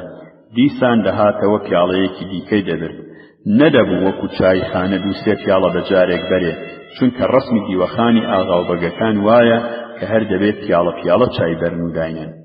ڕەسوو لەمە و پێشماوەیەک چایچی دیوەخانان بوو. لە ڕێوشوێنی چایچێتی ئاغەواتی باش دەزانی. بەیانیان زوو پێش هەتاوکەوتن کە سەماوەری تێدەخست تا شەوێ وەختی خەوتن نەیدەهێشت بکوشێتەوە. بە درێژایی ڕۆژ و هێندێکیش لە شەو هەر وەختی ئاغا بانگی دەکرد چای بێنن، ڕەسوو دەست بەجێ چای تێدەکرد. هیچ کاتێ درەنگی پێ نەدەچوو، بڕووبیانووی نەدەهێناوە. چەند مانگێ بەم جۆرە ڕابورد. ئاغا میرزا ڕەحمان ڕێوشوێنی ئاغایەتی فێر بوو، بۆی دەرکەوت کە ڕەعیەتەکان سەرنەرمن، بە هەر لایەکدا هەوساریان ڕاکێشێ وا دەڕۆن. ئیتر بە پێویستی نەدەزانی هەر ڕەعیەتێک کاتە دیوەخان بە پیاڵە چایەک میوانداری بکە یا باشتر بڵێن بیخڵەتێنێ. جگە لەوەش ئێستا ئیتر خۆهێنانی پێپیرۆزانە و جێژنانە بڕاوەتەوە کە دەهاتنە دیوەخانە بۆ شکایەتکردن بوو کە گای سۆفی ڕەحیم مەسەلەن چۆتە ناو شیناوەردی حەمەکەریم یا ئەم نۆرە ئاوی لە ئەو گرتووە یا شتێکی دیکەی لەم بابەتانە. ئیتر بۆ ئیش و کاری ئاوا کە هیچ خێرێکی لێ هەڵناوەرێ پێویست نییە کابرا چایەکیش بخواتەوە. شەوێکیان ئاغا میرزا ڕەحمان لە ماڵەوە لە وتوویری کاسبکارانەدا بوو. هەموو بیری خۆی کۆ کردبووەوە کە مەسەلەی چایی بە جۆرێک چارە بکە. لە دڵی خۆیان دەیگوت ئەم ئاغا و بەگانە عەقڵیان ئاوایە، بۆیە بەژێر قەرز و سووتەوە دەبن و مڵکەکەیان لەدەست دەچێ. ئێمە لە دوکان کڕیارێک بایی 100 من کوتاڵی لێ دەکڕین، تمەنی 2 کران یا 120 قازانج دەکرد. جا چایەکمان بۆ دەکڕی، کەچی ئێستا کابرای کرمانج دێ دەڵێ سۆفی ڕەحیم زیانی کردووە، بانکەم چای بۆ بێنن. ئەمە کارێکی گەوجانەیە. کتوپڕ خانم میرزا ڕەحمانی وریا کردەوە، وتی: ئاغا، قەندوچا هەر بەشی 2-3 ڕۆژی ماوە، تا زووە بنێرە بۆکان قەندوچا بکڕن. میرزا ڕەحمان وتی: کوێ ڕاتەواو بوو؟ خۆ ئەوەندە نییە قەندوچام کڕیوە. خانم وتی: ئەمە تۆ دەڵێی چی؟ لات وایە جارانە و لە شارین، ئەوەندەی لە شار بە ساڵێک قەندوچامان دەخواردەوە ئێستا بە 15-20 ڕۆژ دەخورێتەوە، بگرە زیاتریش. ئەمە لای خۆی بووینەتە خاوەن مڵک و ئاغا دێ، جا خۆ بەم جۆرە بڕوا 2 ساڵی دیکەی پێ ناچێت، دەسمایی تیجارەتەکەشمان لەدەست دەبێتەوە، تازە لە ڕوومان نایە ڕووبکەینەوە شاریش. ئاغا میرزا ڕەحمان قسەکانی خانمی زۆر بەدڵ بوو، بەڵام نەیویست خۆی بشکێنێ. وتی: خانم، تۆ دەبێ ئەوەت لەبیر نەچێ کە ئێمە ئێستا کابرایەکی دوکانداری سابڵاغی نین، ئێستا ئێمە ئاغاین، خاوەن مڵکین، بە ڕیزی ئەو ئاغەوات و بەگزادانەین. پێشینان و تویانە گەورەی خەرجی دەبێت دەرک و دیوەخان و نان و خوانمان ببێ، دەنا ئابڕوومان دەچێت و هیچ کەس بە پیاومان نازانێ. جارێ نوخشە دەرنەهاتووە، با حاصڵ پێ بگا، ئەو وەختە دەزانی مڵک چەند بەبەرەکەتە. نزیکەی 4/4 حاصڵی ئەم دێیە، بەم 6-7 ماڵە ڕەعیەتەوە هی ئێمەیە. مڵک لە گەنج و خەزێنەش باشترە، هەرگیز بڕانەوەی نییە. خانم بێدەنگ بوو، بەڵام میرزا ڕەحمان لە دڵی خۆی داوتی: با مڵک وەکو گەنج و خەزێنەش بێ، بەڵام حیساب هەر حیسابە. هیچ کاتێ لە بازاڕا نەبینراوە ئەوانەی هەزاریشیان هەیە تا قشاییەکی خۆیان بە خۆڕایی بدەن بە کەس. خۆ من وەکو ئەم ئاغا و بەگانە لە هیچ و خۆڕایی مڵکم وەدەست نەکەوتووە، ئەمە خوێنی جەرگمە، هەموو بە قران و شایی کۆم کردوتەوە. ئەم دیوەخانە ئەگەر چایخانە بواە لە شار، جگەلەوە کە زەرەری نەدەکرد، هەموو ڕۆژە قازانجێکی باشیشی لێ پەیدا دەبوو، خەڵات و بەراتی چایچی و نۆکەرەکانی دەردەهێنا و شتێکیشی دەمایەوە. نەخێر، دەبێت چارەی ئەم مەسەلە بکرێت. باشە ئەگەر دیوەخانەکە دادەخەم بە درێژایی ڕۆژ، ئەم کرمانجانە دێن و هەر یەکەی کارێکی هەیە، ئەو وەختە دەبێ ئەم چقڵهەرایە لە ناو ژن و مناڵەکەمدا بکرێ. خۆ ئەمەش نابێ. ئەگەر سەماوەر و شتومەکی چایەکە کۆ دەکەمەوە و بەشکم کتوپڕ میوانێکی ماڵقوڵ و گەورە هات، لەکوێ ئەم شتومەکانە خێرا دەهێنرێنەوە دیوەخان؟ جگا لەمە کە لە ناو کرمانجەکاندا سووک دەبم دەممە گەبجاڕی ئاغا و بەگەکانی دراوسێش. کتوپڕ وەکو فەیلسوفێکی بیر لە مەسەلەیەکی زۆر گرنگ و قورس کاتەوە لە ناکاو ئیلهامی بۆ بێت، ڕووناکایی کەوتە ناوچەوانی ئاغا میرزا ڕەحمان. دزەیەکی شادی کەوتە سەر لێوی وتی خانم باشە سبەینێ دەنێرم بۆ قەندووچا، دەستیش پێوە دەگرین. بەیانی بە عادەتی ڕۆژان چووە دیوەخان. یەک دوو کەس هاتن، بانگی ڕەسووی کرد چایان بۆ بێنێ. چایەکەیان خواردەوە و قسەی خۆیان کرد و ڕۆیشتن. دوای ئەوان بانگی ڕەسووی کرد و وتی ڕۆڵە کوڕی خۆم، پێویست نییە هەر وەختە وتم چای تێکەن گورت چای تێکەی. جارێک بڵێ کەن نەماوە دەبێ بچم لە ماڵەوە قەند بێنم، جارێک بڵێ چای نەماوە، جارێک بڵێ تازە ئاوم کردووەتە سەماوەرەکە با بێتەوە کوڵ. من دەڵێم چای بێنن، بەڵام هەموو جارێک بە بیانوویەک خۆی لێ بوێرە. ڕەسوو وتی بەڵێ ئاغا بەسەر چاو. ئیتر لەو کاتەوە ئەوەندە قەند و چایەکەی کە لەوێ بوو وەکو شتێکی متفەرق و پیرۆز لە جێی خۆی مابووەوە، کەس دەستی لێ نەدەدا. ڕەسووی چایەکیش حەسابەوە، کاروپیشەی ئەوە بوو قەند نەماوە دەبێ بچم لە ماڵەوە بێنم، تازە ئاوم کردووەتە سەماوەرەکە با بچم چای بێنم، هێشتا ئاوەکە ساردە و هەتا دوایی. چەند ڕۆژێک ئاغا میرزا دڵی لە حاڵ قەندووچا حەسابەوە. ڕەسووش لە بەڵێ ئاغا و چەند وتەی دیکە زیاتر کارێکی نەبوو. ڕۆژێک نزیکەی نیوەڕۆ کتوپڕ سەگوەڕێکی قایم دەستی پێکرد. نیشانەی ئەوە بوو چەند کەسی بێگانە هاتوونەتە ناو ئاوایی. ئاغا میرزا ڕەحمان کە لە پەنجەرەی دیوەخانەکەوە تەماشای کرد، 5-6 سوار ژاندارم بوون گەیشتنە ناو ئاوایی. 5-6 سوار ژاندارم بوون گەیشتنە ناو ئاوایی. ئەوی پێشەوەیان تفەنگی پێ نەبوو، دیار بوو ئەفسەریان بوو. میرزا ڕەحمان بە پەلە ڕەسووی ناردە ماڵەوە کە خەبەر بدات میوانی ژاندارم هاتوون و بە گورجینان و چێشت ئامادە بکەن. خۆشی بە دوونۆکەرەکەیەوە هاتە خوارێ تا کۆڵان بە پێشوازیانەوە چوو. 3-4 ڕەعیەتیشی بانگ کرد ئەسپی ژاندارمەکان بگرن و بیان بن تاقەتیان کەن. کابرای ئەفسەر و ژاندارمەکان دابەزین. میرزا ڕەحمان بەدەم بەخێرهێنانەوە و پێش خۆیدان و چیوە چوونە دیوەخان. ئەوەندەی دەیتوانی مێشکی خۆی دەگوشی تا دوامین وشەی فارسی کە لە منداڵیەوە بەدەرس خوێندبووی یا بە درێژایی تەمەنی بیستبووی و بیری خۆی بهێنێتەوە بۆ بەخێرهێنان و مەرایکردن بیانڵێ. چرچولۆکی ناوچەوانی لەبەریەک ڕەواندبووەوە و پەیتا پەیتا دەمیشی تا لای بناگوێی دادەچەقان تاوا پیشان بدا کە گۆیا لە خۆشی هاتنی ئەوان شایی لە دڵیدا دەگەڕێ. جاروبار وەکو گاچووتێکی گۆڵەدارسووی گرتبێ زمانی لور دەکرد و دەمیشی باریک دەکردەوە و وشەی فارسی بە نەجووراوی و سەر و گوێلا تێشکاوی دەردەدا تا ئەفسەرەکە تێبگەێنێ کە باپیرە گەورەشی دوێنە و شەلەمی نەخواردووە و ئەوەندە فارسە کاشانیەکانیش دەستی لە دوا ناکەن. بێ پسانەوە دەیگوت زۆر بەخێر هاتن، سەر چاوەکانم گەورەتان کردم، پێڵاوتان سەرسەرم. لە تێچێنی قسەکانیشیدا دەیوت ڕەسوول چای تێکە. ڕەسوول دەیوت ئاغا قەن نییە با بچم لە ماڵەوە بێنم. ئاغا دەیگوت بەڕاستی ئەگەر ئێوە جاروبار سەری ئەم دێهاتانە نەدەن خۆ دز و جەردە و پیا و خراپ هیچ ناهێڵن. دووبارە دەیوتەوە ڕەسوو خێراکە چای بێنە. ڕەسوو دەیوت ئاغا چای نییە با بچم لای ئاغاژن چای بێنم. دووبارە دەیوت بەڵێ بەڵێ قوربان ئەگەر ئاگاتان لە وڵات نەبێ و جاروبار ئێمەمانان گەورە نەکەن و تەشریفتان نێت ئەم ڕەعیەتانە یاغی دەبن و وەڵامان نادەنەوە، ئەوە لە ترسی دەوڵەت ناوێرن دەناگوێ بۆ خوددا شل ناکەن. دووبارە دەیوت ڕەسوول چایەکە بوو بەچی دەخێراکە. ڕەسوول ئاوەکە ساردە سەماوەرەکە نەهاتۆتە کوڵ. لەم وەختەدا کابرای ئەفسەر تەماشای یەکێ لە ژاندارمەکانی کرد. لەوە دەچوو بە زمانی حاڵ دەڵێ ئەم کابرایە هەر لە قسەی زلی کردووە، وا دیارە نایەوێ پیاڵە چایەکیشمان بداتێ. میرزا ڕەحمان لە تەماشاکردنی ئەفسەر و ژاندرمە جەرگ و هەناوی داکەوت، چونکە زۆر باش دەیزانی ئەگەر بکەونە گێتەڵکردن و بیان و دۆزینەوە بۆ ئەوان لە ئەو خواردنەوە ئاسانترە. لەوانەیە ژاندارمەکە بچێتە دەرێ لە 12 پیشەک لە کونە دیوارێک لە ئاخوڕی تەوێڵە یا لە ناو کادا قایم بکە لە پاشا دەست بە پشکنین بکەن و بیدۆزنەوە خۆ ئەوسا بە پارەی 3-4 ساڵی قەند و چاش ڕزگار نابێ. ئاغا میرزا ڕەحمان وەک مار پێیەوە بدا لە ناکاو ڕاستەوە و ڕای کردە پێشخانەوە بە سەبر کوتی کورە ڕەسم تۆ ئەوە چ بەڵایەکم بەسەر دەهێنی؟ ئەی ئەوە چییە قەند و چا لەوێیە؟ چای تێکە برام چای وەڵڵا وەبیلا بەڕاستیمە کورە تەڵاقم کەوتیبە بەڕاستیمە تێکە. خواتان لەگەڵ ڕەووف ڕێنمون.